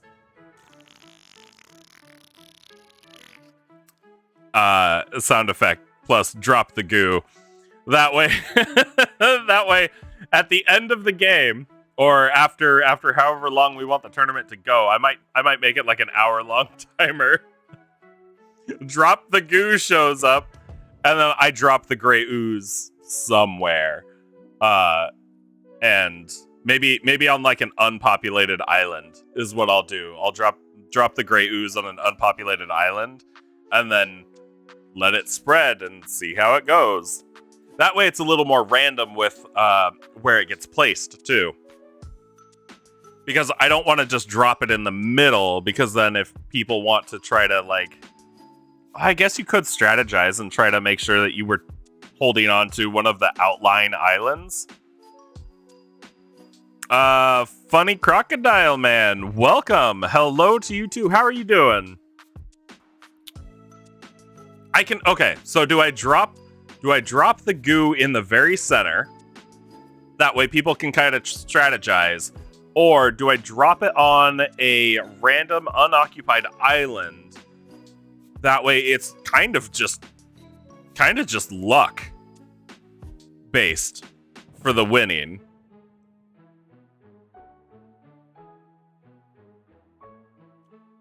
That's a big question. That's what I've actually kind of puzzled over, and I haven't figured out yet.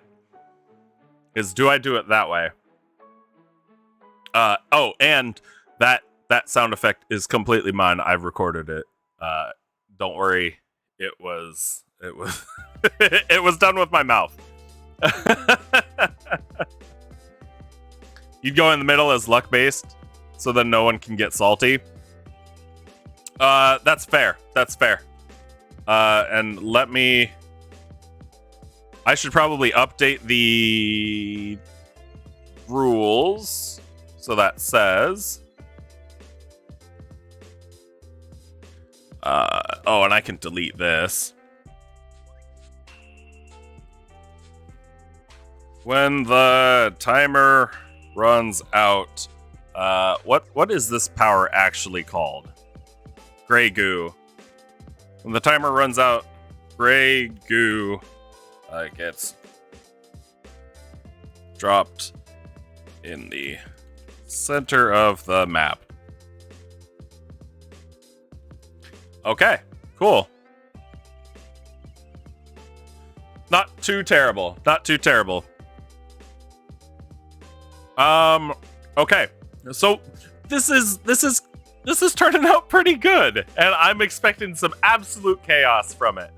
I'm really looking forward to this. Funny Crocodile Man, what we are doing, if you've never seen Worldbox before, it's a bit of a god sim, which is always fun to watch. However, I'm turning it into a tournament style game that I let my viewers participate in.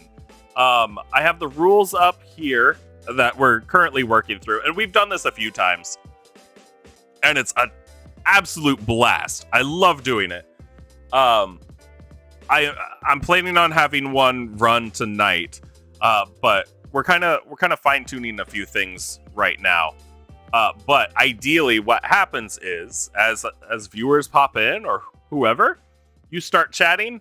I give you a kingdom of, your chosen race on whichever chosen island you want.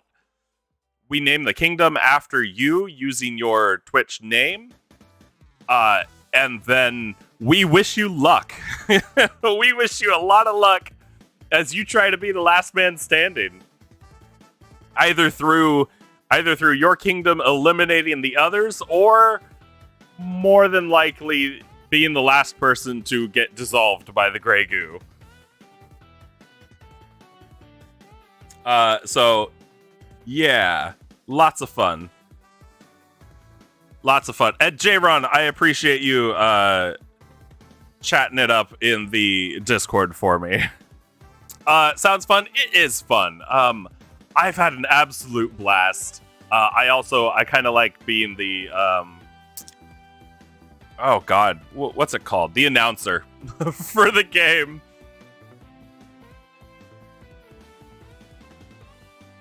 But it's been a lot of work. It's been a lot of work the last couple times, just because with how we've done it, I've given a lot of choice to the players, you guys. Bomb a lock. That's what I'm going to call you until you correct me. Thanks for showing up. Sounds cool. It is cool. I enjoy it. But I've given my players a lot of choice with what god power they're getting, where they're putting it, all of that. And it feels like it stalls the game a bit. I want it to be a little more fast-paced. So a couple things that I've changed is I finally got stream elements set up. So there is a coin flip command. And you guys can test it now. Yes, the Turtle Orc boys. You guys can test it now. It's just exclamation coin or exclamation coin flip. That should work. I'm curious if anybody wants to spam it. Please feel free to spam it for like a minute. Yeah. So, Funny Crocodile Man, you flipped the coin. It landed on heads. So, ideally, you'd just pick fire and you'd say where you want it or whose kingdom you want it on. But yeah, if you guys flip spam. Actually, Funny Crocodile Man, will you do the coin command one more time for me? Because 5 seconds should have passed by now, unless I'm living in a time warp something. I have it set so each person's coin flip can only happen every like 90 seconds. But it was hard to test it out by myself because I think it gave me well, time is a concept after all. Yes, it is. I don't know if it let me do it regardless of the user time limit on it because I'm the broadcaster or not. But yeah, I gotta test that to make sure people aren't able to just keep using god powers. But that way it takes that part out of my hands. That way I'm no longer flipping the coin, which means J-Ron should have a better chance of getting god powers. And no coin. Cool. That works. I have it set for 90 seconds right now, but maybe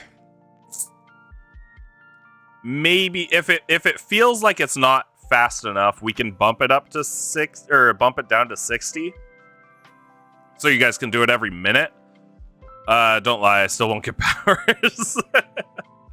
I'm hoping you do, J-Ron, but now when you don't get any powers, you can't blame me, you can blame Stream Elements.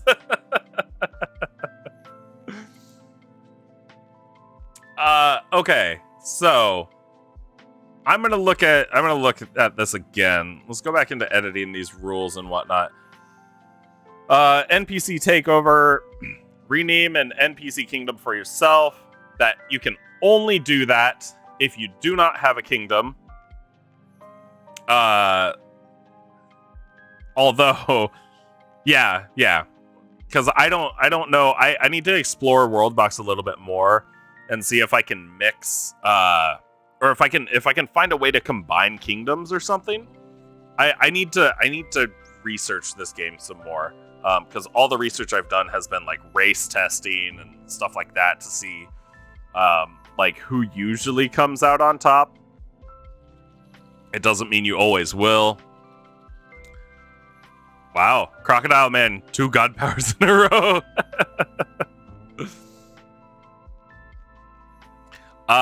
Yeah. So, and you know what? I'm gonna do this. Because while I'm doing this, it's gonna be a little more fun if we just kind of let's just plop stuff down here or there. Drop a bunch of orcs there. We'll drop some dwarves. Are there mountains anywhere? No? Here? Maybe? No? Okay, we'll drop dwarves here. Elves can go here. And humans get this island. Okay. So, while that is going, I'm gonna scroll out a little bit. And, yeah. We'll kind of let this expand and, see what happens with this. And then this can be our tester. Oh, we're also gonna bump this up to 5 times speed. As that's what we typically play on.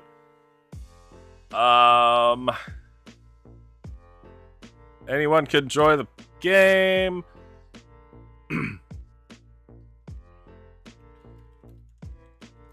Game speed set at 5x.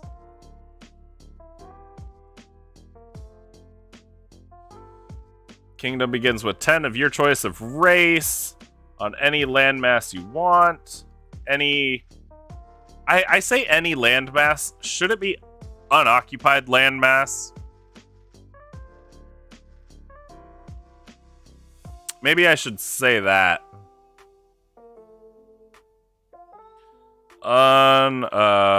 Unoccupied.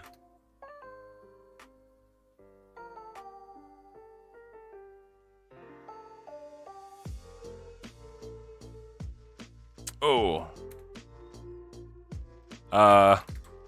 No, we'll do.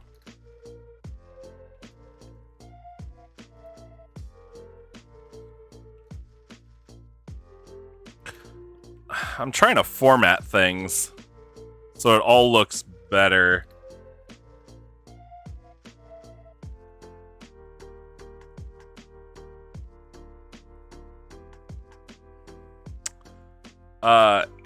No.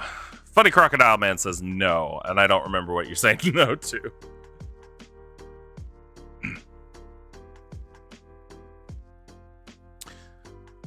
Jeez. All right. Funny Crocodile Man is clearly cheating. Zombie King. Okay. Since we're just kind of goofing off right now, Crocodile Man, which kingdom do you want to zombie their king?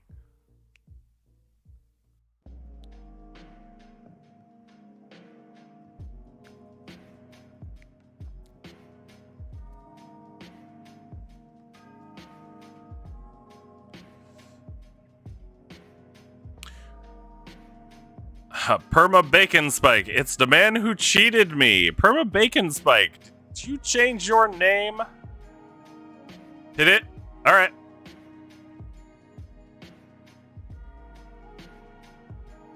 Whoop. I think I missed the king. Oh well. All right. I sprinkled a little zombie on there.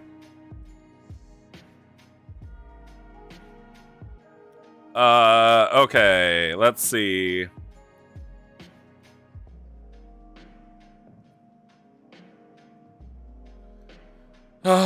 With a kingdom target. I cheated him so bad he had to change his name. I'm sorry, Perma Bacon Spike. I'm so sorry. Select a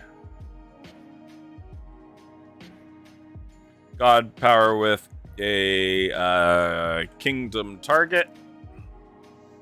Yes, Bacon Man. That's right. I'm sorry. I'm sorry my cheating traumatized you so. I did not mean it at all. Mad King. Ugh, I need to... Can I format that? We're working on the rules right now, trying to fix this a little bit so it's a little more fluid. I do have a coin flip command set in place. Hold on, where's that? Which one is that? The madness. Mad King causes madness in the king and surrounding units. Let me see if I can shorten this so it's not so big. Cause madness in king and surrounding units.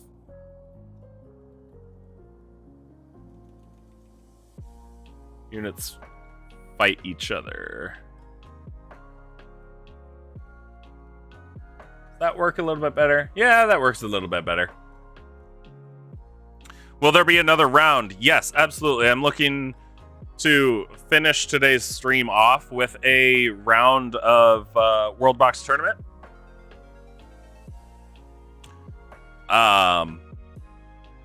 Because it's just so goddamn fun. I absolutely love doing this for you guys. I'm trying to make sure that I get all the rules set up and all that stuff. I want it to be like painfully obvious. Arrows is gonna die. Yeah, they might. Right now, what I have on screen is just kind of a you love cheating. I don't love cheating you. I promise. We're trying to make it as even and like fair as possible.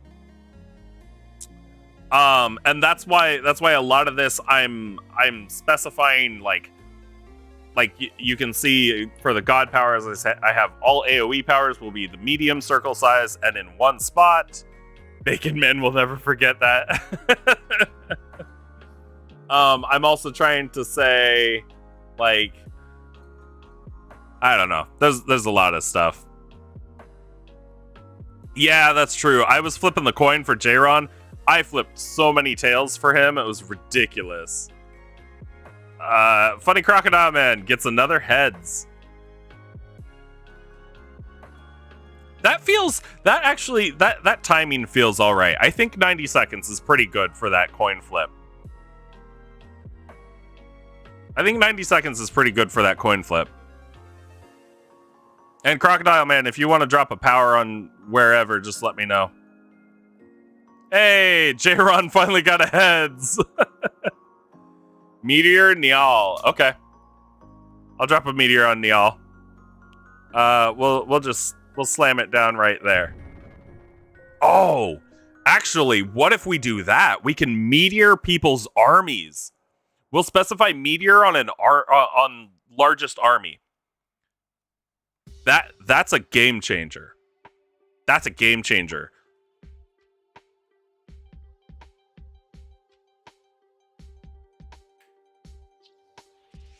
Yes, Bacon Spike, you did get a heads. So anytime you get a heads, just say what power you want to use and where, or on who. Yep, snapped in half. Let me see. Where's Meteor? Whoops. Brings down a meteor on a kingdom's largest army. There. Because I want to specify targets in the god powers. That way it's not. That way you guys know exactly what's going to happen. That way you guys know exactly what's going to happen, and I don't have to sit here and go, oh, okay, well, where do you want me to put it? And blah blah blah. That way we can make this go as fast as possible.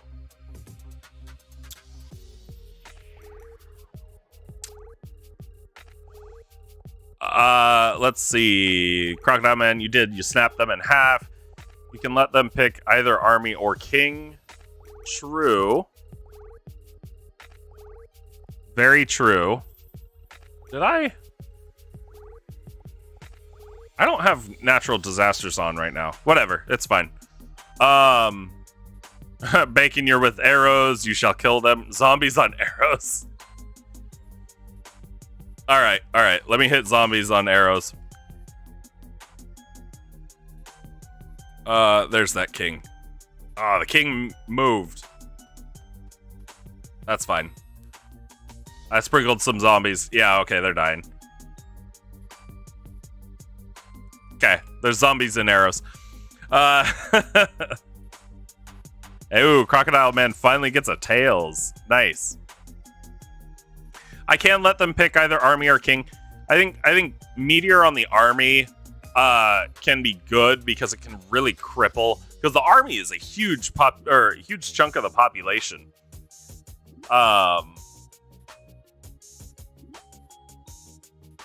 Yeah, Bacon. So since you got tails, you wouldn't get a god power.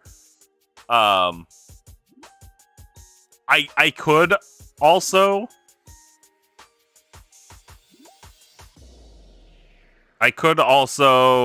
set it up so it rolls a D20 or something, or a D17 or however, and you guys just get random god power.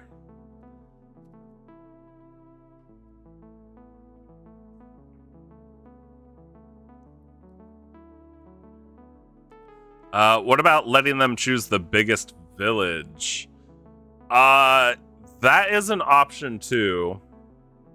All right, J-Run, no problem. What about letting them choose the biggest village? That's kind of part of it. That's kind of part of it, and what I want to specify in here is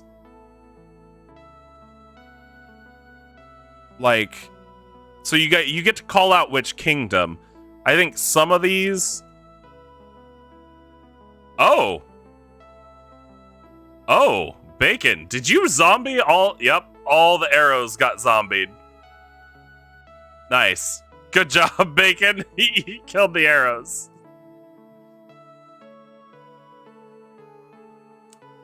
Okay. Can they swim? I don't think zombies can swim.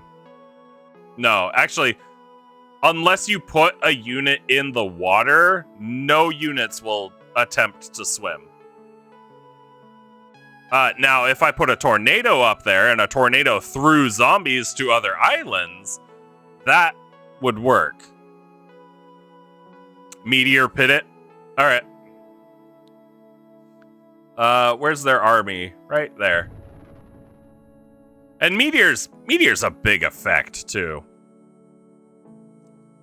Zombies on Niall. All right. Where's the zombies? There it is. Where's your king? Don't move. There we go.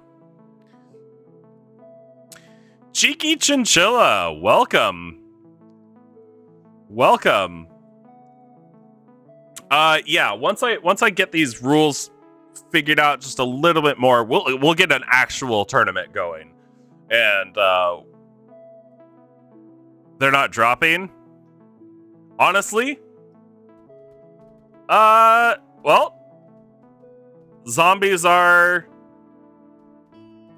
there. As they kill each one, they're like, it's like a small struggle for them. Those zombies, oh no, the zombies might overwhelm now. Oh no. But see, now there's zombies over here. Zombies are over here. Yeah. But then the dwarves came and settled over here. So it's interesting. Zombies feels really, really strong though. What about a revolution one? So for like revolutions and stuff, I can't, as far as I know, I can't I can't force. Plague is really strong too. Yeah, that's right. I can't force a revolution as far as I know, but the madness you can. I'm guessing in here. Oh yeah. Oh yeah. Inspiration, huh?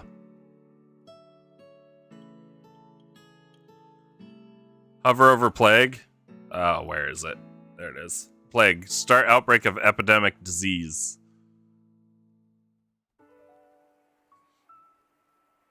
And some of these I might get rid of. I'm tempted to get rid of the zombies because they're just so overpowered.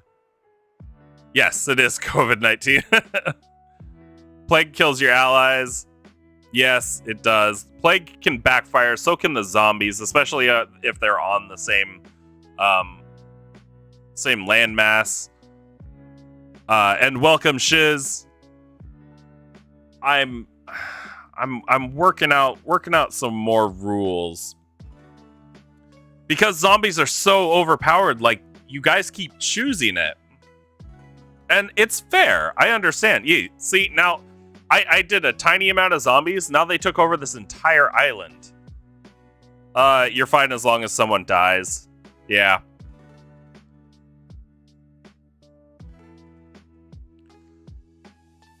So now we have this entire landmass that's covered in zombies. Literally nobody can land here now, because if they do, whoever lands here is gonna die and get turned into a zombie. Same with this island.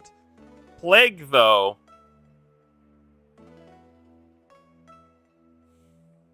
Plague is different. Maybe I'll keep... What do I have for plague? Do I have plague in here? Infinity Coin, Volcano, Earthquake, Curse, Mad King, Zombie King, Meteor. I don't have Plague. Maybe I'll replace Zombie with Plague. What do you guys think about that?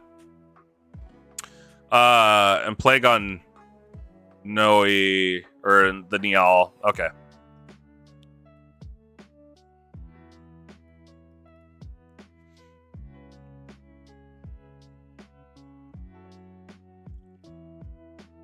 What do you guys think about that? What if we replace zombies with Infinity Coin? Okay. What if we replace zombies with Plague?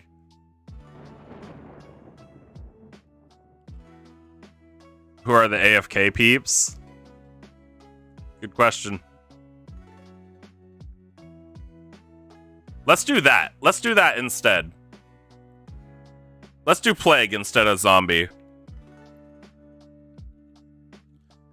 Plague King with a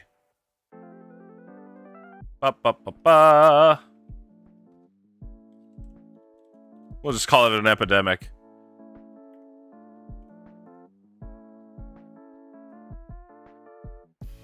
Plague on Ordaz.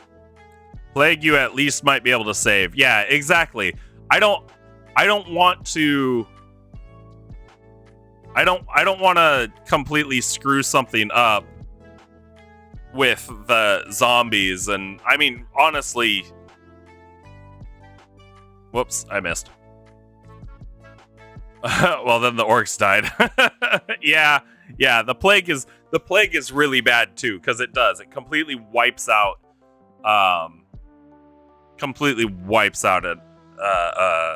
civilization, unless you go with the divine light, which I will sprinkle over an entire population. That's kind of the only fix for some of those.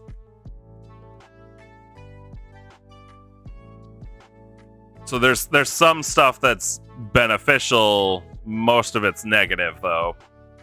You know what? I'm gonna get rid of Curse too. Curse just isn't that interesting.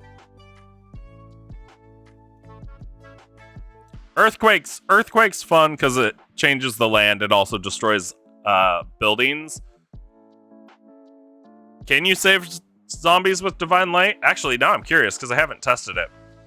I want to see what happens if I do Divine Light these zombies. Oh, nope, just kills them. Interesting. I guess that makes sense. So yeah, I guess you could use Divine Light to protect your... hey, Nightlore. How's it going? Yeah, you're right. We could do... Oh. Welcome back, J-Run. Ordos is in an infinite loop. They might be. Oh.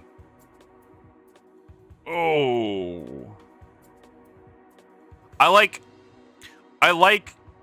think I like Plague more than zombies. Because Plague is just as bad. Plague is just as bad. But it also... It doesn't discriminate based on, like, how advanced a civilization is, does it?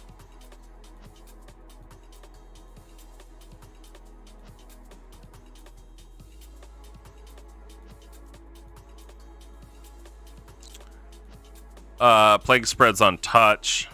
Right. But if a... yeah.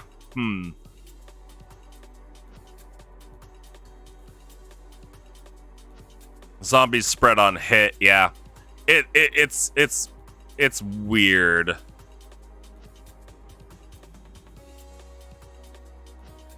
It's definitely weird. I say weird, but I don't mean weird.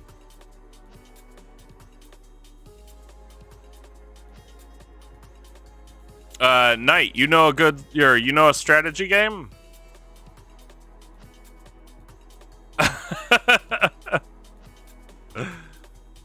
Risk factions. Yes.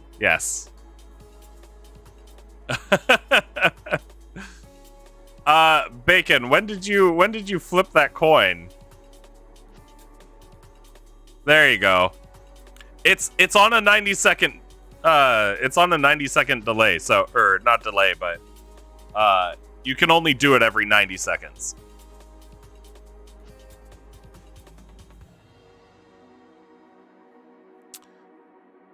Plague on Ordos. Okay. We'll put more plague on Ordos. Where's the king? There he is. There. Sprinkled some plague.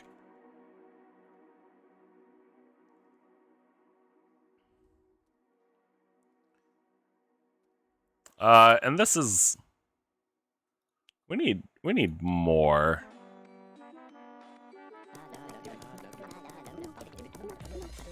I'm gonna put some over here. Let's give the dwarves the fiery land. Earthquake pit it down the middle. Alright. Right in the middle. So, see, Earthquake's not huge when it comes to the population, but it completely destroys buildings. And can cut them off or anything like that.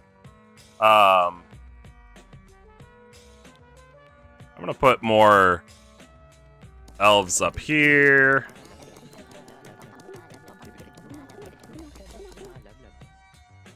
We'll put some more dwarves up here. And we'll do dwarves up here. I think there's zombies over here, but we'll dump a bunch of dwarves. And I guess I can divine light that area.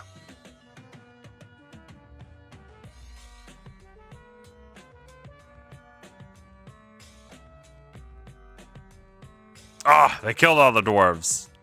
Too fast.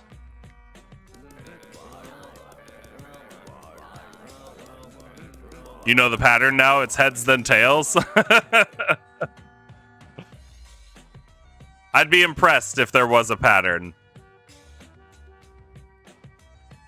You got a good idea for the tail so it's not useless? Sure, shoot it at me.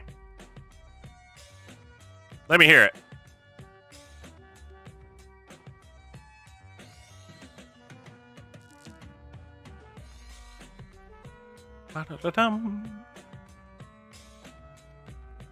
Tails is for helpful things.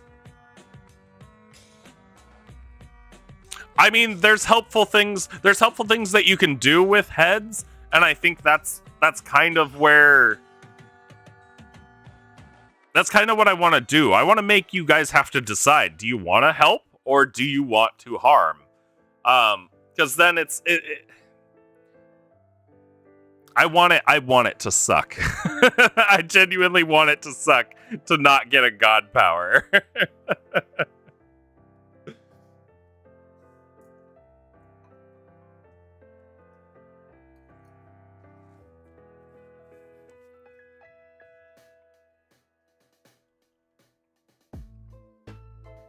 So,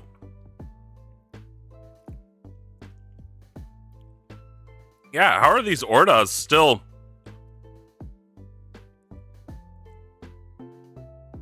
Maybe Plague isn't that great. Actually, now I'm curious. Now I want to do zombie on these orcs. I want to see how it affects them. I want to see if the zombies wipe these guys out. Since the Plague didn't.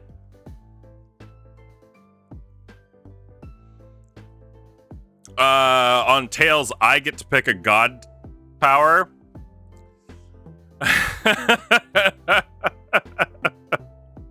or how about this?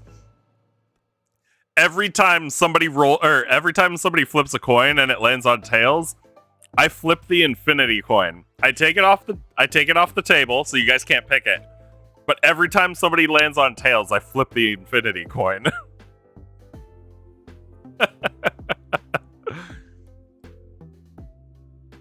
Okay, look, these orcs. I'm pretty sure these orcs just killed those zombies.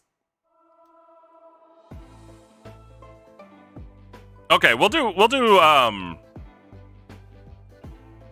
zombies instead of Plague. We'll go back to zombies instead of Plague. Zombie King infects.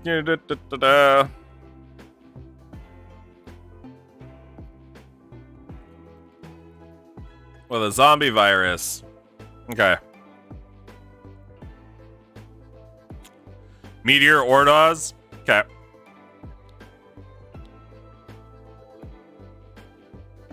Oh, what did I say for Meteor? Oh, it was their army. Where's their army? Right there.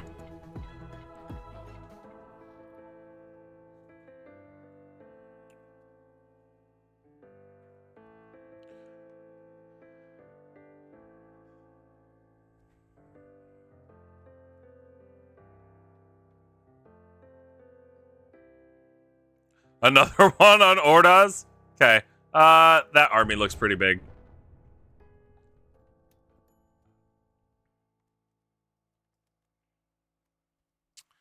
Okay. Places a volcano on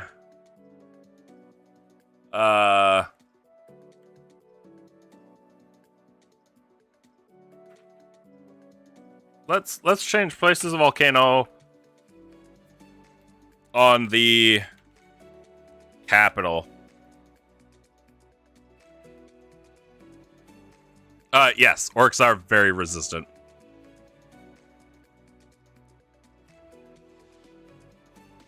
No, I'll leave infinity coin on there as an option. I'm not gonna flip the infinity coin every time somebody flips tails, because I want there to be progression. I want it to progress.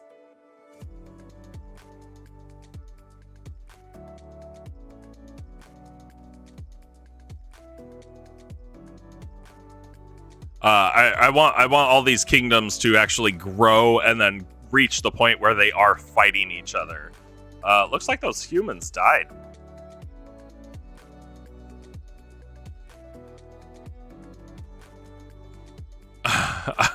Well, Volcano on Ordos, just wait.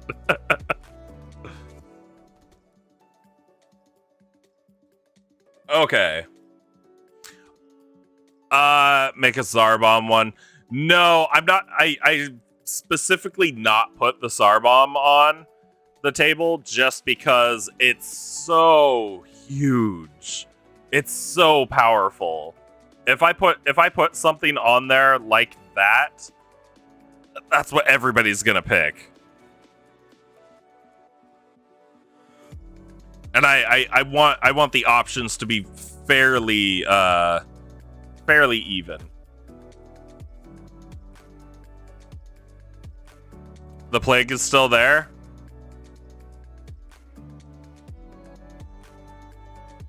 Yeah. Look at those little baby orcs. Look at them little babies. Yeah, you can see them drop from time to time. That could also be just from them sending a ship off to somewhere and then them dying, or armies battling each other, and yeah, lots of mess. The plague very well might still be there. I don't know if it heals. You saw one with the plague? All right. So we know it's there. Yeah, that sucks. That's two tails in a row. Let me see. So place the volcano on a capital. Causes an earthquake. Centralized on a kingdom. Mad King, Zombie King, Meteor has a target. Water bomb. Drops bombs that explode on contact with any water. On the capital. On a kingdom capital.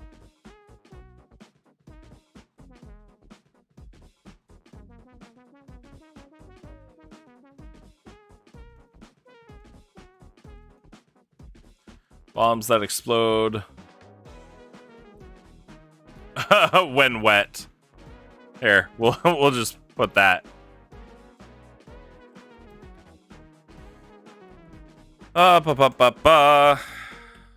Places bombs that explode when wet on a kingdom capital. Okay. Elves getting rolled, are they? God, those orcs are spreading like crazy. That's terrible luck, Bacon. Volcano Ordas? Okay.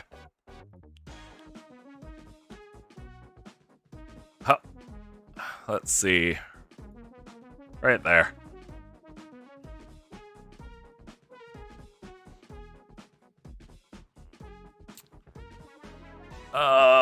Water bomb. Rains fire down on a capital. We'll just leave it at that. You got 3 tails in a row. Why? It's random. You just, that 50-50 chance just really screwed you. Creates a tornado at the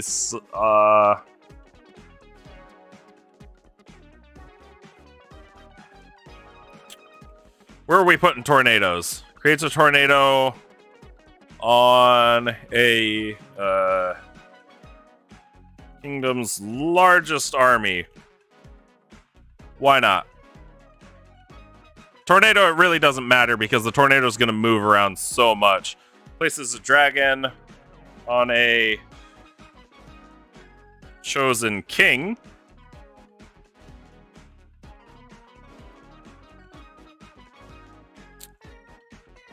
We'll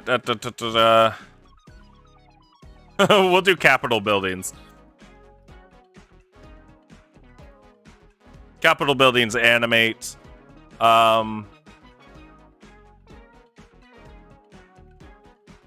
Capital plant life animates.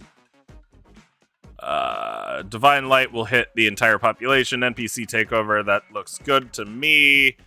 Okay.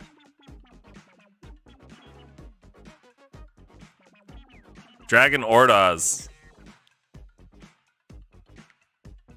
Where did I say the dragon's going? On the king. Where's the Ordas king? Right there.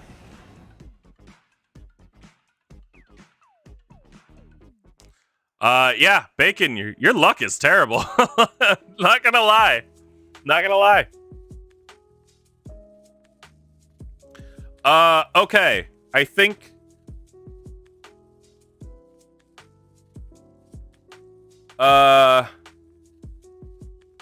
Wait, hold on. I noticed something wrong. Units to fight each other. No. Units fight each other. Hit OK. We'll do that.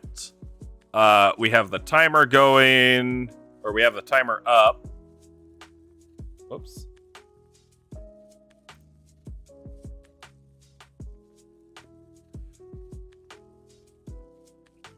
Yes.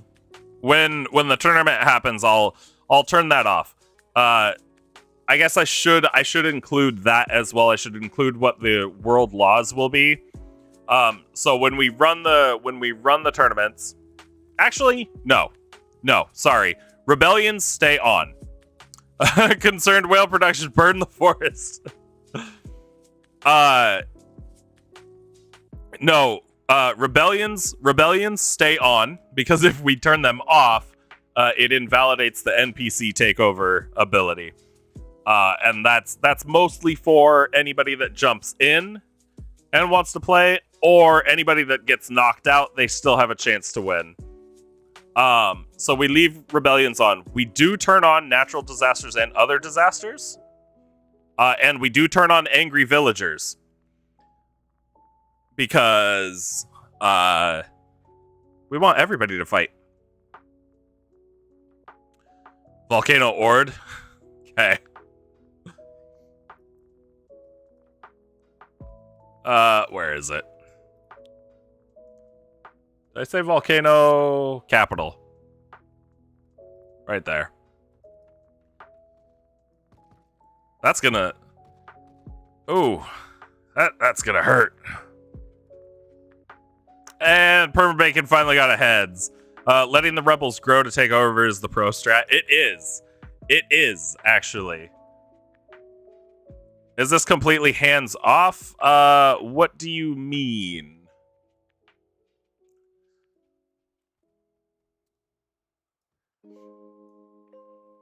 I guess I should explain, Concerned Whale, because I think this is your first time actually here for the tournament, which we'll start here soon. No divine intervention from me. Yes, that's correct. That is correct. So I'm trying to set up a few very specific god powers with exact locations, so you guys know where they're gonna affect and where they're gonna go. And that way, it's completely up to your guys' decisions, as well as Permabacon wants the coin. Okay. As well as just a whole ton of luck, to be completely honest.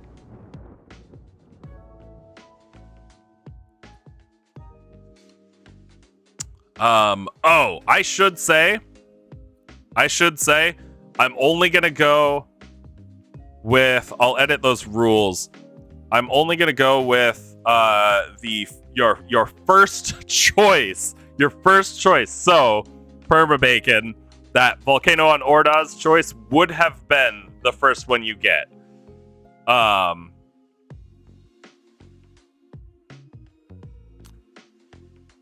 With a kingdom target. First choice.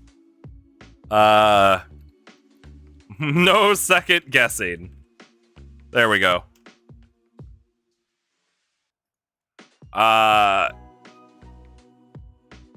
Yeah.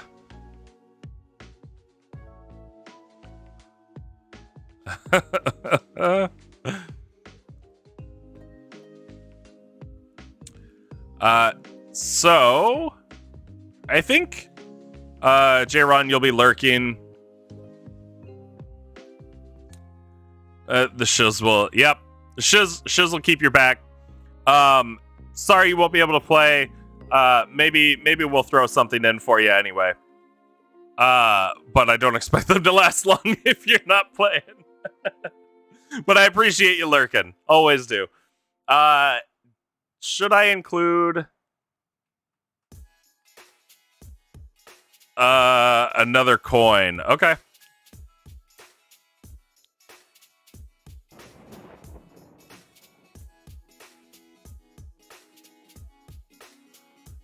You know what? I'm gonna include the world laws.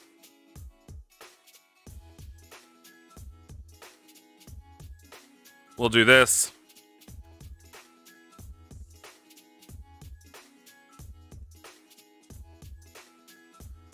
Hup, hup, hup.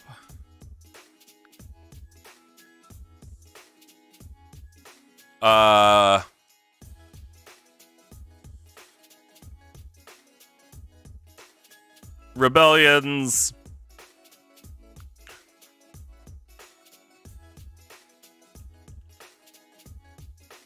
Rebellion's active. If I could, jeez. Angry villagers.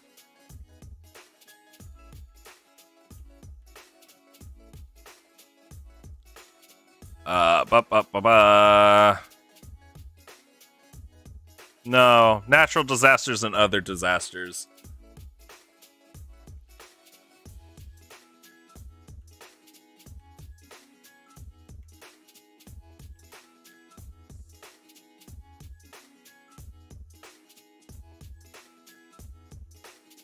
I think I'll just have it say world laws instead of world laws are as follows.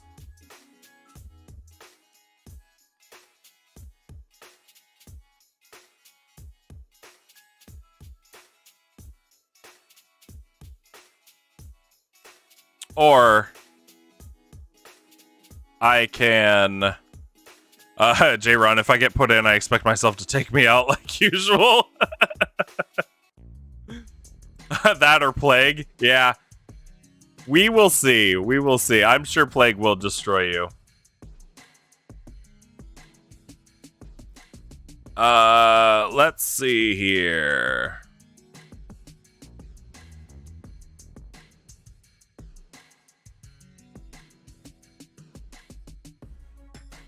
Hold on. I can fix this. Natural and other disasters. There we go. I don't want it to take up too much space. Am I forgetting anything? I don't think so.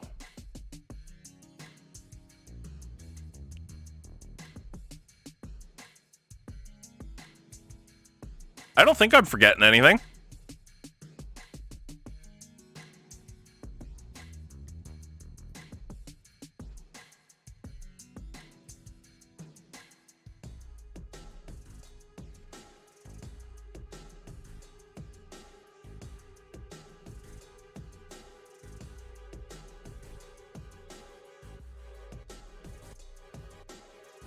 All right.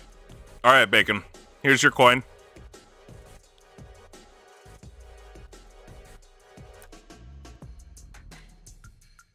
Volcano.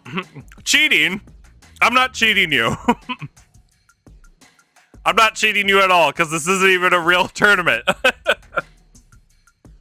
Volcano rack. Alright. Volcano's on their capital. I think that's their capital. Let's either that or this one.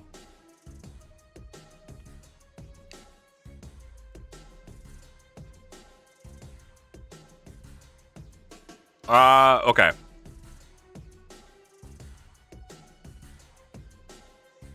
Does that look good? I think that looks good.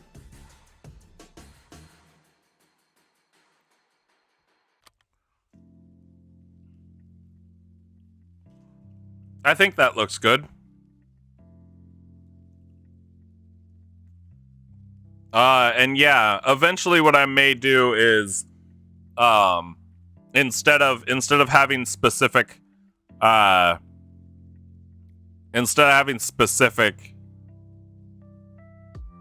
here.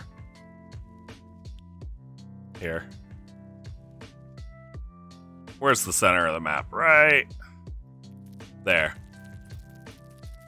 Grey goo. Game's over. Instead of having specific locations and specific targets in here, eventually what I'll probably do is create a grid overlay for this. And then you guys will be able to call out locations like Battleship. So you can call out like A10 or F3 or stuff like that.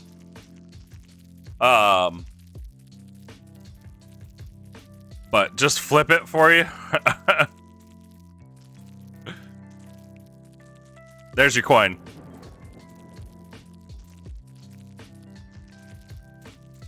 Look like the Ordas win that one. But yeah, I think I'd like to get that set up, but that's work I haven't done yet. 69. Nice. How did this island survive? That's something I don't understand with the gray goo. Sometimes things live. I don't know. Oh well. All right, folks. Let's do the duck lived. Let's do 10 islands, random shapes at 5, water level at 10. Create.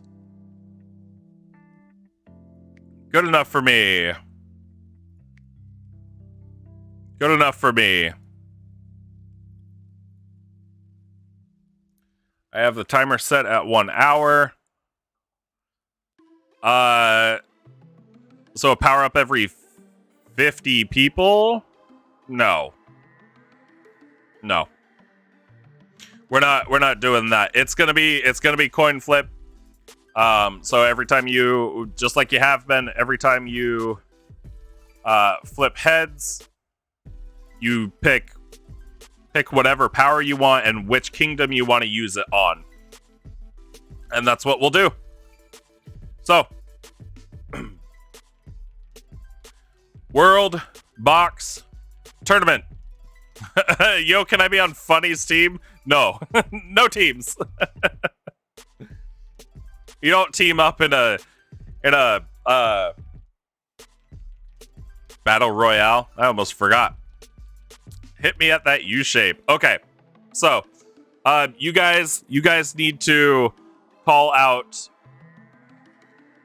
You need to call out one message. Do not spam the chat so I can actually keep up. One message. Call out what race you want to be and what island you want me to place you on. So, again,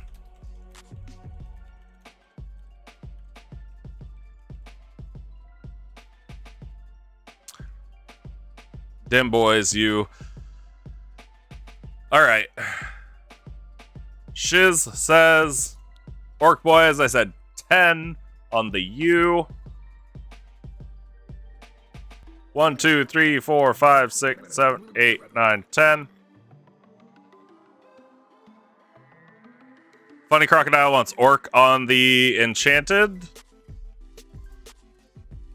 Concerned Whale wants humans in the bottom right. Okay. 1, 2, 3, 4, 5, 6, 7, 8, 9, 10.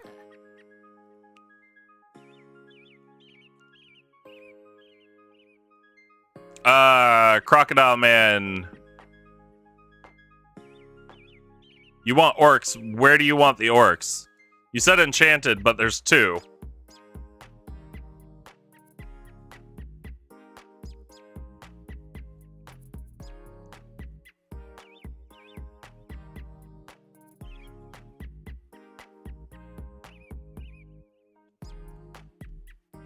Either one? Okay. 1, 2, 3, 4, 5, 6, 7, 8, 9, 10. Bacon, what did you want to do?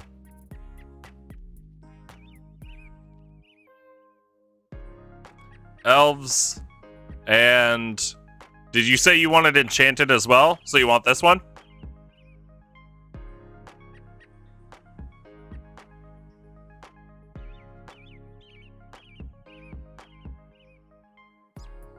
Okay. 1, 2, 3, 4, 5, 6, 7, 8, 9, 10. All right. I think that is everybody right now. Anybody else jumping in will get to call out whatever. Why don't we team up and take down the others, Bacon?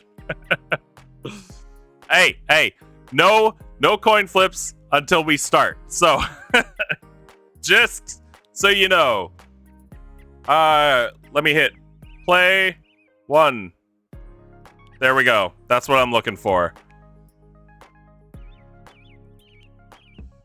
Red Oz are going to be the Shiz. Spears are going to be Perma Bacon Spike. Kuho Army. Can I fit your whole name in here? Oh, brother. Concerned Whale Productions. I can. Which leaves the Tarot Gourd boys as Funny Crocodile Man. Right? No. Crocodile.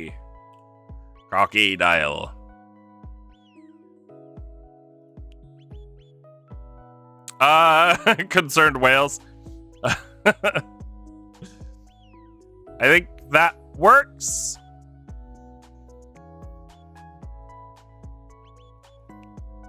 All right.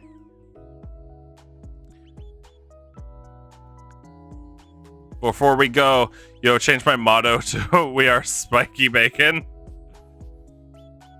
Let me go ahead and start that. There we go. We've got a timer right here. You guys flip, you call out what god power you want and where you want it.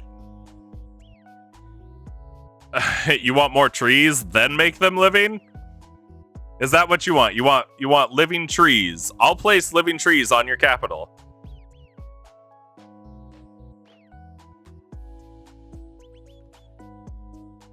Okay. Do I have the medium circle? I do. There. You got a couple living trees right now. Right on the capital, right? Living plants. Capital plant life. Yep. Shiz. Zombie. Perma. Okay. That's a little rough. Oh, I clicked. Did I miss? No, because I don't know if that hit or not. Zegak does. Shiz, you've lost some folks. Zombie shiz. Alright. Alright. I clicked. I may miss. That might be the benefit to zombies, or the downside to zombies at this point is I'm probably going to miss some population.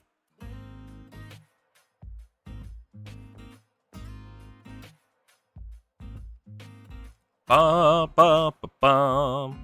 All right. Concerned Whale. Doing pretty good down there in the south.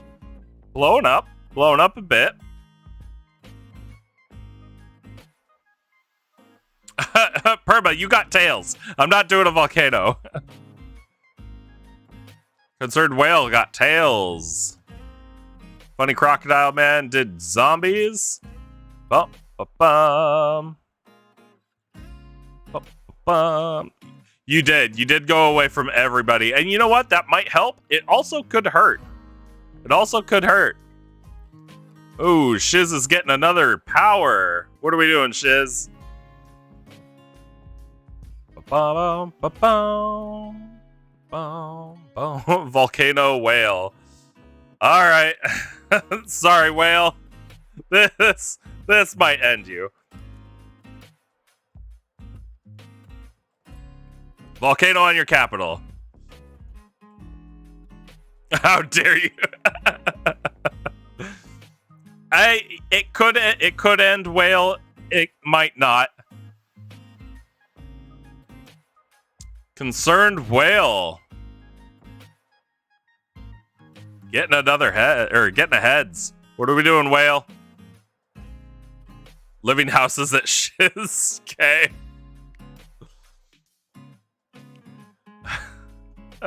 Where's the capital? Right there.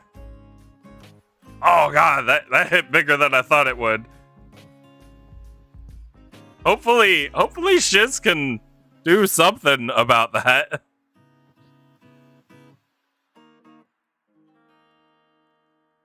Ooh, permabacon. Did Shiz fight off his own buildings? He did. Shiz fought off his own buildings. Ain't no traitorous buildings gonna stop Shiz. Your kingdom is in ruin, Whale. It's not looking good. However, you can still kind of survive. We'll see. Permabacon wants living houses on Shiz. Okay. Living houses on Shiz. Shiz flipped, got tails. Concerned Whale, you're not doing terrible. You're still alive, which is surprising. Perma Bacon Spike might dominate this game, though. Concerned Whale, you got heads.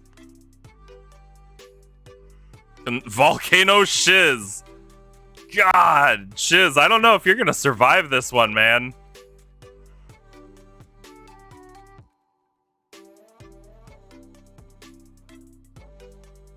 Ooh, Funny Crocodile Man, you got heads. What are we doing? Yeah, this is working out way better. This is a lot faster. Funny Crocodile Man says Volcano Whale. Ow. Right there. That'll put an end to him. Yep. I'm sorry, Whale. You've died. However, you're still in the game. Ooh, no god power for Shiz. Sorry to say.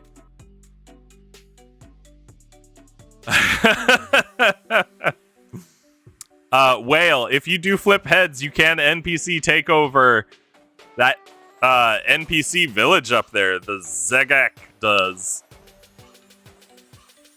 Perma Bacon, what are you doing? Volcano Shiz, jeez.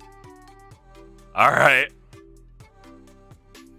Might have to take Volcano out of the game.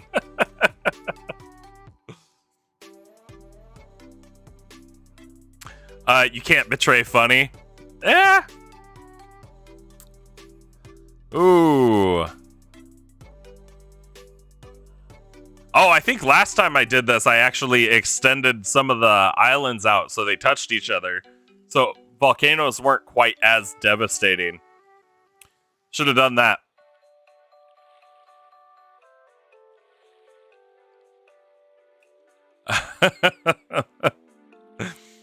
I am a crocodile man. Do you want me to drop some crocodiles on your island for you? Crocodile man? Maybe you should buff Shiz. Yeah, Shiz, that didn't go well, did it?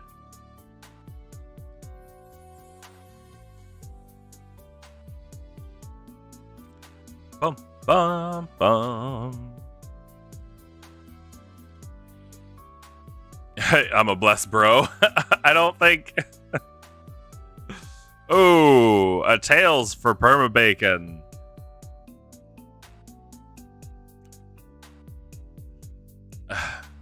Jeremy, hey, welcome. Welcome to the madness that is our World Box tournament. Go ahead, check out the rules, and since you're here, just let me know what race you want to be and which unoccupied island you want to be dropped on. Ah, Crocodile Man and Shiz both flipping tails. Bro's lucky, give him a free power. Oh, Concerned Whale got a heads. NPC takeover time? Alright, that's gonna be the Zagak does.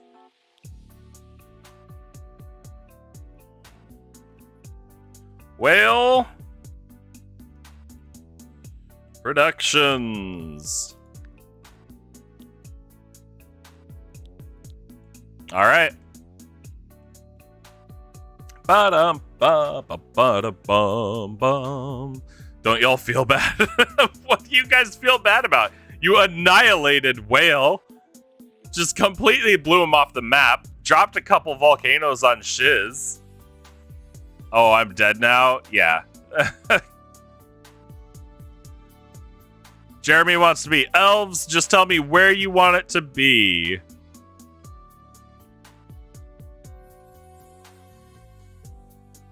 Bottom left island. Okay. 1, 2, 3, 4, 5, 6, 7, 8, 9, 10. There. Wow, they are already spread. Great. Let me make sure. Jeremy H. There we go. Welcome to the game. And good luck. Currently, Bacon is going full ham on everyone. Lots of tails here. Shiz got a heads.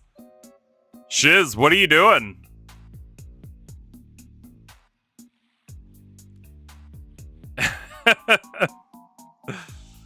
Twister on the bacon. All right. Where did I say Twister was? On the largest army. Oh my. I guess they only have one, don't they? Right there. Oh, did that spawn 2 tornadoes? That one tornado split off. I haven't seen that one yet. I'm killing funny.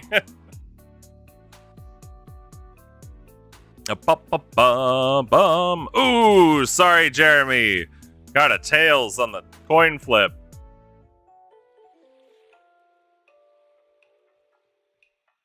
I'm tempted to drop some other stuff in there. Oh yeah, I did say I was gonna create one for J-Ron. We'll drop J-Ron right here. 1, 2, 3, 4, 5, 6, 7, 8, 9, 10.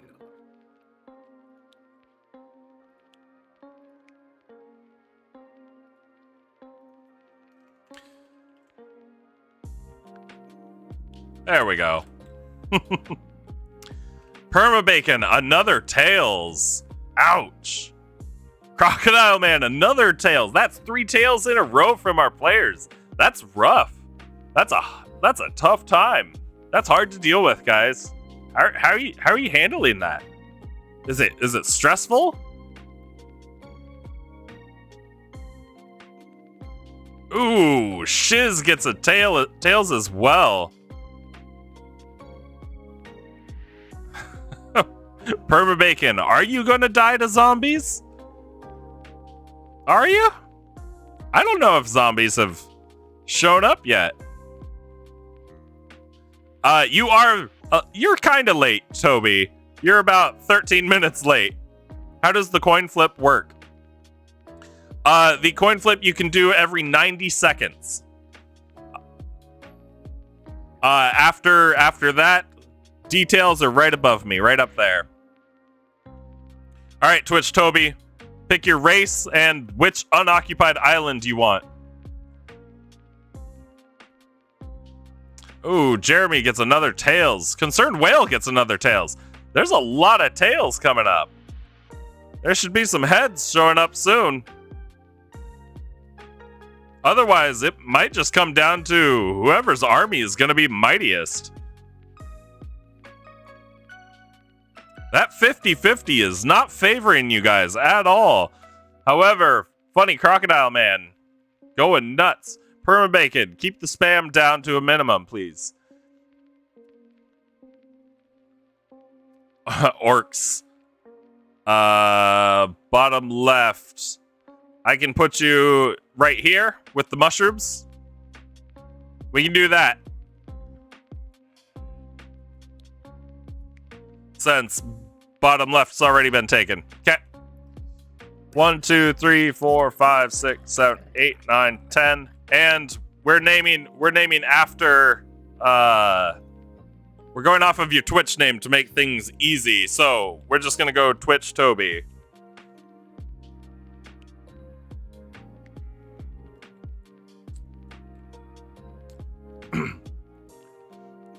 Shiz, you got a heads. What are we doing, Shiz? Zombie perma. All right. We're gonna drop some zombie on Perma's king. There we go. Permabacon's king has been zombified.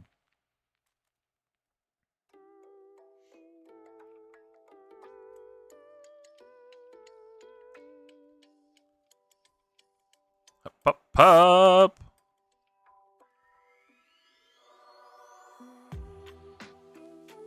Ooh, Permabacon gets heads. Yes, that is true. Light, use light. All right.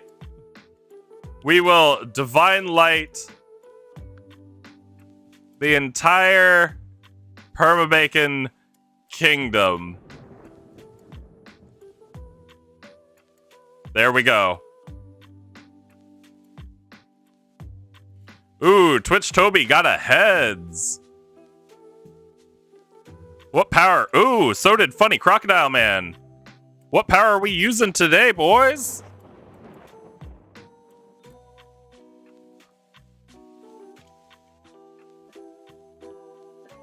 Twitch Toby, Funny Crocodile Man, just let me know.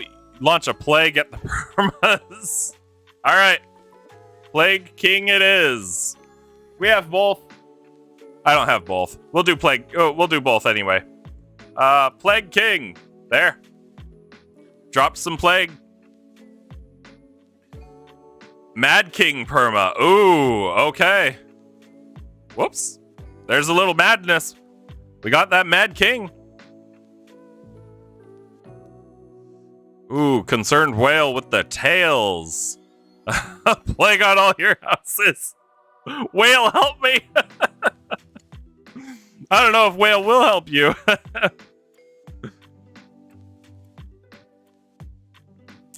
Ooh. And you know what? Let me double check something real quick.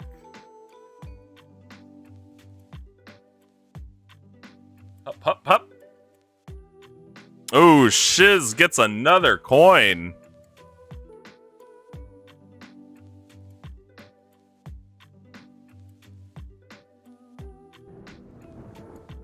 Bum bum.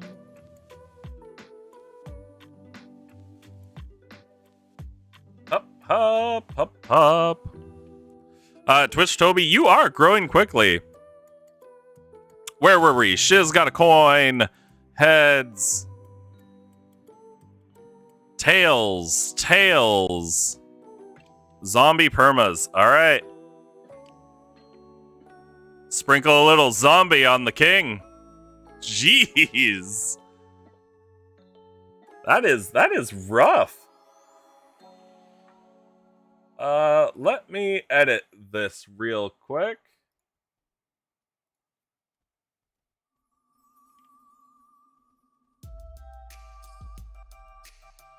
There we go. That should work a little bit better. Alright. Let me go back up here. So, Funny Crocodile Man, Tails. Jeremy, Tails. Twitch Toby, Tails. Jeez. Funny Crocodile Man got a heads. Whale Productions, heads. Alright, Crocodile Man and Whale and Twitch Toby. Okay, Earthquake Perma. Where was Earthquake? Centralized on a kingdom. I think we're gonna have to go... Ooh. I think we're gonna have to go right there.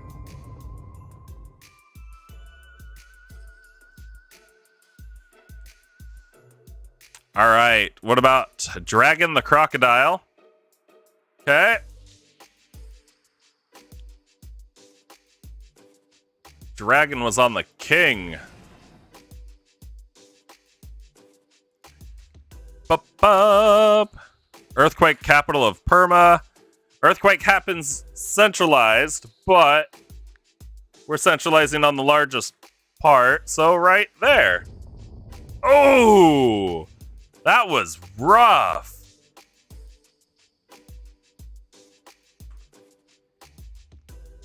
Zombie King Perma Bacon. All right.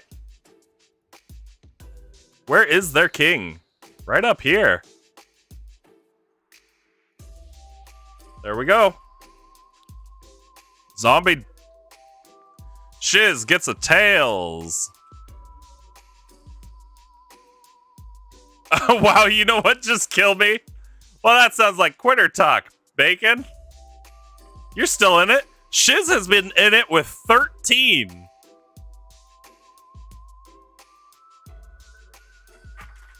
Oh, and you know what? I didn't set laws.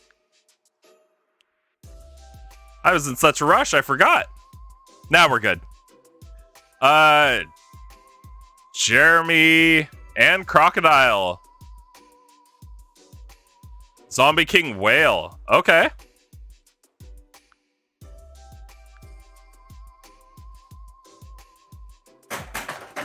There we go. Sprinkled a little zombie on the king. Jeremy, Mad King who? I need you to specify which kingdom you're talking about. You think Perma got heads? Up. Okay.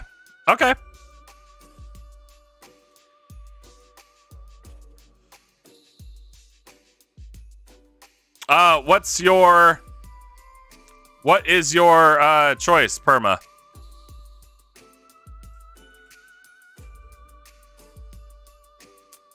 Jeremy wants Mad King on Perma.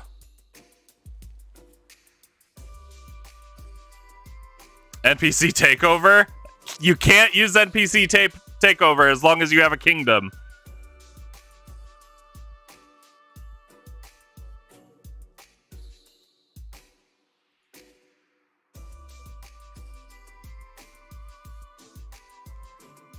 Concerned Whale wants Divine Light. Okay.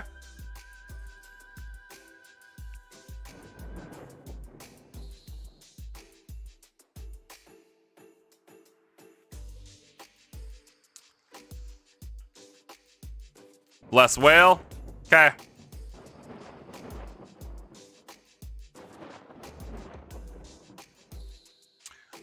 Let's see. Twitch Toby, start plague in Perma. Jeez. Sprinkling a little plague on the king. Who else? Who else? Lots of tails. Lots of tails. Jeez. Not light, bro. Nope. We took bless off the table. Sorry. We took bless off the table. Permabacon, you did get a heads though. What are you doing? Zombies. All right. Sprinkle a little zombie on the king. There we go. Twitch Toby got a heads. Earthquake on Perma. Ooh, there's already an earthquake. Perma Bacon has broken off. I guess we earthquake right here. That's got to be devastating. That's got to be rough. Shiz, give you NATO. All right.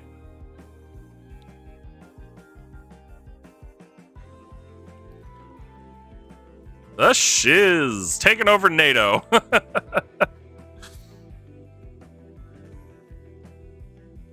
All right. Up.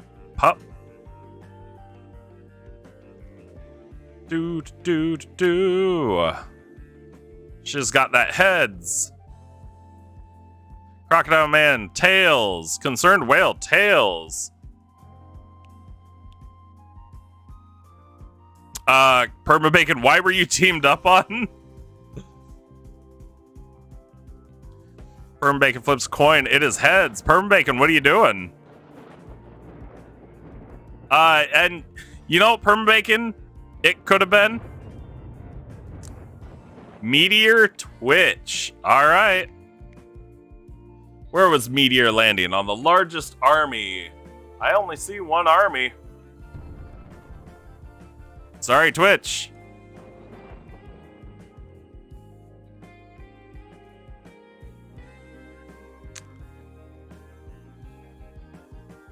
Ooh, lots of tails. Lots of tails. Everybody wanted to destroy you because you were big? That's true. That's true. And I mean, it's valid. It's valid. You did hit something like 400, almost 500 population. Oh, Shiz gets another god power. What are we doing, Shiz?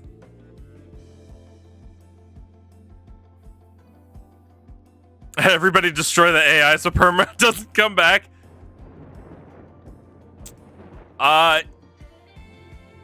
There is no AI right now. Zombie whale. Okay. Where is whale? There he is. There. Sprinkle a little zombie on his king.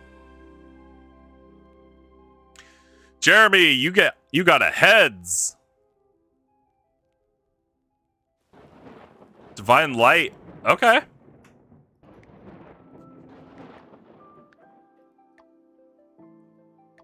Divine light on Jeremy. There we go.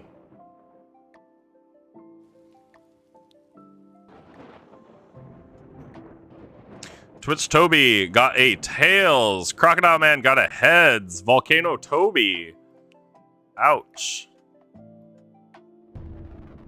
Oh, and I just heard a meteor hit on its own. Looks like it hit Whale Productions. Whale Productions got a heads as well. Permabacon got a heads. NPC takeover. All right, Permabacon, you got an NPC takeover. Cop Cod Horde. Permabacon.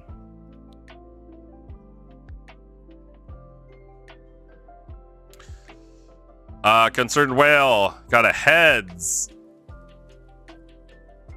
Normal Plague, Volcano Shiz. Okay.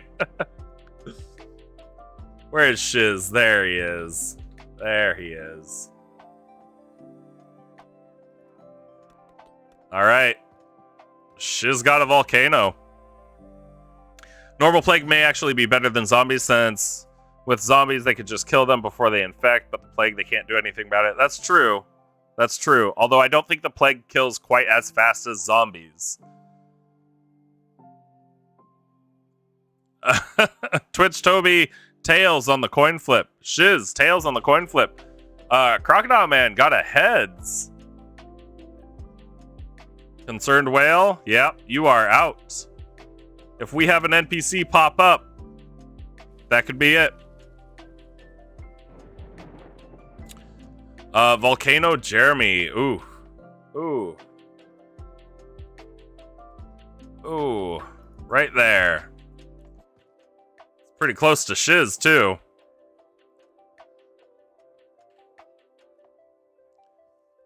Zombies just wiped Whale out, so... Oh, did they?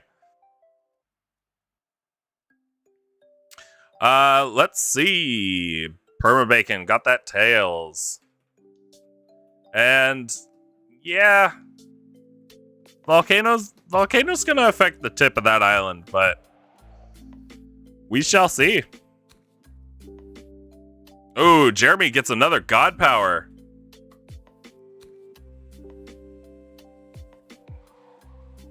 What power are we using, Jeremy? Ooh, that random meteor.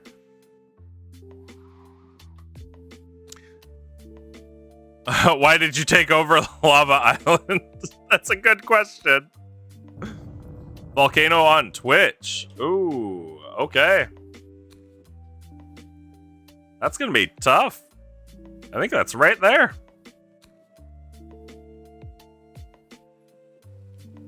Oh, why me? It's a tough game, isn't it? Absolutely brutal. Ooh, Crocodile Man got a heads. Concerned Whale got a heads. All right. Crocodile Man and Concerned Whale. Living House J-Ron. Okay.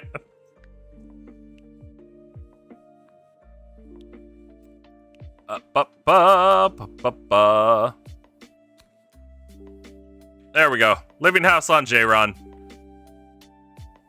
Living Plants Shiz. Ooh, okay. Is there no...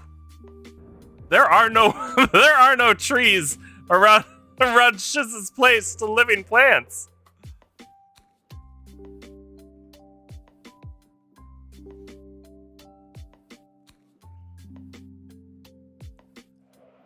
All right. Twitch Toby got a tails. Shiz got a tails. Shiz's elves plants will help him.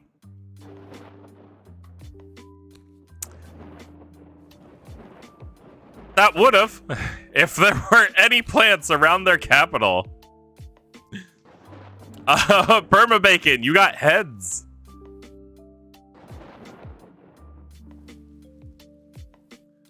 What are you doing, Permabacon? What are you doing?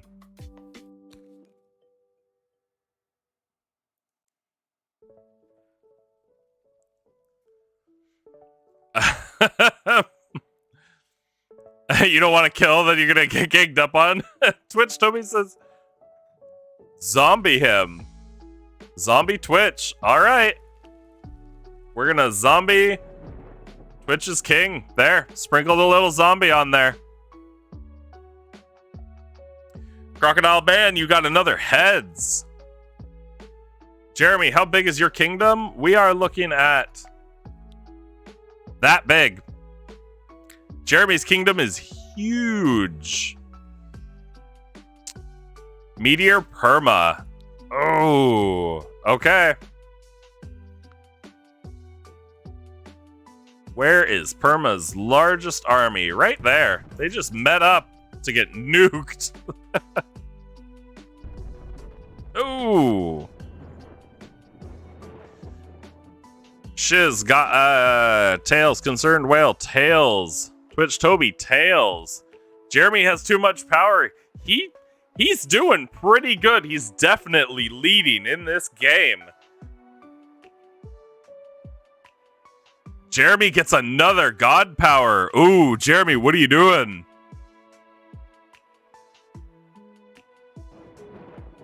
Meteor Jayron. Okay. All right. Meteor on the largest army. Ooh, Perma Bacon gets another heads. What are you doing, Perma Bacon?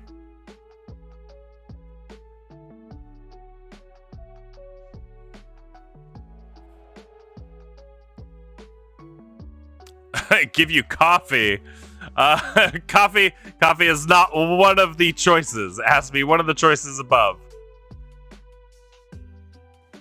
Shiz gets a tails. Funny Crocodile Man gets a heads.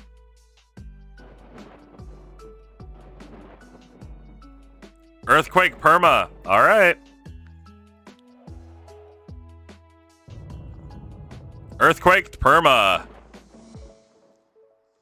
Concerned Whale. Infinity Coin.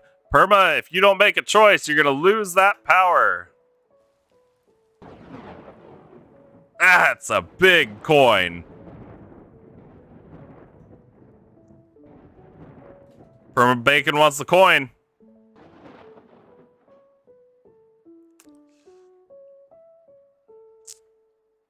Twitch Toby flips the coin, lands on heads. Twitch Toby, what are we doing? Volcano Perma. Ooh. All right. Right on the capital. Ooh, we had an NPC show up. Zombies on Jayron. Here we go. Where's that king? Jayron doesn't have a king. Oh. Well, we'll sprinkle on the army a little bit then. It's the best we can do. Perma Bacon. Heads. Meteor Twitch. All right. Twitch, where's your army? Twitch not have an army? Ooh, all right. Well, Meteor is king. It threw his king into the ocean. Okay.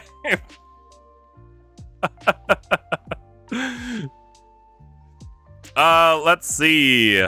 Crocodile Man gets heads. He wants NPC takeover. Shiz. Got a heads as well. I'm gonna pause. Crocodile Man, you need to choose which NPC you want to take over. Red Con-En or the Ancients? And Shiz says Zombie Jeremy.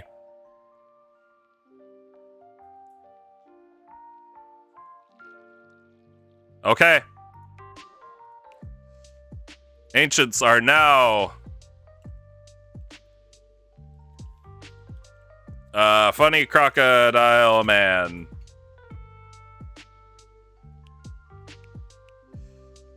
Shiz said Zombie Jeremy. We will Zombie Jeremy. Where's your king? Your king's over here. There. Sprinkle a little zombie on Jeremy.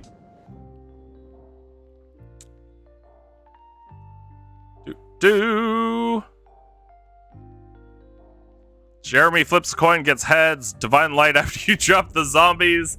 All right.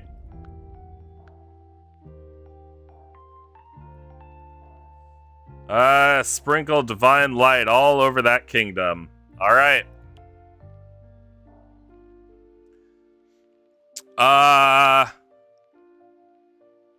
Perma Bacon gets tails. Funny Crocodile Man gets tails. Shiz gets tails. I'm dead, so what you gonna do? Concerned Whale gets a god power.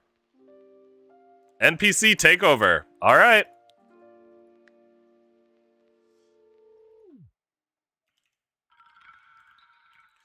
Concerned Whale.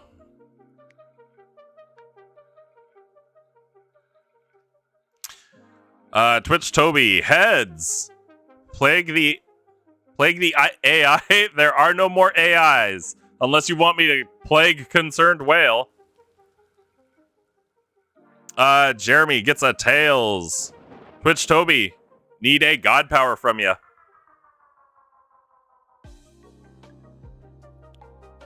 Earthquake Jeremy. Ooh. I guess, actually, because Jeremy's this big, that's going to be right there.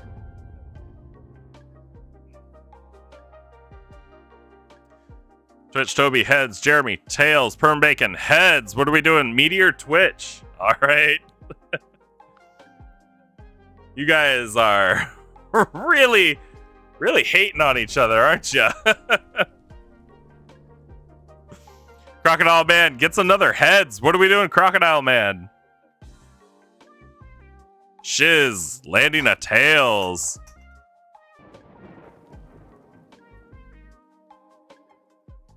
That was J-Ron, not Twitch? Was it? No, because when I meteored, Twitch's population went down. I did not cheat you.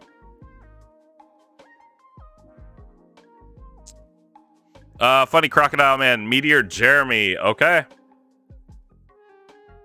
Where's his largest army? Right there?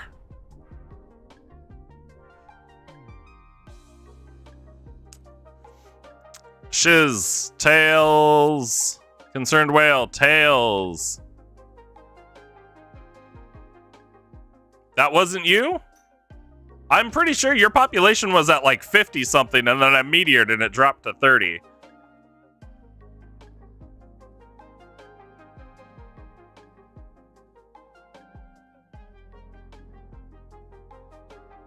Was it 35?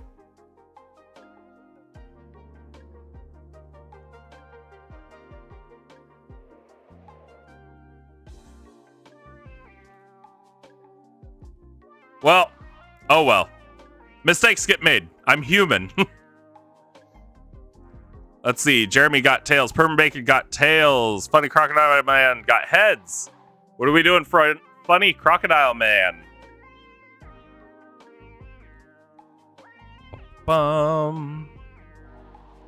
Everyone who's dead is pissed. We got like 21 minutes left. Funny Crocodile Man. What are we doing? Shiz, what are we doing? God, Concerned Whale. All right. Shiz wants the rebels.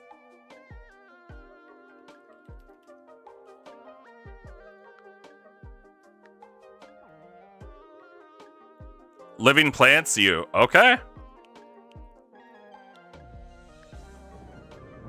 We're living plants, Funny Crocodile Man. Oof. Where's your capital? Is that your capital? Yeah. Yeah? No, that's not your capital. Where's your capital? Maybe you don't have one. Or you don't have like a real big building. We'll just drop it there.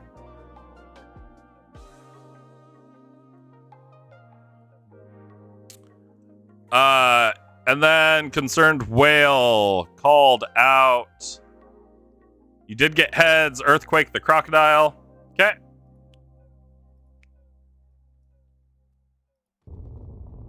Earthquake to the Crocodile. You're counting how many times you were cheated? Jeremy got another heads. Zombie J-Ron. All right. There. Sprinkle a little zombie. Twitch Toby got another heads. Plague Jeremy. All right.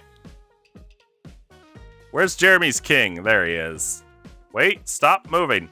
There we go. Sprinkle a little plague on Jeremy. Funny Crocodile Man gets another heads. Shiz. Flipping a tails. Sorry to hear. Funny Crocodile Man, Earthquake Shiz. Alright. Sorry, Shiz. You guys are still alive. Let's hope they reform into a kingdom. Perma Bacon. Coin? Perma Bacon, do you want the infinity coin? Is that what you're saying?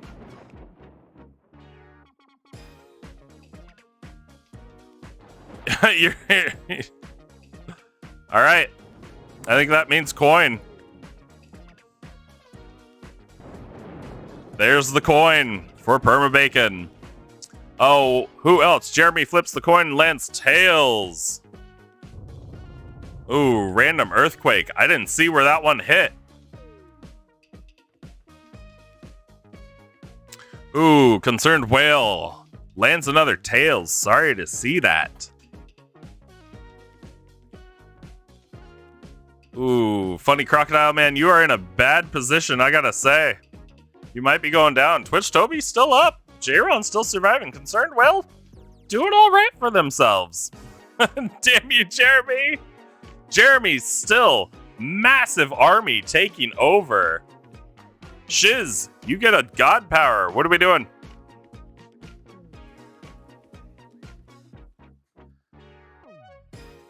Remember when you're gonna take a neutral stance? Zombie Jeremy, alright. Sprinkle a little zombie on the king.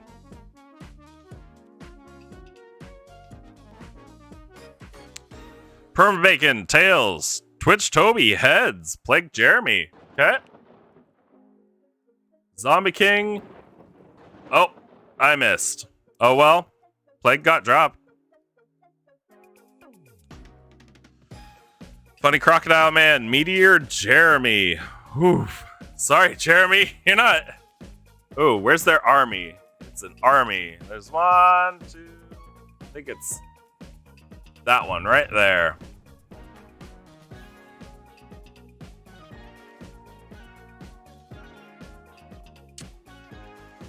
Jeremy flips heads. Divine Light. All right. Divine Light on his kingdom.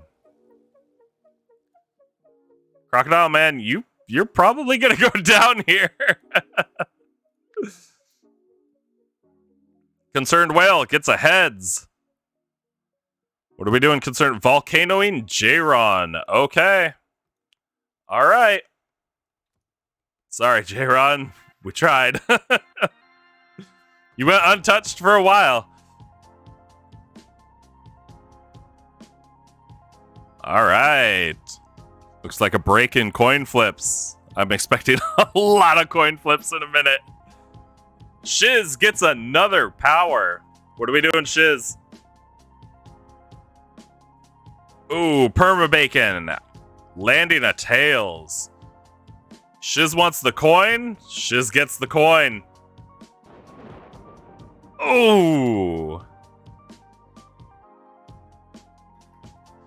Twitch Toby, tails. Sorry. Still surviving though. Still surviving. You guys have screwed up this map pretty well. Funny crocodile man. Your capital is now gone? That's true. They'll just remake another capital right here. All right, funny crap. Meteor Jeremy. All right. Where's Jeremy's army? Let me make sure. All right.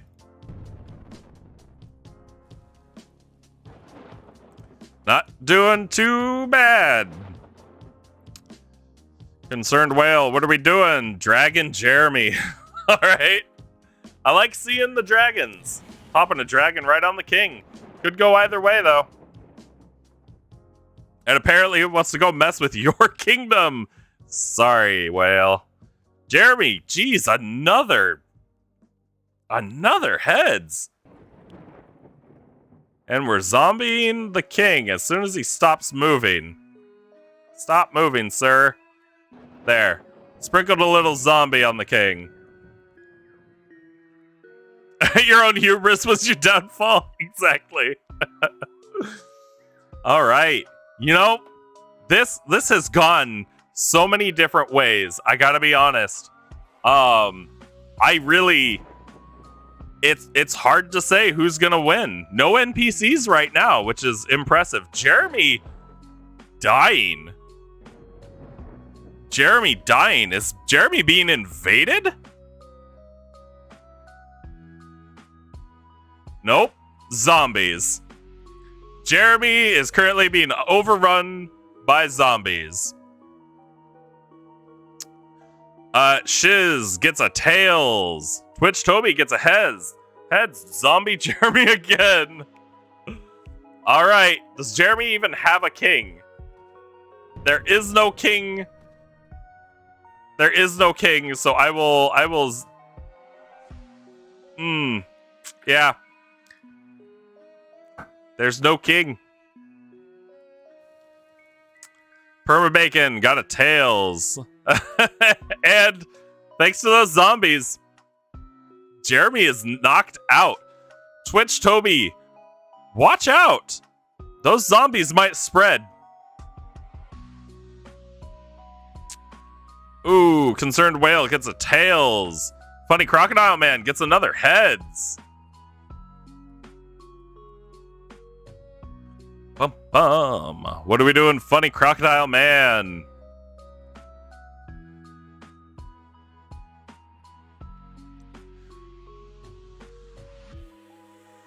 Jeremy, tails. Earthquake Whale. Okay.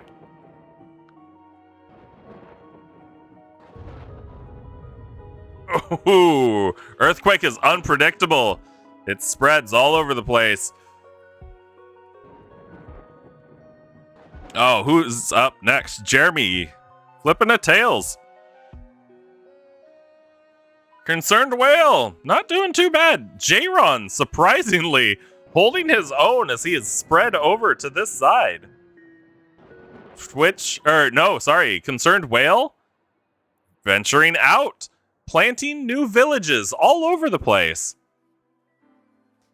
Interesting. The Shiz, you get a heads. Zombie Whale. Okay. Let's zombie Whales King. Where is Whales King? Oh. Alright. Zombied on Whales King. Permabacon heads. Meteor Twitch. Okay. I think that's his only army right there.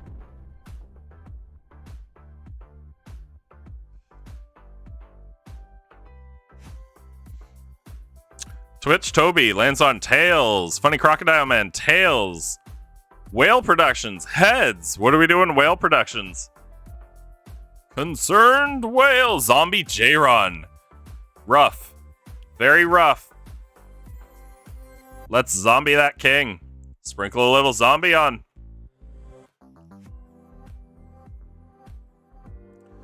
Not bad, not bad. Who do we have in the running? J-Ron, Concerned Whale, and Twitch Toby still in the game with 10.5 minutes left. Will we do another today? No, we won't do another today. But tomorrow, absolutely. Absolutely tomorrow. We might do a couple tomorrow. Permabacon gets a heads. What are we doing, Permabacon? Oh, Twitch Toby, you'll see what we're doing. Meteor Twitch, all right. Oh, nope, not the Infinity Coin. Twitch, do you have an army? You do. And that was it. That meteor took out Twitch. We have an NPC showing up. Twitch Toby, what are you doing? NPC takeover. All right. Oh, Twitch Toby still... Twitch Toby, you're still in it. Technically, I can't give you NPC takeover. Not until your last orcs die. Oh, God. Yeah, Twitch Toby, you're still in it. That also means Perma can't kill you. Funny Crocodile Man, NPC takeover. All right. Oh. All right.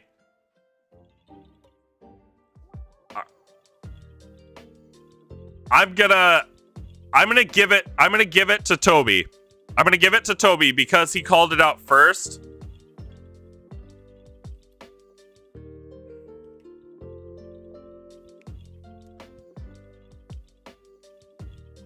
And I need to hit play. God. Crocodile Man, I need you to make another choice. Oh, actually, I can give you that one. The red Og. There. Crocodile Man. Whatever. It's misspelled. That works.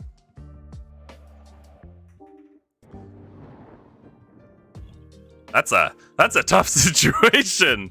Crocodile Man, you might be able to do this with 2. We kill him as soon as he enters. Technically.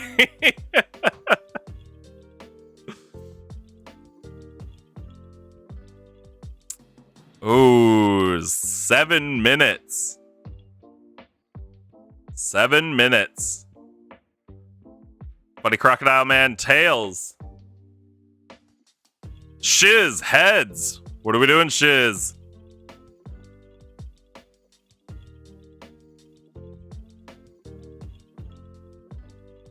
Zombie whale. All right. Sprinkle a little zombie on the king. Ooh, we actually got the king that time.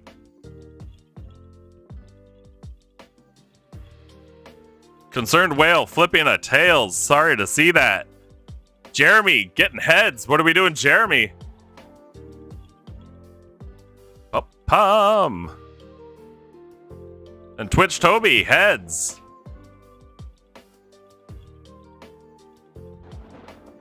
Twitch Toby says zombie the AI?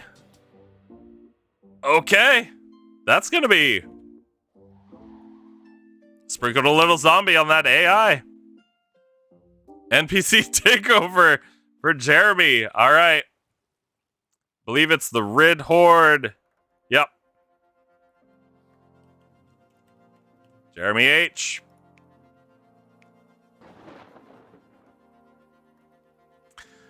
I hope. I hope you can handle that.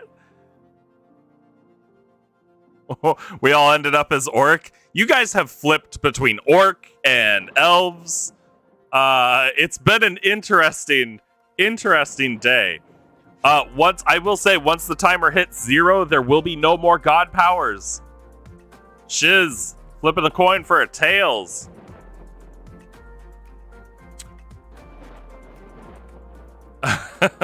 Hey, Whale, want to be an ally? Whale, Twitch Toby is offering you a banana.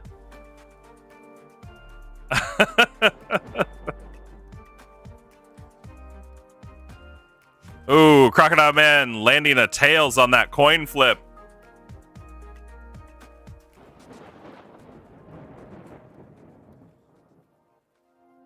You're both communists. We join. May we have open borders. Concerned whale, tails. Permabacon, tails. Ooh. That's rough to see. This has been an interesting tournament. You boys have certainly done a whole lot of work on this map. Jeremy flipped a coin. He got heads. Jeremy, what power would you like? Zombies on whale. Zombies on whale it is. Sprinkle a little zombie on the king. There we go. Hopefully we hit something. With the king where he hit, yeah, we hit something. Twitch Toby, heads. Zombie on Jeremy. Ooh, okay.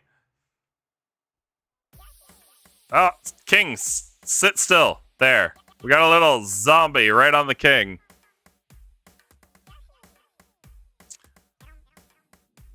That was Twitch Toby's coin flip. Everybody doing pretty good. 4 minutes left on the clock before this tournament will be coming to an end, and a winner will be decided. Unfortunately, it looks like with this tournament, the winner was not able to be decided by combat alone. It's going to come down to luck and placement. Ladies and gentlemen, Shiz, you get a heads. Shiz wants the coin. We give him the coin.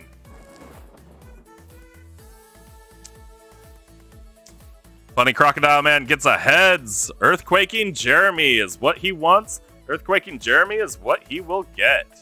Centralized on his kingdom. Ooh, Concerned Whale gets a tails. Permbacon gets a tails. Jeremy gets another heads. Jeremy, what power would you like? Zombie Crocodile Man. All right. Let's find that king of his. Sprinkle a little zombie on him. Crocodile Man, that may be the end of you. 2 minutes left. Specifically, 250. This is going to be a tough one. Twitch Toby, you got a heads. What power are we using? Coffee whale? We're not doing coffee. You need to choose one of the above.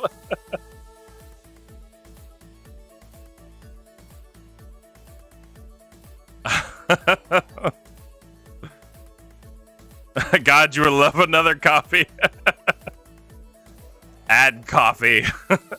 Maybe next time. Well, after this tournament or before the next one, probably tomorrow, we'll go over everything and see what we'll add. Volcano Jeremy. Okay. We can Volcano Jeremy. Right? Yeah, Jeremy's down here. Where's his capital? Right there? Is that it? Yeah, I think that's it. All right, Volcano on Jeremy. We've got a minute 50. The shiz flips a tails. This is gonna be tough. And remember, once the timer hits 0, there will be no more god powers. Instead, I intervene. Concerned Whale, you get a heads. What are we doing? Volcano J-Ron. All right. Poor J-Ron. Oh, that's going to be a devastating volcano. Oh, man. Permabacon flipping a tails. Jeremy flipping a head. Zombies on Twitch. Jeremy getting a lot of heads. Where is that king? Sprinkle a little zombie on the king.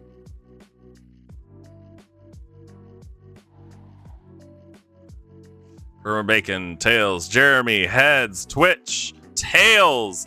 We have 45 seconds left on the timer. This is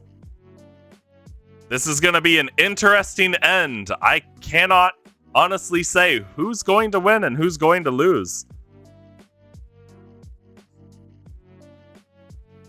Toby now has that land. He sure does. 3 kingdoms remain. Concerned Whale, Twitch Toby, and Jeremy with 20 seconds on the clock. Twitch Toby flipping a tails. Ooh. All right, ladies and gentlemen. Shiz flips another coin, getting tails. We have 5 seconds left. This is the end game, boys and girls. Ladies and gentlemen. And that is it. No more god powers. It is time to drop the goo. This is going to be devastating. So we try to select right about the middle of the map. That's the best guess I can give. We click and we release the gray goo as it eats and eats and eats. Really, only one can survive. Sorry, Concerned Whale, that coin flip came after the timer. We dropped the goo. Now we wait and see who comes out on top. Who is the last survivor? Ooh, Twitch Toby's population getting decimated. Concerned Whale staying strong. May survive. Twitch Toby has been knocked out. Concerned Whale and Jeremy are the only remaining ones. We will pause as soon as one is eliminated. Who will it be? Jeremy H is today's World Box Tournament champion! Woo! Well played, boys and girls. Well played. Good game. And just for fun, we're going to hit play and watch the gray goo eat the rest of the world. So, we call Jeremy our World Box Tournament Champion of the Day. Your name will be getting added to one of the sections under my About for my Twitch page. Well played, guys. Well played. Let's see. Is there actually anything left of the world? Some low mountains. There's a demon over here, apparently. That's about it. We do have a king left out here. Let's actually investigate. View the kingdoms. Yeah, Jeremy, the only survivor. Well played. Twitch, that is not your king. That is Jeremy's orc king. Managing to make it to land. Impressive. Twitch told me we successfully destroyed Perma's capitalist nonsense. What did we learn today, everyone? Is it well played if I was cheated 3 times? If you were genuinely cheated, I apologize. I'm human and trying to keep up. I'm gonna try to find a way to make this a little bit better. The world will start anew. That is very true. That is very true. Somehow, maybe. If there are enough earthquakes that happen and they create land, yes. And if your orc boys can survive up here, although it looks like they're all starving, so they're probably not gonna. Congratulations, guys. Well played. That was a great game. Everybody did fantastic. World population of 12, slowly dropping. 2 beasts left in the world. We had a total of 10,722 deaths. God damn. You guys did amazing. You did absolutely fantastic. Next time, nuke from orbit. In fact, if you guys want, we can drop SAR bombs all over the map. We'll just... And this way, we're all winners. Because at least we're not getting SAR bombed.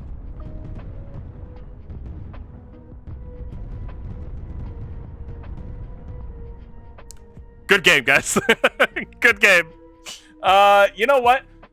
Let's end this right. Let's see. Let's end this the right way. Let's see who else is out there who might need a little raid if anybody I know is streaming. And you know what? J-Ron is streaming. So let's go ahead and let's raid J-Ron. J-Ron deserves to raid, or to get raided.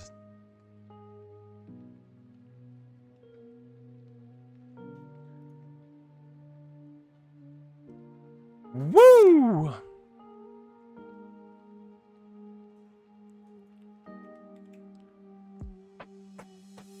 All right.